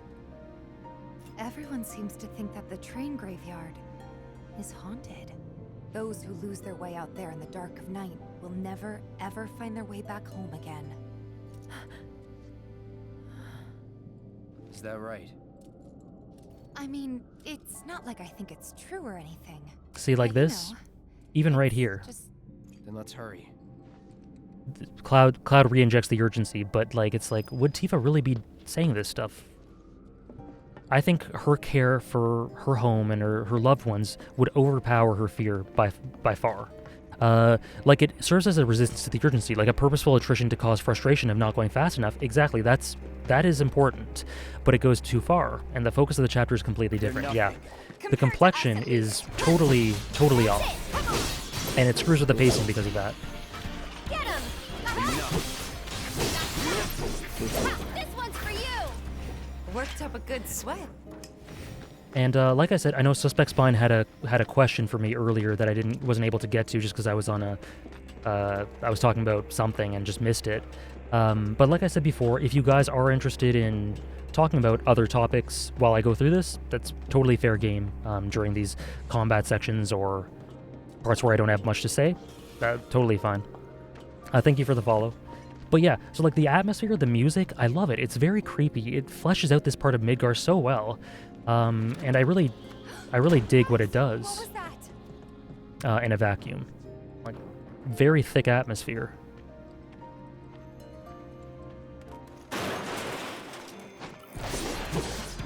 And what it does for the spirits, the ghosts, whatever. What it does for Aerith too. All set. Hang in there. I'll take care of him. That is. One more shot. Go on.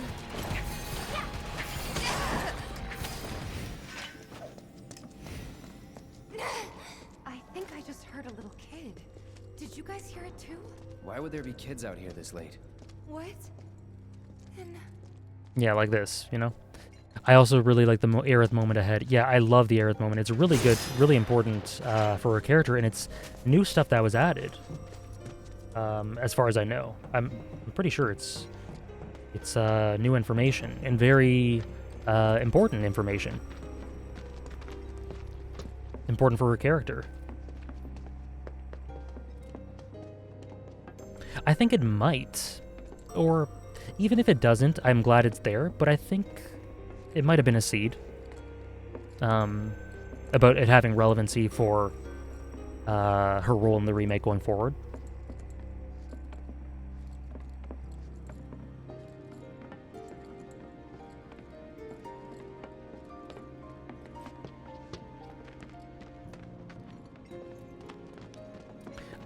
And I like the color palette as well. Very blue, very different from what we've seen thus far. Very bright blue, nailing home that ominous, otherworldly, I guess, feel. Let me handle this. And this art coming. adds to the aesthetic really nicely as well.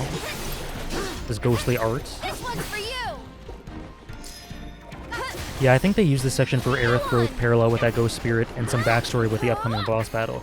Yeah, that's definitely a big portion of it. Definitely. And that moment, like, when we get to it, it actually makes me quite emotional. If Umineko was written in a different form of medium, do you think it would accentuate or diminish the enjoyment of the experience? It would diminish it. Umineko is 100% a visual novel. It has to be told in that medium, in my opinion. So, Umineko, I don't think you can really get the same experience, as effective an experience without that format. See ya. All set. You're up. I'll take care of him. That's just the way I think of it.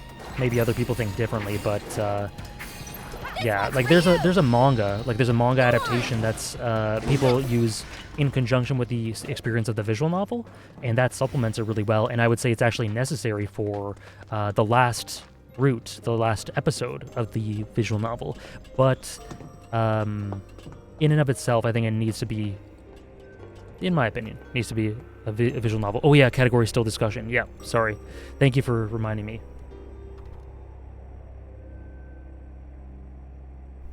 I always forget. I always forget.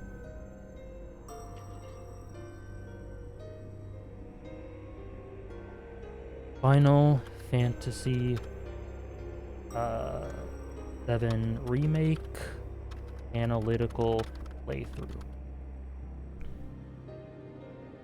Okay, should be different now.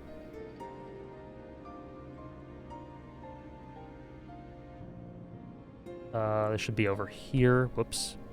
Whoopsie daisy. Yes, it looks like it's good. Thank you for reminding me, Aldohan.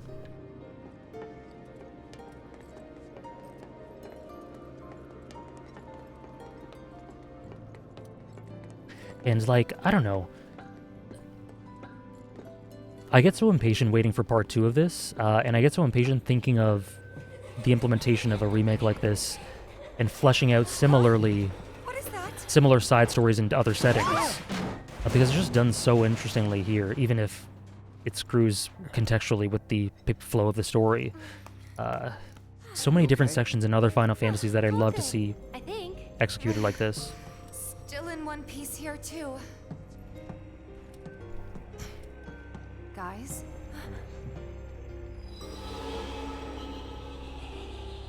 Seriously? Come on, huh? Well, that's inviting.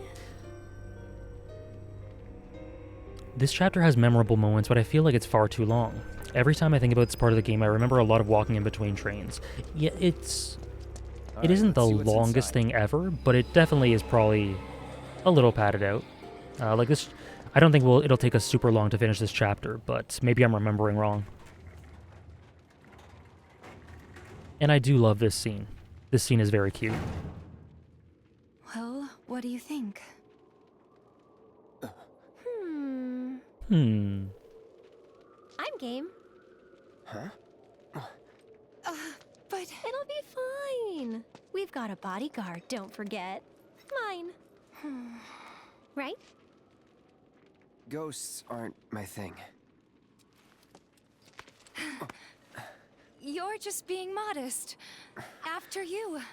Mind letting me go then? This lucky bastard, man.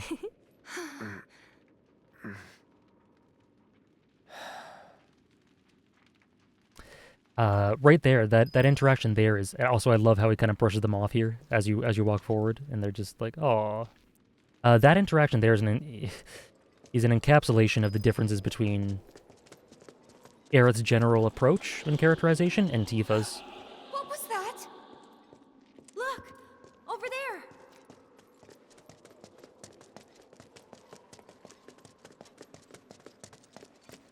Part 2 news coming this year in celebration of the 25th anniversary. I would love that. Oh, yeah, they said that. They did say that they have news for Part 2. Hey, so I'm looking forward to that. Can we talk? Just for a bit?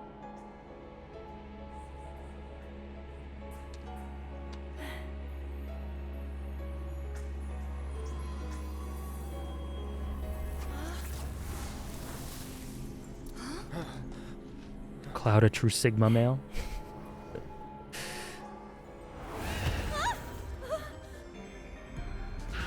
Get back.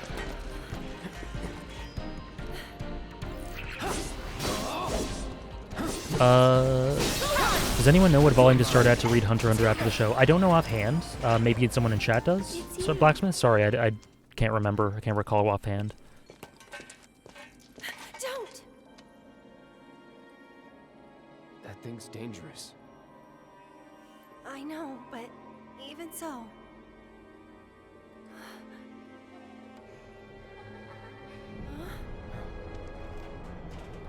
What the?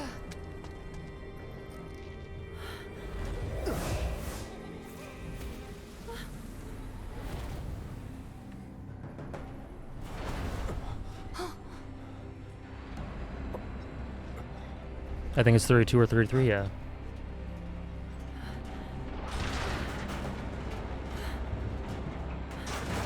Run!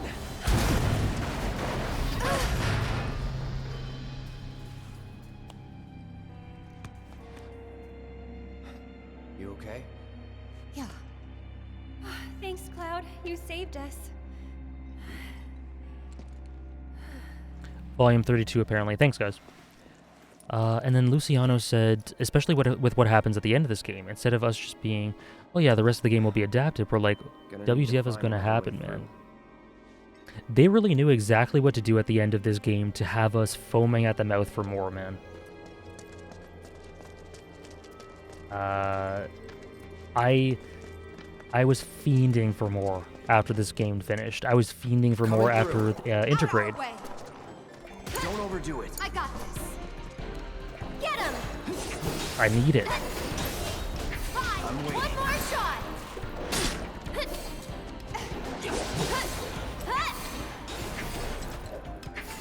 This one's for you.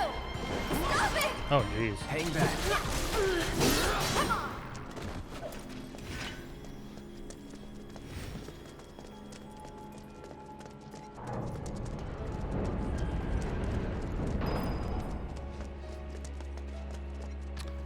Okay. Not gonna work, my girl. What now?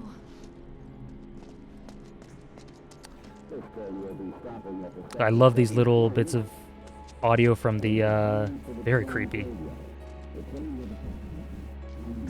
Very creepy. They do lots of nice little things here.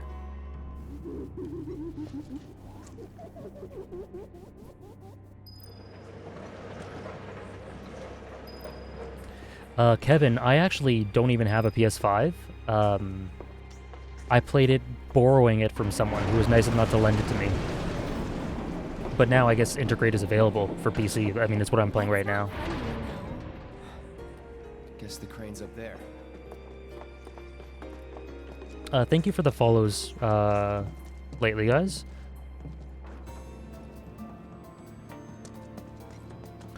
Lucky, what I want to know is if they're aiming for 3 games for this whole remake. I mean, at this pace, there has to be at least 3. I think 3 or 4. I think it might be 3. But I think it's going to be either 3 or 4. I think they made Midgar more of a deal in terms of the proportion it takes up of the game than it was in the original. There's no power coming through. So, which is why I think it could be 3. This is another prank. Someone might be messing with the power supply to make us run around.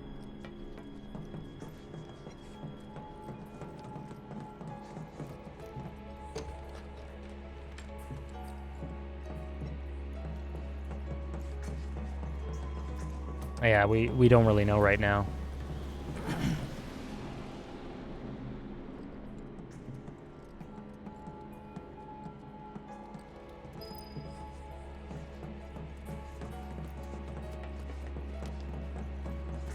Hey Tracer, how are you?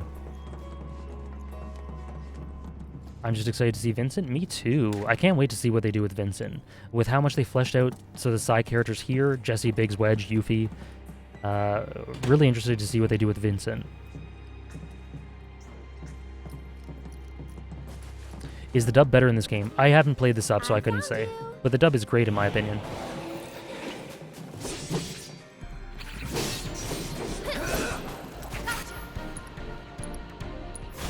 No escape.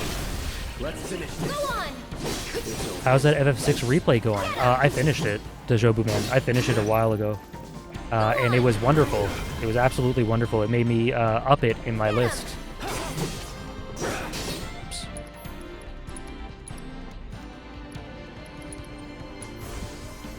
Still in it.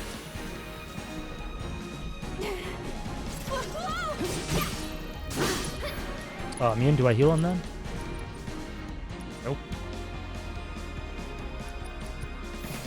Take the lead. All set. I'm coming. Oh, cool, Tracer. I hope it's helping out. I've heard that can be a very good outlet for it, for things like that. Which version? Not the Pixel remaster. It was SNES. This one's for you. But I should have waited for the Pixel remaster. I don't know why I didn't. I just got too impatient, I guess.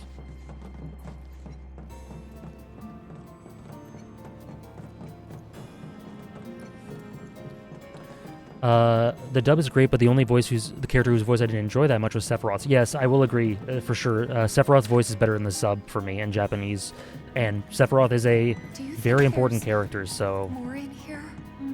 Looks like. can understand people wanting to go Japanese for that reason alone, even. But it's not like it's a bad voice. I just think it's lacking a bit of weight and menace and authority.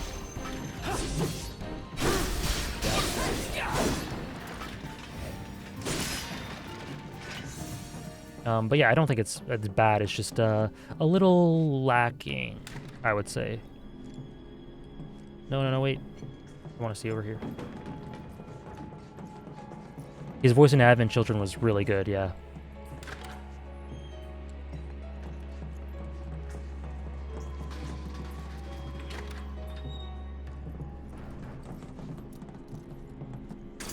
I'm worried how I'll feel for some of the Pixel remaster. The original already looks perfect, and the music, in my opinion, needs no changes. Yeah, I mean, I agree with that. Oh, whoops, I think I'm going the wrong way. Oh, I unlocked it. I agree with that, but at the same time, I don't think there's anything wrong with them doing a different take on it, right? The original's still gonna be there, so I'm interested to see where they go with it. I'm open to it, but I do get that for sure.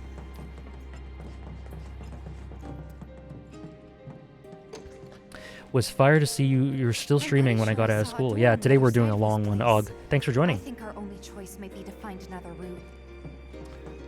Yeah, we did the full top 10 list, which took 4 hours, and then I decided I still got some energy left, so let's get into some Final Fantasy VII Remake.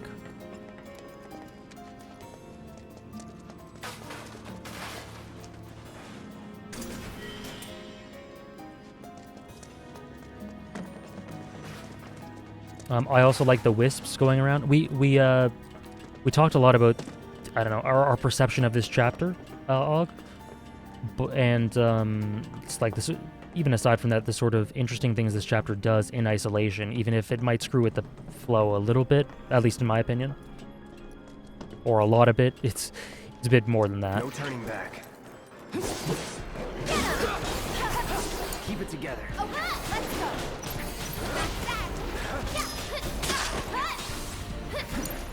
Here goes.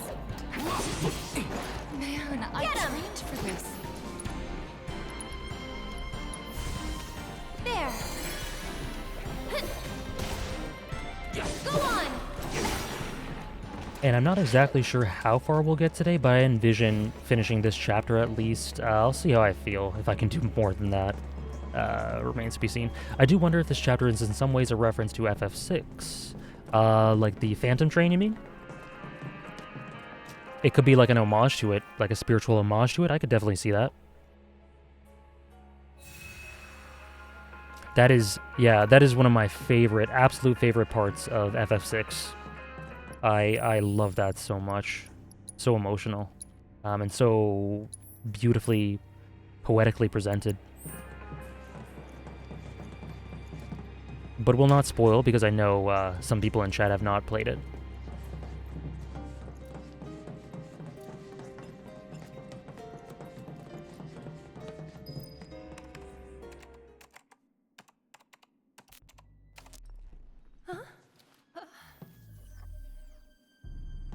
Tifa.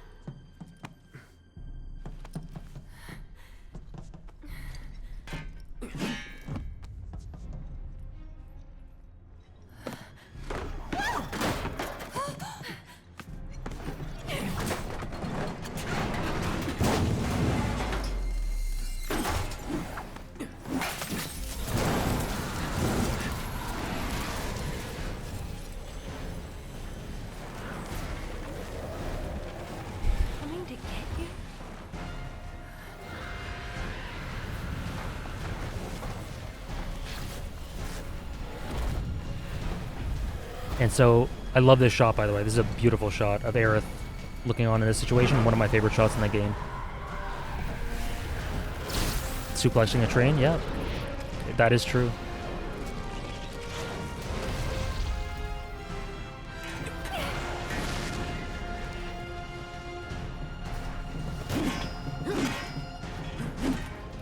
I don't have time for your shit.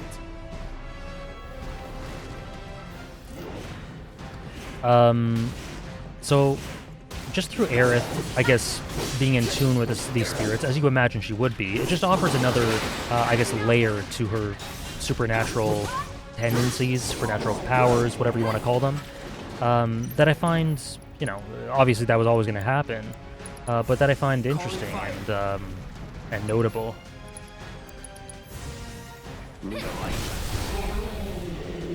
The visuals do look amazing, yeah, especially in Intergrade. Like, it's not getting across because I have to stream in 720p, but this game is beautiful.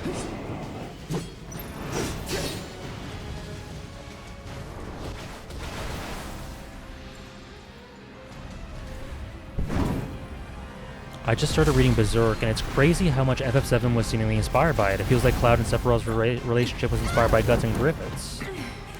Really? That's something I never really thought of. That's interesting.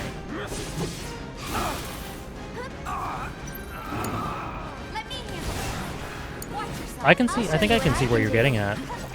But it's something I've never really... Oops.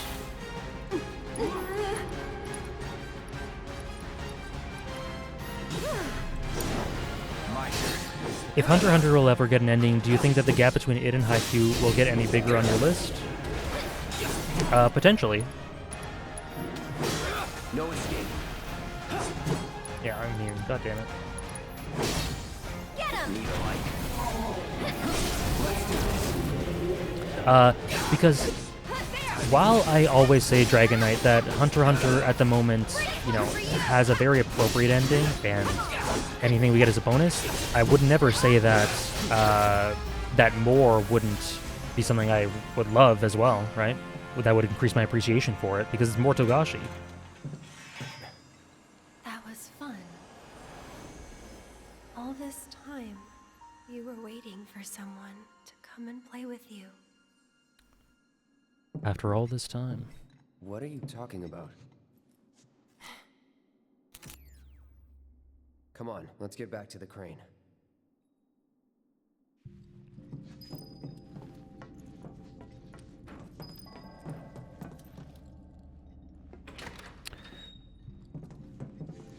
What do you think about ludonarrative dissonance in games? It's very much a case-by-case basis.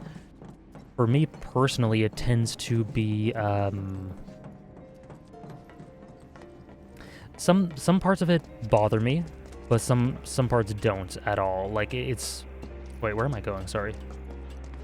In some cases it bothers me, in others it doesn't bother me at all. It's very contextual, and I think it depends on a lot of factors. So I don't have like big blanket statements on it, but I do, like for example, there are some things that are baked into open world games. Plots that you kind of have to just appreciate, right? Or just accept. Like The Witcher 3, there's a sense of urgency in the plot, but it's open world and you have to go around and do stuff for people. So that dissonance is something that never really bothered me, but I can understand why it would bother others. To summarize, it's a case-by-case basis, I guess.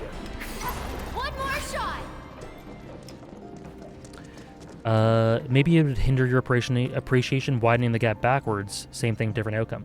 I guess, but I sincerely doubt that more Hunter x Hunter would make me like the series less. I doubt that would happen. I mean, it's Togashi.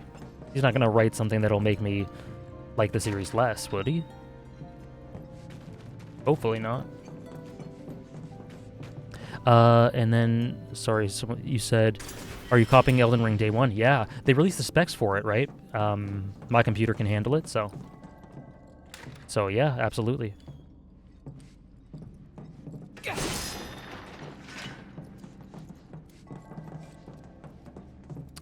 Can't go this way. I don't know if you talked about this, but what really frustrates me is how big the potential for the current Hunter x Hunter arc is. It seems limitless and we'll never know if it will continue. I don't find that frustrating myself, because like I mentioned, I find a lot of this to be a bonus, right? For me, God, I'm kind of lost. For me, anything that we get from Togashi is a bonus. It would be nice, but I don't expect it. So that's why I'm not frustrated by it. But I can understand if you really, really want more, why you would be frustrated by that. Okay, so let me find out where I'm going. Sorry, I'm lost. I doubt Togashi would drop the ball as well. I haven't read Yu Yu Hakusho, but he got tired with it. But with Hunter x Hunter, since he can take breaks, I don't think the same would be as hardcore. Yeah, I just have full confidence that that would not happen.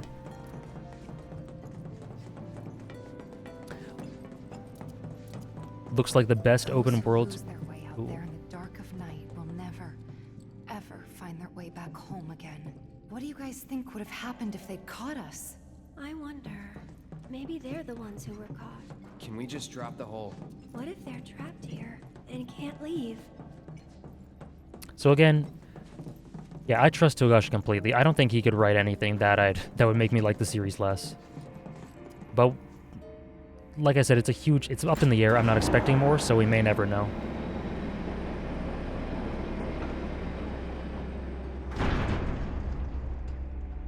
Just like we hoped. What a relief. We should be able to get through now. Let's find out. Looks like it could be the best open world game since Breath of the Wild. Could be better. I have high expectations for it. I hope so. Why do you think so many fans misunderstand the message of Attack on Titan, even though it's simple and straightforward? Well, I think that there are admittedly lots of interpretive points of Attack on Titan's story, ones that you can disagree on. So while it is simple and straightforward to me, there are lots of little arguments you can make for different parts of the series where you could diverge. So, some points are interpretive, some are very much not so, in my opinion. That aside, I think that expectations play a big factor. People want, confirmation bias is a thing, I don't know. Stuff like that. Personally, I couldn't... Wait, where am I going? Oh, I think I go here. Yeah.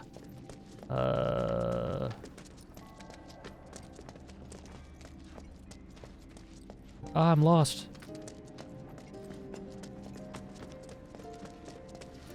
Where did I just move? Sorry, guys, 1 second.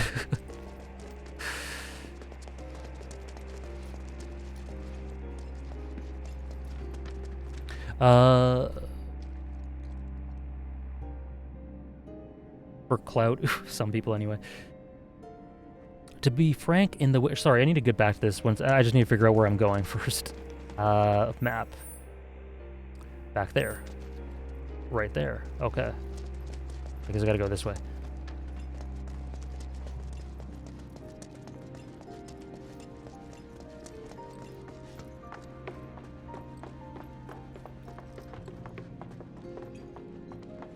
This way, I think. Yeah, okay. There we go. Okay, so sorry. To be frank, in Witcher 3, while it's true there's a certain urgency, you're on a long journey to track down Ciri. So time-wise, there's no dissonance in universe. I don't agree that there's no dissonance in universe because there are side quests that have no relation at all to the success of tracking down Ciri that you can do for freedom in The Witcher 3. Like, would Geralt really help this old lady with finding her frying pan or whatever that is? Or those silly little quests, right? Would Geralt really do that when you're looking for Ciri? He wouldn't, right? But that's something that has to, that you got to accept, just baked into the game design. So, certain element, it is this long journey to find Ciri, but I don't imagine in character that Geralt would do things that are, perpendicular to that, We're through. Great. I have not played I have not played the Outer Wilds. Sorry. Huh?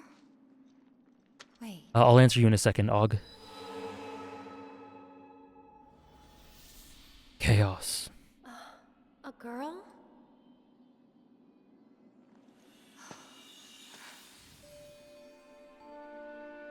Marlene?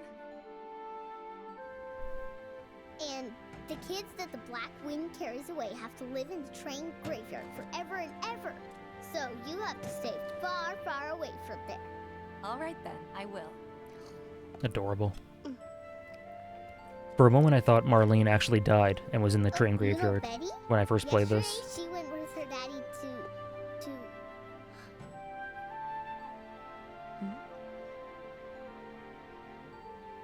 When is Daddy coming back?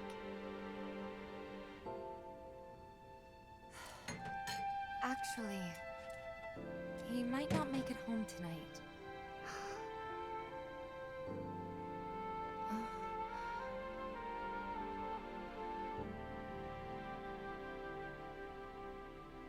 Really nice shot there. Marlene, what are you?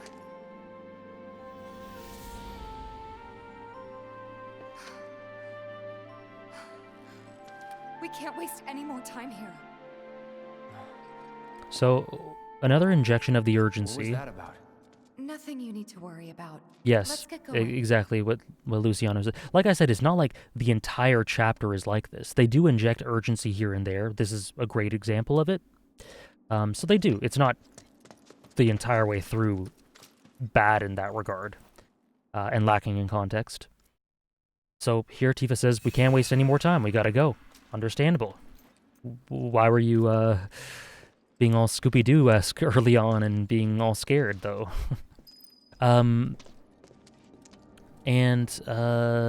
have seen the trailer, Og. I have seen it. It was cool. I'm excited. I like the character, well, I like the tone. The character design seemed fine. I ever thought of playing Xenogears again? I do want to get to it. I stopped after 12, 15 hours. I do want to finish it. Sometime. Outer Wilds is amazing? Yeah, I've heard it is. Maybe now we can get to the other side. Here I go. Right behind you. Here I go. I saw that you read the My Hero Academia manga. Is it worth it? Didn't really enjoy the latest season of the anime, and I'm wondering how it will continue. Define worth it. Like, how good do you want it to be? Or how good are you asking me do I think it is? Give me your best shot. You're mine.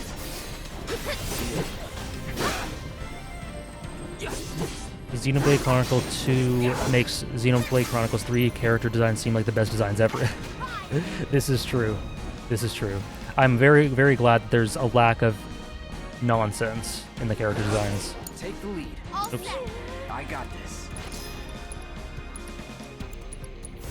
Burn.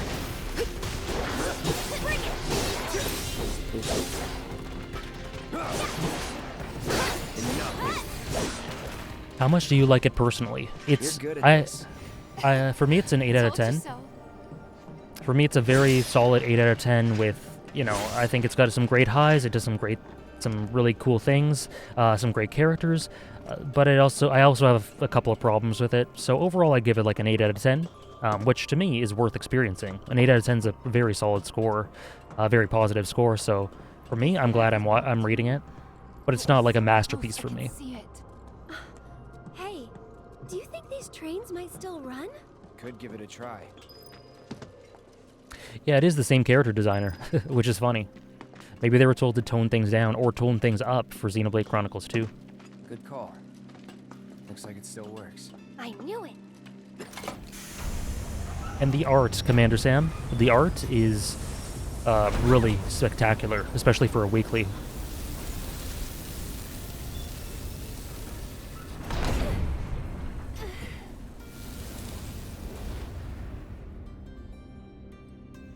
Everybody good? Yeah.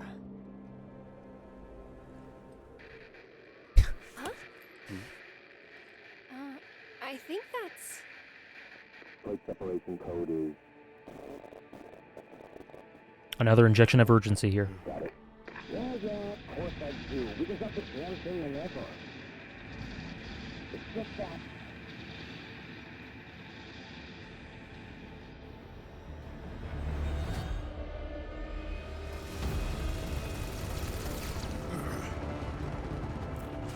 Death wish or something? Because I sure as shit don't. What's happening? Do we have a problem? Not really. Small arm fire from some local boys trying to defend the pillar. What would you do? So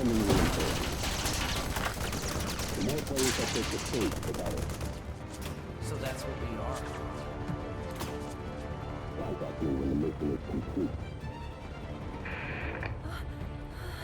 Tifa. They're really gonna drop the plant. They won't if Barrett and the others have anything to say about it. All we can do now is keep moving. So now they know for sure, 100% the plate is falling. Please. Please let us be in time.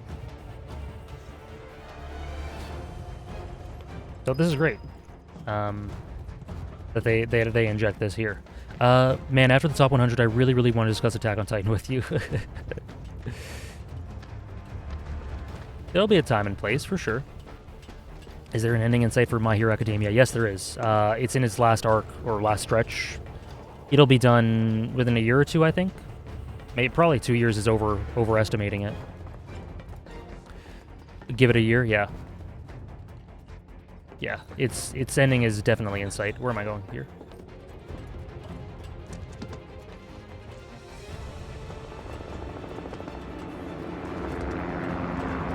And so I love how the tension ramps up here. The music's good. The way the camera pans over and it goes back to the to Sector 7, comes back here. You sense you get a real feeling of powerlessness as we're stuck here. Like, we gotta stop wasting time here, right? And yeah, there's momentum here, right? So it's good. It does accumulate.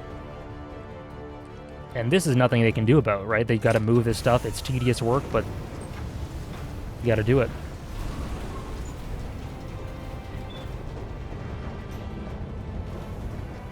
Wow, would you look at that? Horikoshi said that even if stretched, it won't go past 2 years. Okay. Yeah, okay. So, very close.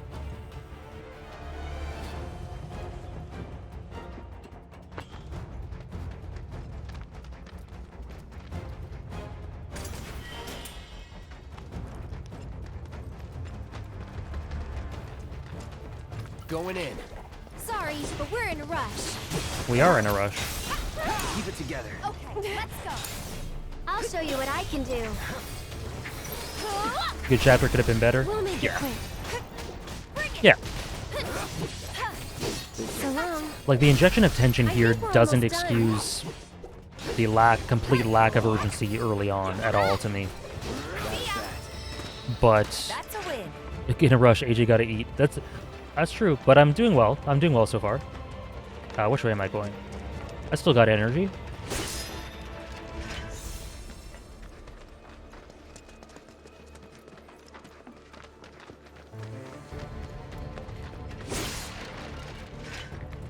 I also love the echoes of the Turks theme in this song.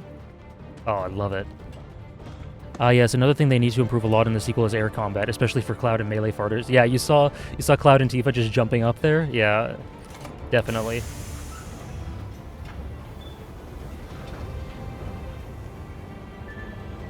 They just kind of turn into, I don't know, rabbits, like bunny rabbits, magnetically attracted to the enemies, and then they come down, and then you jump up again.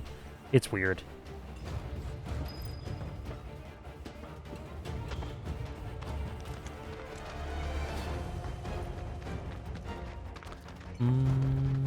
Which way was it?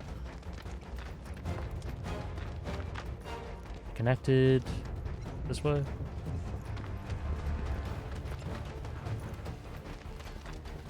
I think it was this way. I wish they added Elena in this game. Don't think it would have hurt adding her in earlier. I don't think so either. But, oh, no, I came from here, right?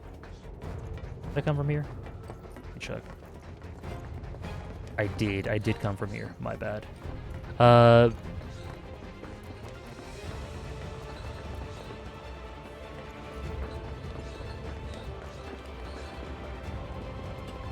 Sorry, this is what happened when my mind is occupied. Me and multitasking? Where I go?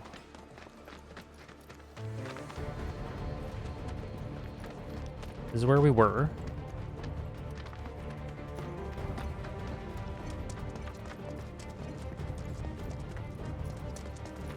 This where we go? No. Sorry, let me see. What were you saying? Yeah, I don't think it would have hurt having her in here either. I think it would have been fine. It would have been a nice addition, but they do lots of good work with the Turks already, so I don't mind. I don't mind what they did. I have no complaints at all about the work. Oh, no, not here. The work they did with the Turks here. Where am I going to? Personally, Dr. Stone and Jujutsu Kaisen have been my faves in Jump this year, with some Undead Unluck, Mashal, and World Trigger. I have not read anything from either of those, so I'm glad you're enjoying them. Yeah, I came from here. Oh no. Is it that way? I'm lost. Oh, this way. I think it's this way. I think it's this way.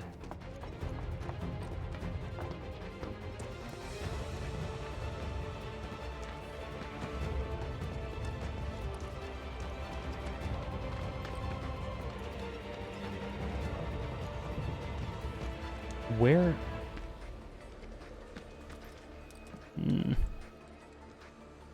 I'm so lost. I'm so sorry, guys. We will get there eventually, I promise.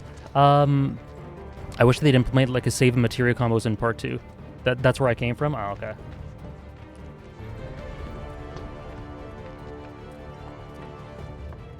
Yeah, I would be down for like materia combos, Yuffie combat. Yuffie combat was promising in Intergrade.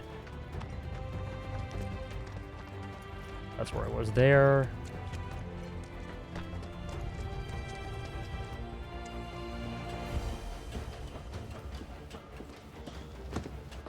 Complain about urgency, then can't find my way around this place. But we're going that direction, right? So maybe this is the right way. No.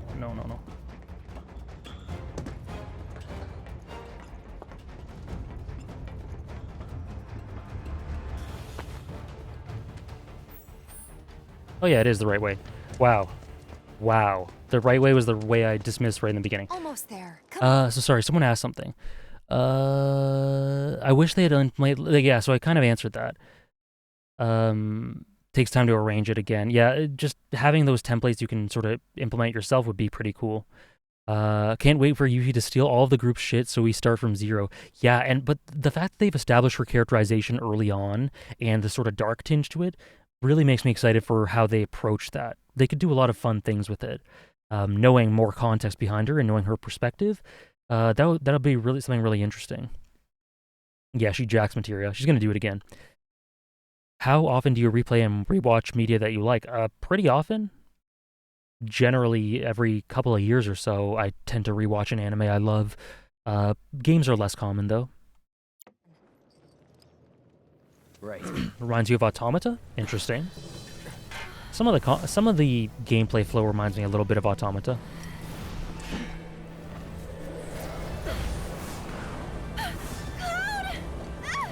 Aaron!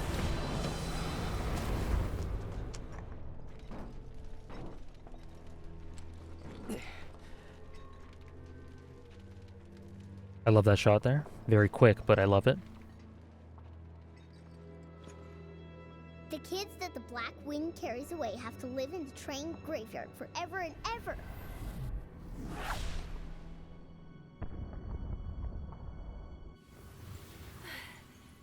Honestly, this is not as bad as I remember. I still have the criticism for the first half or so of the chapter, but this is like it's gathered in momentum and tension. There's no screwing around really, except when I get lost. This is better than I remember, actually, contextually.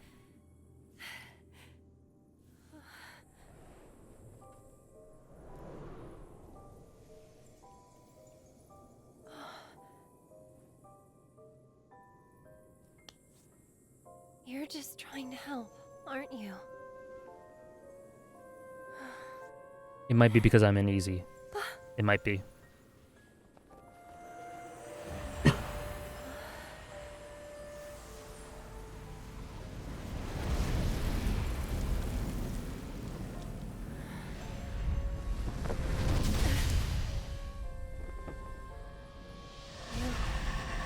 You're the one who...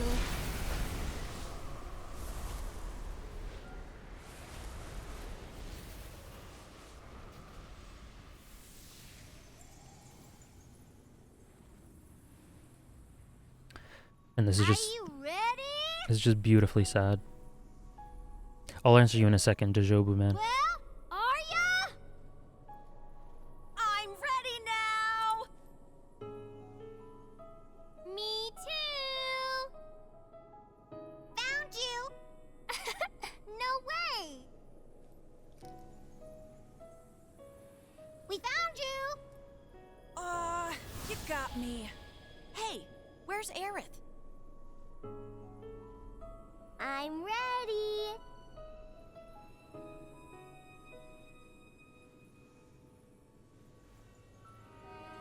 I'm ready.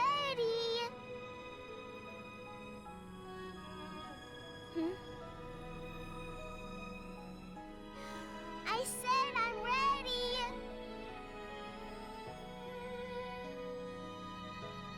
Come get me.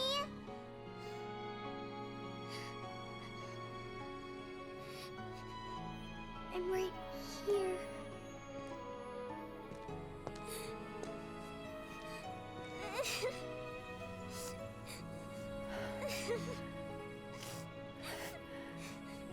Mom?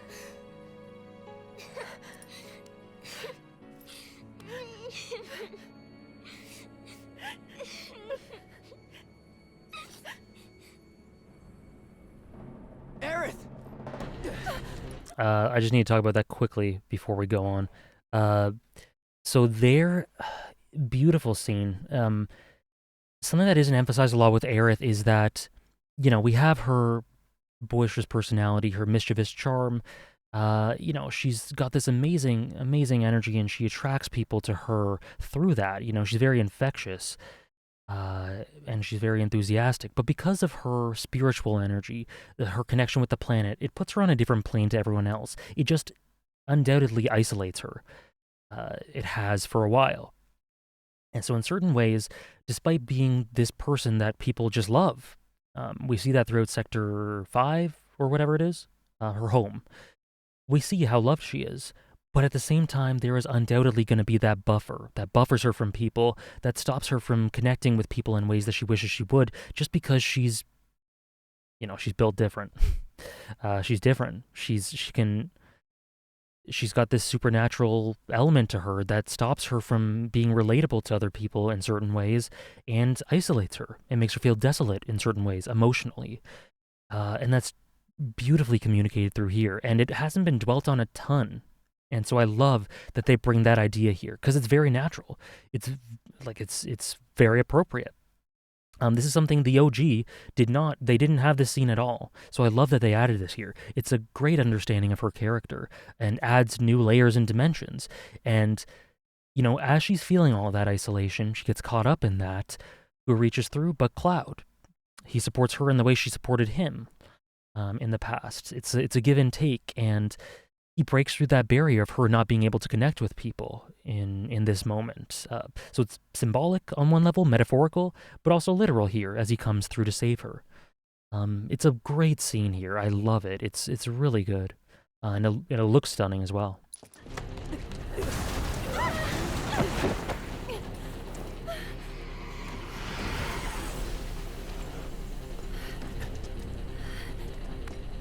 Hey, we found you. We found you. She had never been found before in that headspace, you know, in that emotionally. But she's been found now. I guess you did. I guess you did. It's beautiful. It's so beautiful.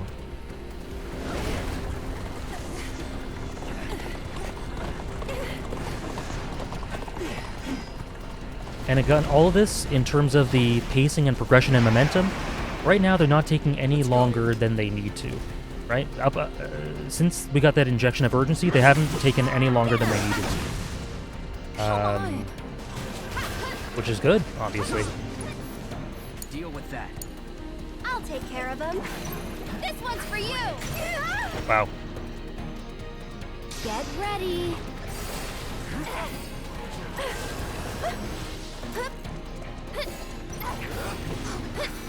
Yeah, we found you. Yep. You can do it.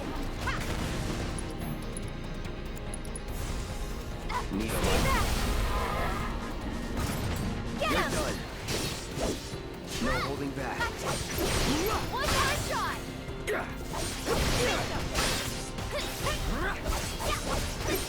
You gonna play Final Fantasy 16 day one? I plan to. I don't know when it's releasing. If I have nothing else going on, then yeah, I want to for sure.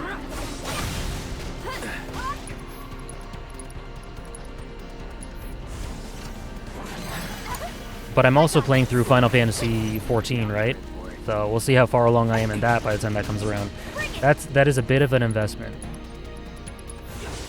Won't miss. Watch yourself. Here goes. Get him. Gotcha. Where am I shooting at? Where am I shooting at? This scene also put some weight before the sacrifice she does a little bit later by going with the Turks. Yeah, because she's found this home, right? She's found this emotional home with them. And essentially gives it up. Gives it up completely. Which tells you a lot about Aerith. Allowing herself to leave her newfound but super valuable friends, yeah. Intentionally doing it for what she believes is right. You okay?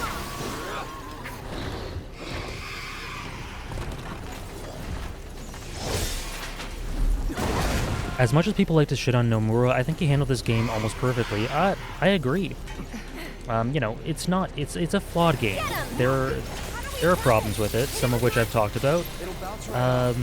But people talk about like absolute nonsense, that like, talking about that it's not coherent, it's not cohesive, it's just whatever. To me, this is an extremely cohesive game. There's a very clear plan behind it, and yeah, I love it for that.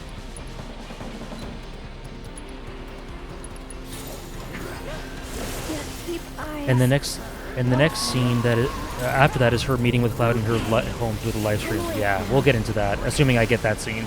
You've got this. Go away.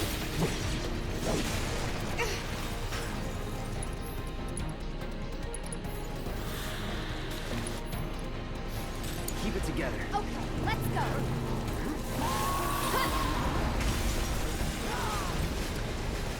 Yeah, this fight isn't super easy with the with the air combat, but whatever.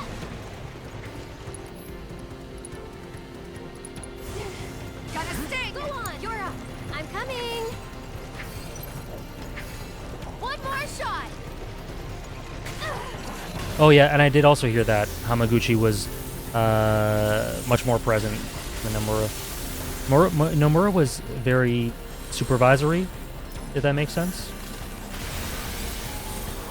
We gotta do this again. Stay strong and carry on.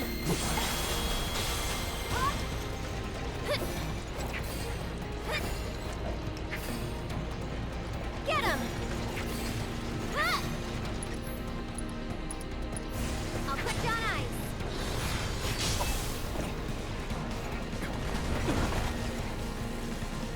Like, Cloud! Look out!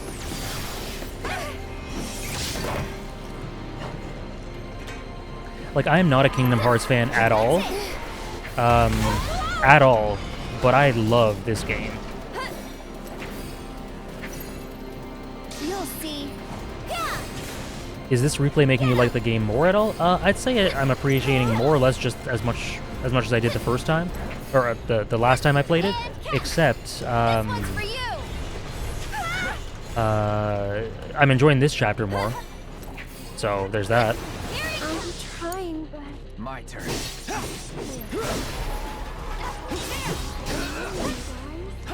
So maybe by the end it'll be a net. My appreciation for it will be higher. I don't know. We'll see.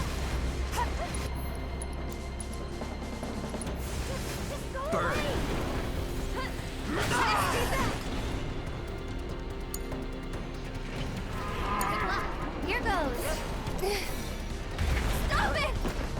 Come on. Yeah. Get him! Don't catch a cold.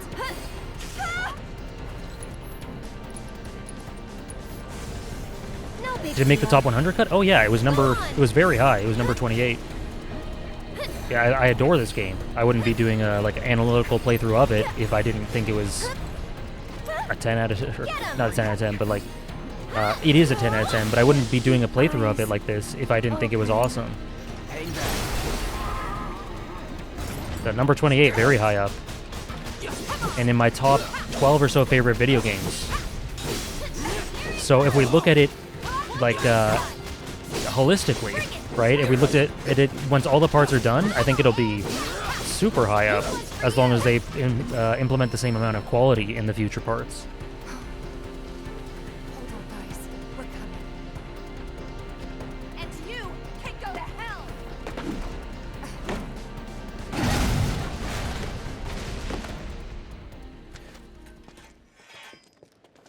Let's go. Right. Right. I don't have any guilty pleasures, antagonist. All my pleasures are non-guilty. So this is nice, it looks nice visually, but at this moment it's like, stop looking at the light show, let's try and save our friends, you know? Just nitpick. Like, let's... It's that ghost.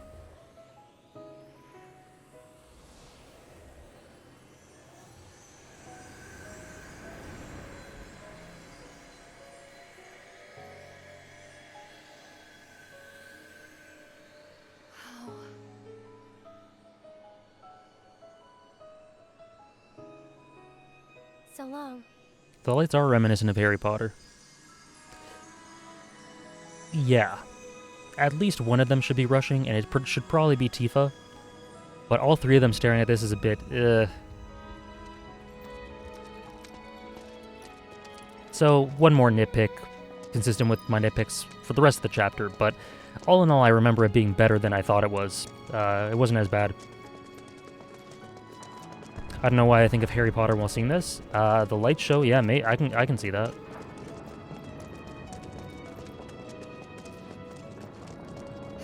We made it!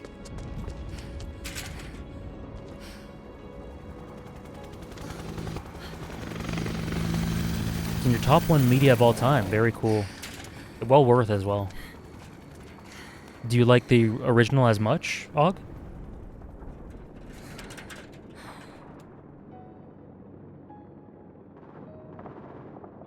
And a nice little somber scene here as they feel their powerlessness, because they're there, but it's just out of reach.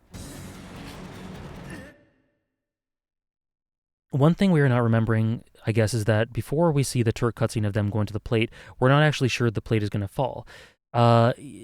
Yeah, so what I was talking about before, Luciana, was that as they go through the tunnels, basically the main, I guess, character work there is Tifa trying to come to grips with the idea of what Don Corneo said, and then Aerith saying, you know what, we should just go. We should take what he says seriously, and if there's no problem, then great. Nothing lost. But let's be careful. Let's take what he says seriously. He could be lying, but let's assume he's not, is what they say in the tunnels. So that's the perspective they have going through here. And Tifa continues. It continues to bother her as they go through. She keeps saying lines like, no, it couldn't be happening, could it? This can't be it. So the complexion is very much, before they leave the sewers and get out and see the Turks, let's rush as much as we can.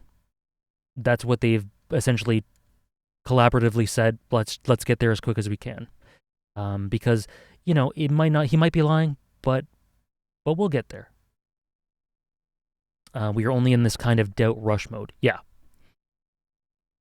Or you're not sure. And even when you see the Turks, Cloud says it's just a patrol.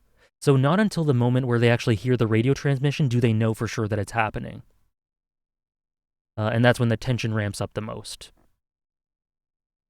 But I think the possibility alone and the evidence and the doubts in Tifa's mind still makes the criticism I have valid personally.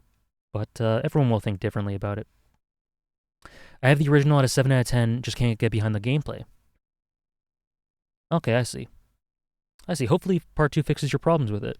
I went into this game just after completing the original for the first time, and it's amazing how they were able to flesh out the side characters and just Midgar in general. Yeah, I think both of those, the side characters in Midgar, are its greatest triumphs. 2 of them. 2 of many. Yeah, I got you, Luciano.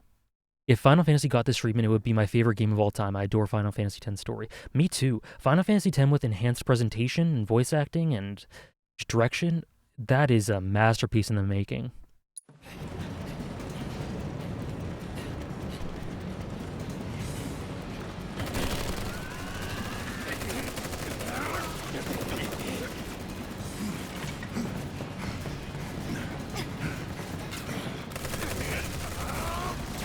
Attention, Avalanche! You are surrounded. Stand down and surrender to public security immediately. Shinra does not negotiate with terrorists.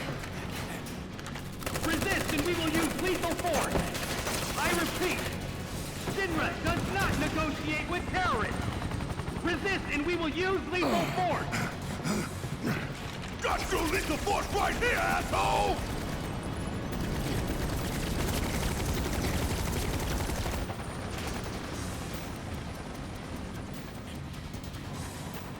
Stop! I said stop! Drop the weapon now! Screw you, you fascist prick!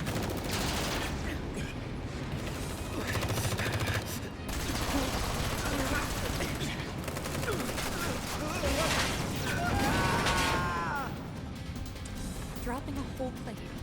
Just like that. No. No way! Tifa!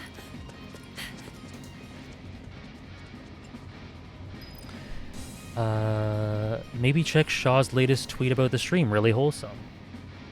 Okay, sure. Sure, let's see.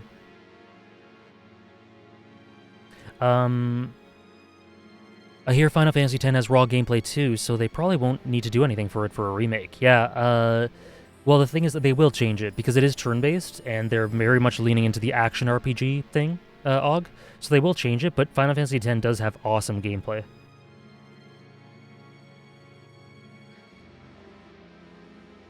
Wow, the most fun she's had watching a Twitch stream.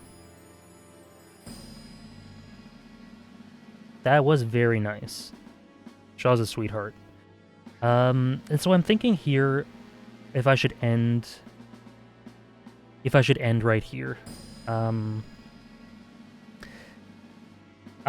also agree that I wish this game added blood. That would have helped for some of the upcoming scenes. I think I might want to stop right here because just thinking about the next stream, for Final Fantasy VII Remake, I think I want to do this part and then the part after that. And then there's a bit of padding after that I might want to get through. So I think just for the format of these streams, also because I am a hungry boy, I might have to end here. I think it's a decent place. We got through Chapter 11, which I thought I wasn't going to get through anything after that stream. So yeah, I think I'll stop right around here, and we'll discuss this chapter next week, next Wednesday. I imagine next Wednesday we're going to be starting to go through either my top protagonist list and then playing this, or something like that. That's what I imagine next Wednesday will be like. But I hopefully you'll join me again. We'll cover more of FF7 Remake in that stream than we did this stream.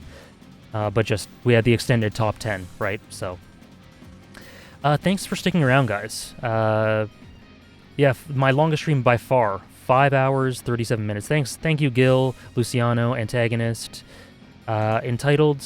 Thank you very much. Glad you guys enjoyed the stream. Glad it was fun. Thank you. Is there a stream tomorrow or is last week an exception? Last week was an exception. The next stream will be probably Sunday. We'll stick with the schedule. Thanks for the stream, AJ. Glad, no problem. Was here the whole time. Thank you, Sarah. Silent viewer up till now. Great stream. Thanks. No problem, Mega. Thank you for watching. Yeah, you guys were great. Thank you so much. And wait, where's my Twitch at? See if there's anyone to raid. There is someone to raid. Let's give Tannic a nice little raid. He's playing Bloodborne. So if you're interested in Bloodborne, my friend Tannic is playing it. He was in the chat earlier. So we'll raid him in just a few seconds.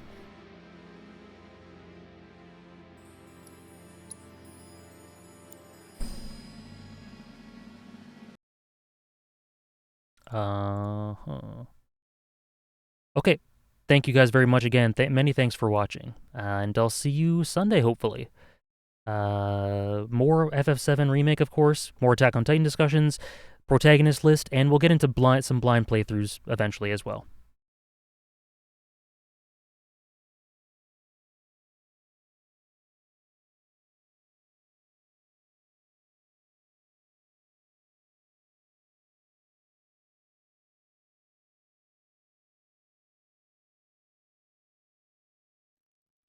AJ, thank you so much for the raid.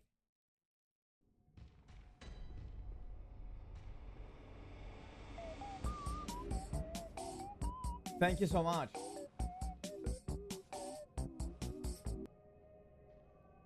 L_luck, thanks so much for the follow.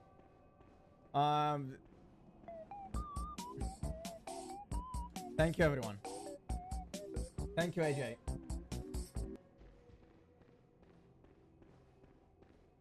We're just trying to pick this game back up.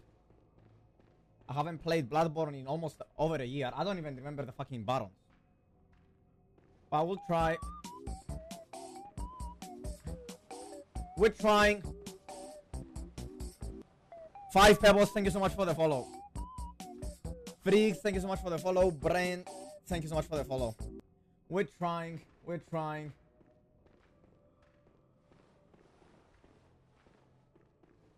Haven't played a game like this in a while.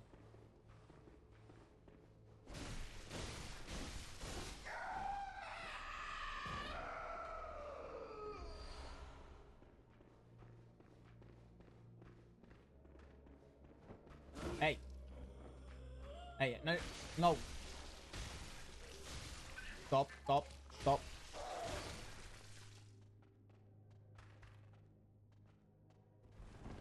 Wait. Yeah, we're kind of bad right now. Oh, God.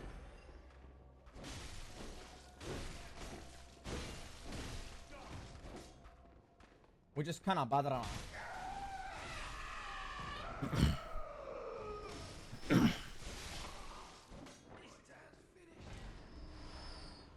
Where are my blood vessels?